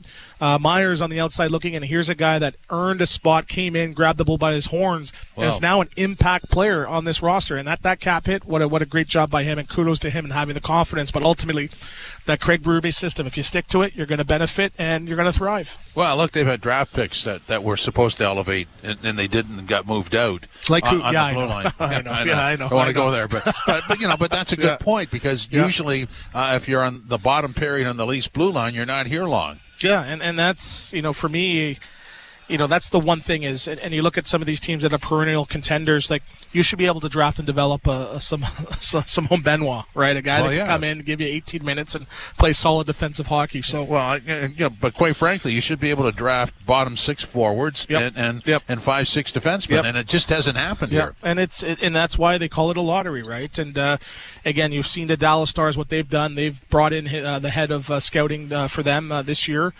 And that's part of it. But again, ultimately, this team is built top heavy, and $10 and $11 million and $13 million forward. So you're going to have some deficiencies throughout your lineup. But anyway, you dice it. Great job by Benoit, and you love stories like that. Guys that's just come in and find their way. So I'm like, oh man, I think of a guy like Frankie C. I'm like, he could probably be thriving with this opportunity now. He has started to work out. I don't know what that means. Oh man, ball hockey champion. Oh, guy. Okay, well, let's leave it at that. We'll get some sound when we come back. 3-2, the Leafs win in overtime. Domi gets the game-winning goal. This is Leafs Game Night live from Scotiabank Arena. TSN 1050, the iHeartRadio app. Fantasy Sports Radio is introducing you to the future stars of fantasy football at the NFL Draft. The top of this draft class has big-time talent. They're going to make an impact on fantasy football in 2025. Find out which rookies you need to draft if you want to win your league right now. I am getting Ashton Genty in 2025 in the earlier rounds. On Thursday night, follow. Unbelievable. 96,000 subscribers on Toronto Sports Insider. Ladies and gentlemen, I thank you so much for hanging out with us tonight. Thank you so much for hanging out with us every night, every single game of a Toronto sports team. It doesn't matter. It doesn't matter if it's a Toronto Big Five sports team. All right? Right now, the Leafs. You see it right here live in action. The Blue Jays. I've got to shut that live down and send them somewhere. I left them on mute again. Thank you so much for 96,000 subscribers. I mean, I still have the poll saved. When do you think we'll pass 100,000 subscribers on TSI? And everybody was like, nah, ain't gonna happen. Let's go. We're 4,000 subscribers away. Big shout out to Leafs Jelly HD. Man, what a guy. Dude, this guy had an exam tonight in college and tore it up. What a guy. Jelly, cheers to you. Hey, we've got my ice back. Time to pour another cocktail and get ready to... What have I done? It's the light. It's bad lighting down here. Oh, no, it's not. It I is. put on a lot of foundation. Oh my God, she put on foundation. Damn it, they're growing up too fast. Wow. 96,045. I love it. Thank you all. Cheers to all of you. Don D, Fred Waterer, Richard Fewer, Brad Smith, Carmen Don Allen, Rod Bottomley. 96 beers, man. 96. Holy Mackinac, we're at 96,000 subscribers. Are you kidding me? Toronto Maple Leafs fans, let's go. 4,000 away from that plaque. 4,000 away from that plaque. I'm switching the stinger. Switching the stinger now to that plaque. We got 4K to go. Okay, guys, we got this. Yeah, they were the ones that said, you couldn't do it, Dad. You couldn't do it. Dad, you can't do it. How do you know that? Because I remember when you said it. Punk. I don't think I remember that. Yeah, you don't. Hi. Yeah. What is his name? Cool. Carmen. Hi. Hi, Carmen. There you go. And then Andrew, 100K. Yeah, buddy. Let's go. All right.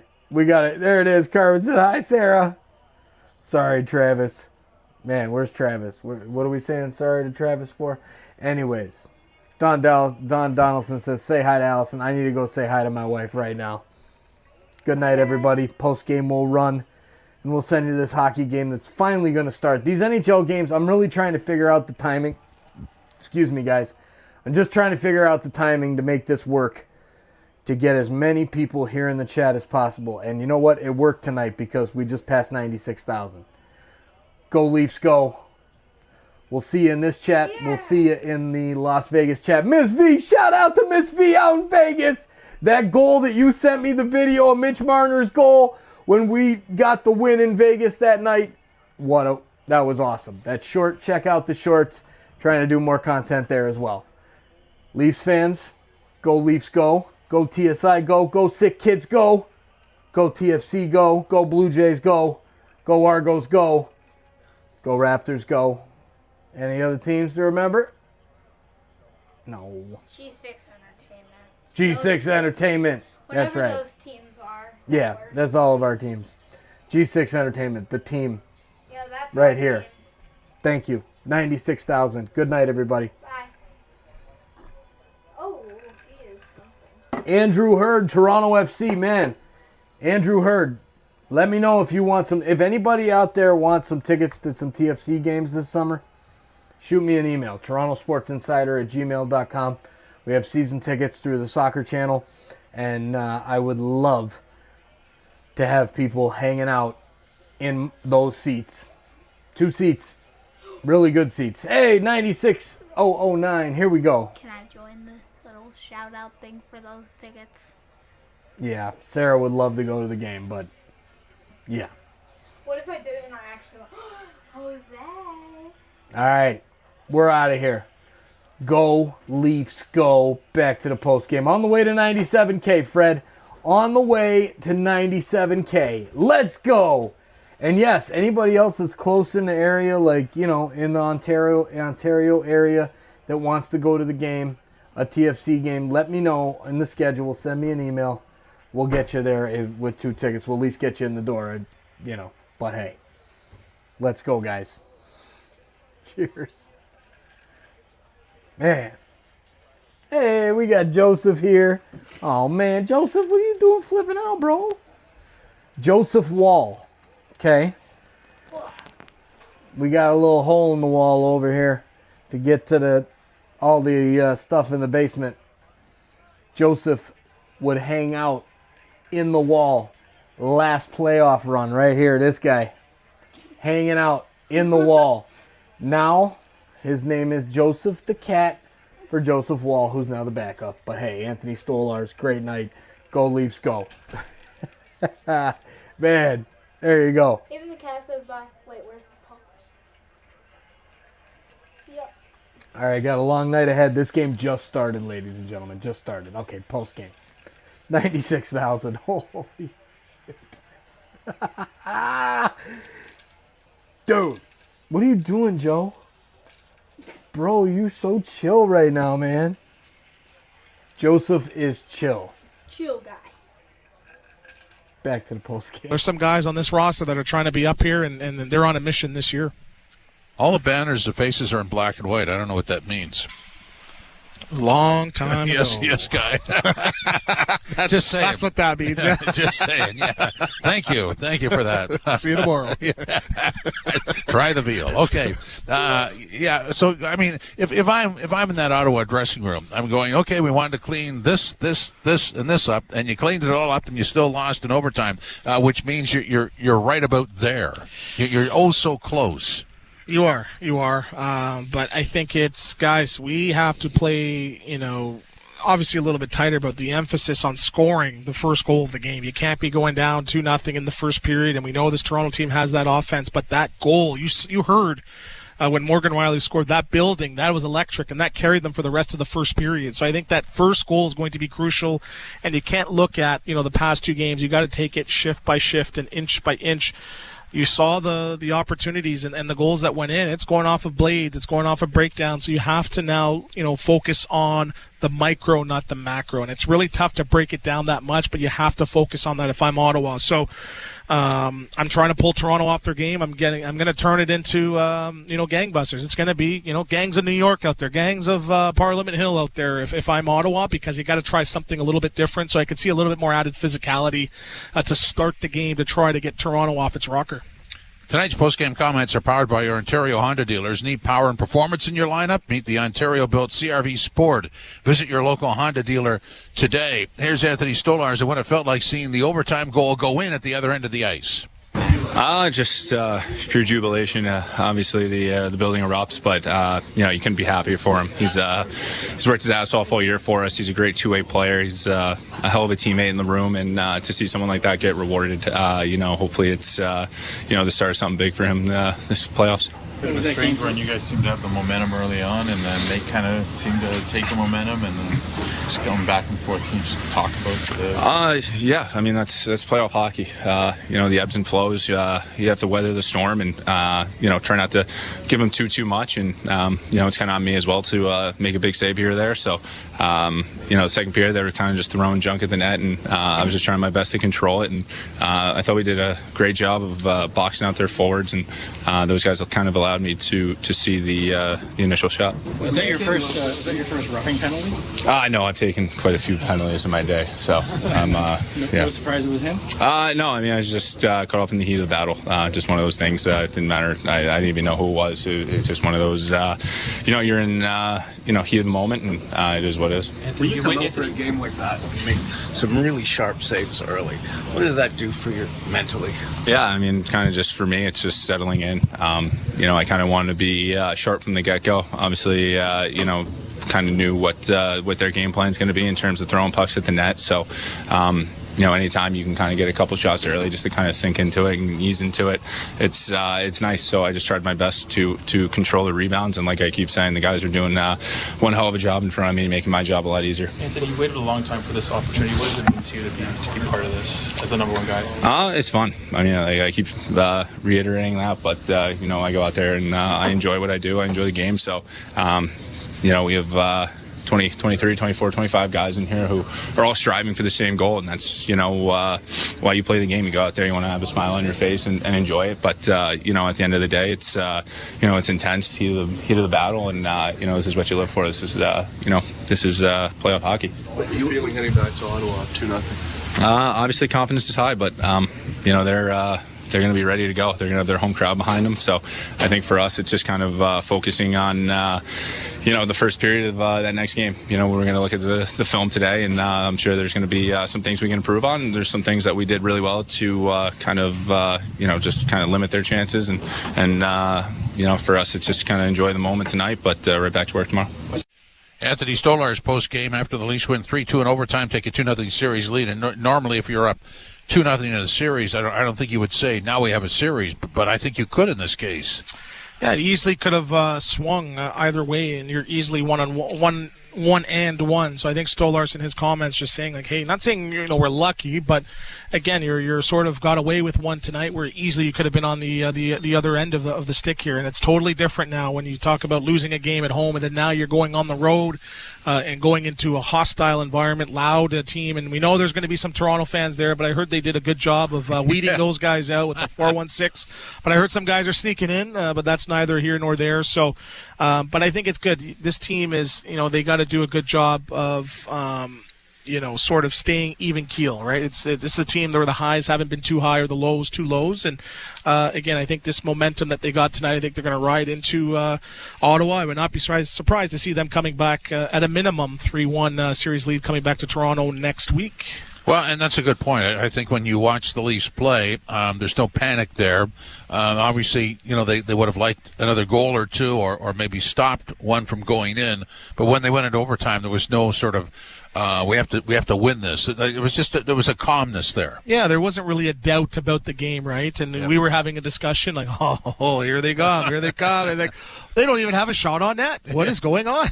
And then boom, right? So there's going to be some bad bounces, some mistakes, and that's the thing. Not saying they played a mistake-free game, but they played a solid defensive game for the most part. In Toronto, I think you got to give them credit where they really cleaned up a lot of those D-zone mistakes and giving those point-blank opportunities that they did in Game 1. So kudos to Toronto at adjusting a little bit in their defensive schemes too. But the one thing I want to see is just not rest on your laurels and have a little bit more killer instinct. But it seems to be working. That's been their MO all season, and it worked tonight again for them. Yeah, I mean, you go back to the regular season, and there were a number of wins where you could have been talked into being somewhat concerned because they didn't sort of wow you with how they played, but they were effective. So maybe that's sort of a template for what happened here.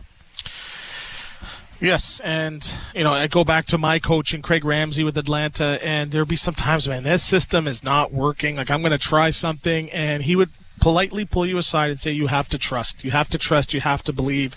And there has been times when Toronto's done that, where they've gone off script or, they're blowing a lead to the San Jose Sharks. But, consistently they've been consistent in playing Craig Berube hockey. And like they said, could take the last minute of the last period for it to work, and tonight it took 3 minutes into overtime, 60 minutes plus, and their talent and the good vibe sort of took over, and that's why they got the win tonight. So I mean, we tracked when Ottawa wanted to clean up, and they did. How do you think Game 3 is going to track? I think I'm gonna predict some fireworks, right? And then Brady Tkachuk did score tonight. He got a little bit lucky with a sort of a spinorama no look. That's my move, the no look hope pass that goes off of Brandon Carlo. Obviously, we did that on purpose, but I'm gonna see him try to drag this team into the fight. And I could see a lot of fireworks a lot early, so I could see some net crashing, some penalties, some scrums, because they got to do something to try to change the momentum here. So that building is loud at Canadian Tire Center.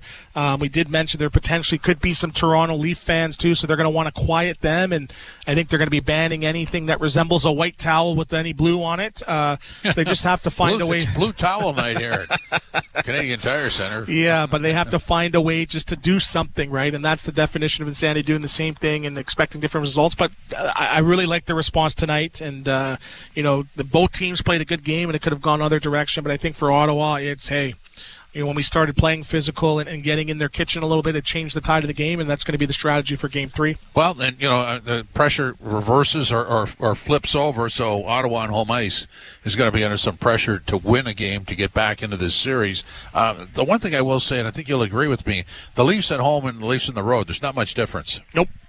They stick to the system, and you see Craig Berube, have you really had any main headlines or storylines about his comment or calling out a player or the team's not doing this? It's just we continue to march forward, we continue to play our system, and we just continue to be as proactive as possible in playing the game the right way. And, we discussed it before. Is it the fanciest? Not necessarily. Is it the most entertaining? No, but you saw the goals that Nylander scored this season. Marner having his first 100-point season.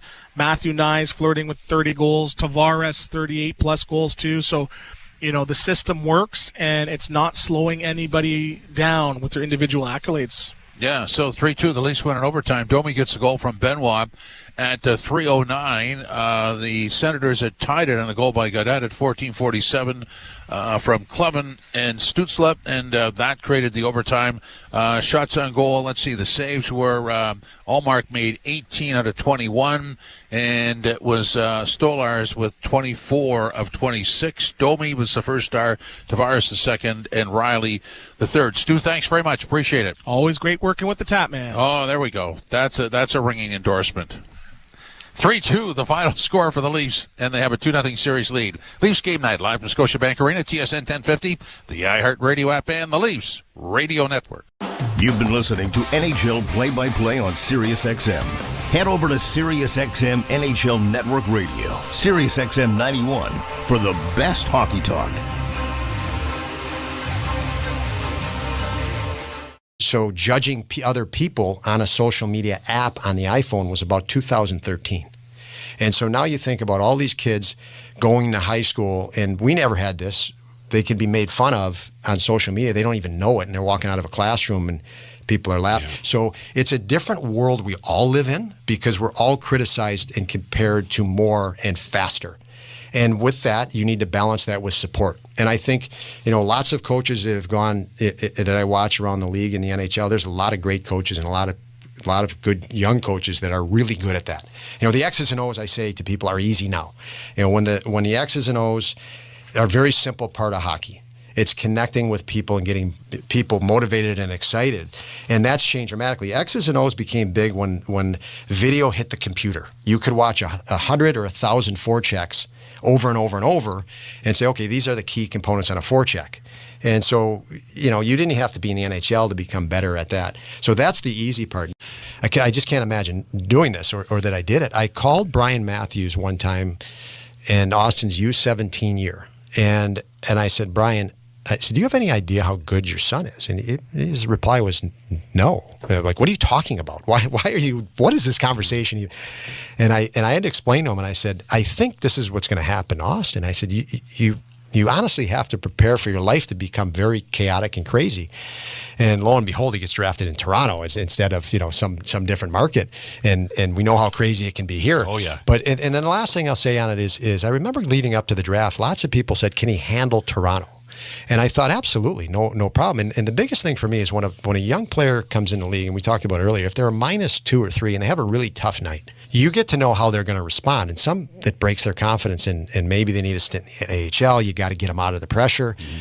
But Austin was so good that if that happened, and when it's happened in his career, it doesn't hurt his confidence. He knows that he's in that category of player that I know I can redeem myself just get me to the next game now. And they can do, the best players can do that.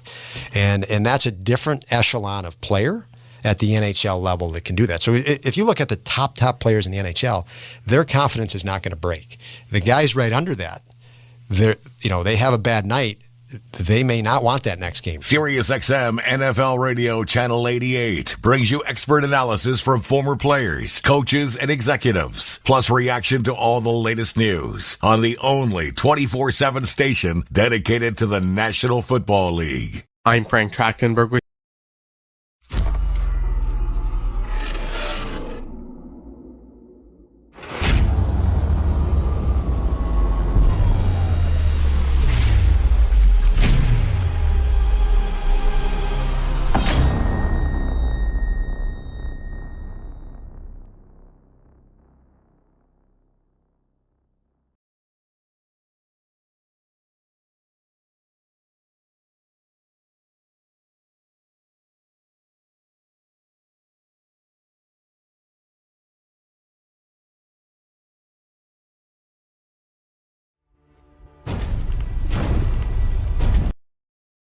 What's up, hockey fans, Maple Leafs fans, the best Maple Leafs community on the internet. Thank you for hanging out with us for game number 2.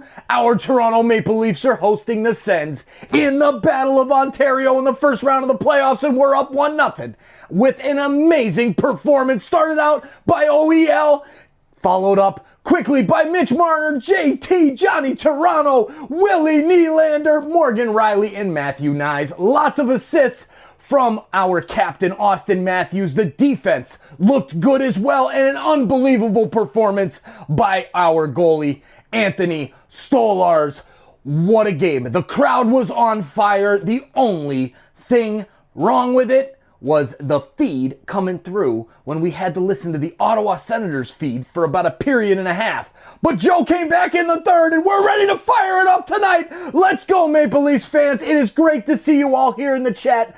Do not forget, please hit that like button down below and share this thing out, and let's have some fun and keep it classy. I appreciate all of you for having my back in game 1. Now let's go get the W and make it 2-0 going back to Ottawa.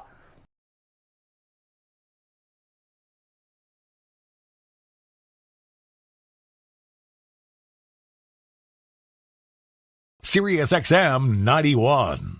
New York Rangers legend and Hockey Hall of Famer Mark Messier joined Scott Laughlin on SiriusXM NHL Network Radio, Channel 91, to share what it was like to play in the 1994 finals with the New York Rangers, as well as ending the 54-year drought for the franchise and how that team represented what a hockey team is all about. Well, look, I'd be remiss if I didn't ask you about 1994 as well. You mentioned Mike Keenan. We spoke with him in studio a couple of weeks ago. He still speaks so highly of you and of that run. So take us back to ending the 54-year drought. In Game 7, you get a power play goal. You shovel a puck underneath of Kirk McLean. Stands up as the game winner, as it turns out. So take us back to that hot, steamy night. What was it, June 14th of 1994 at the Garden of New York? Just, I guess just starting, going to the rink, trying to keep your same routine. Brian Leach and I would always drive together down through Times Square, down Broadway 7th Avenue to take a right-hand turn on 33rd Street. And you could feel things were different, even from the Upper West Side. Just the vibe and the energy of the whole city was just electrified.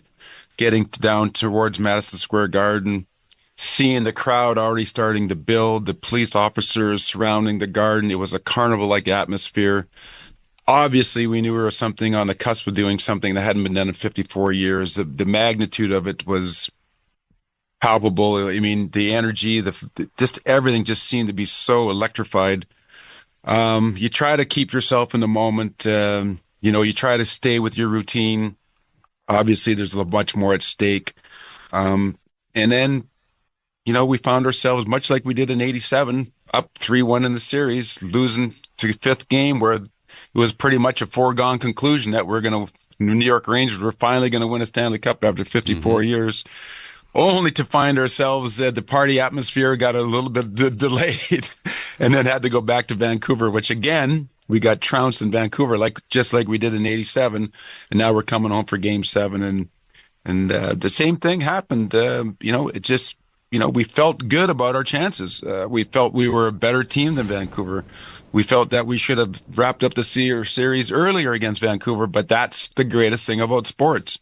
You can think all you want, but the reality is, they got a heartbeat over there too. They got pride over there too. They're there for a reason because they're a great team. And here we are in Game 7 and happen to go out and execute a great game plan to beat a very hungry, very young, very physical, hard team to play against in Vancouver.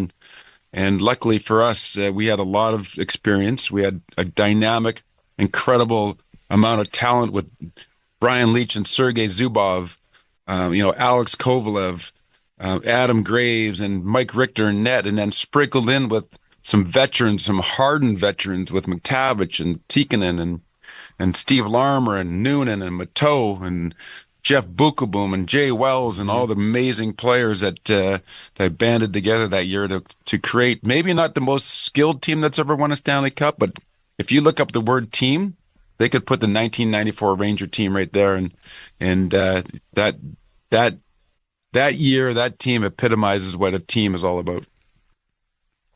Hear it all on demand. Your favorite shows, your favorite games. Don't miss a second of your favorite SiriusXM programming on demand with the SiriusXM app. Download it now for free. I'm Frank Trachtenberg with your SiriusXM NHL schedule for Tuesday, April the 22nd. All times are Eastern, and please remember, all games, times, and channels are subject to change. Check SiriusXM.com for the latest updates. In the NHL playoffs, 6 p.m., Carolina Hurricanes face the New Jersey Devils.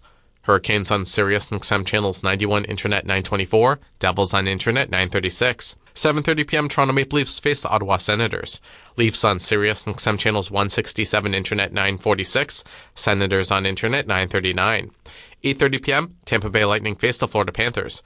Lightning on Sirius 210, XM 219, and Internet 945. Panthers on Sirius and XM channels 91, Internet 931. 11 p.m. Vegas Golden Knights take on the Minnesota Wild. Knights on Sirius 211, XM 220, and Internet 949. Wild on Sirius and XM channels 91, Internet 933. For 24/7 coverage of the NHL season and hockey across the world, keep it locked on SiriusXM NHL Network Radio, Channel 91. I'm Frank Trachtenberg with your SiriusXM NHL schedule for Tuesday, April the 22nd. All times are Eastern, and please remember, all games, times, and channels are subject to change. Check SiriusXM.com for the latest updates. In the NHL playoffs, 6 p.m., Carolina Hurricanes face the New Jersey Devils. Hurricanes on Sirius and XM channels 91, Internet 924, Devils on Internet 936. 7:30 p.m. Toronto Maple Leafs face the Ottawa Senators. Leafs on Sirius and XM channels 167, Internet 946. Senators on Internet 939. 8:30 p.m., Tampa Bay Lightning face the Florida Panthers. Lightning on Sirius 210, XM 219, and Internet 945. Panthers on Sirius and XM channels 91, Internet 931. 11 p.m., Vegas Golden Knights take on the Minnesota Wild. Knights on Sirius 211, XM 220, and Internet 949. Wild on Sirius and XM channels 91, Internet 933.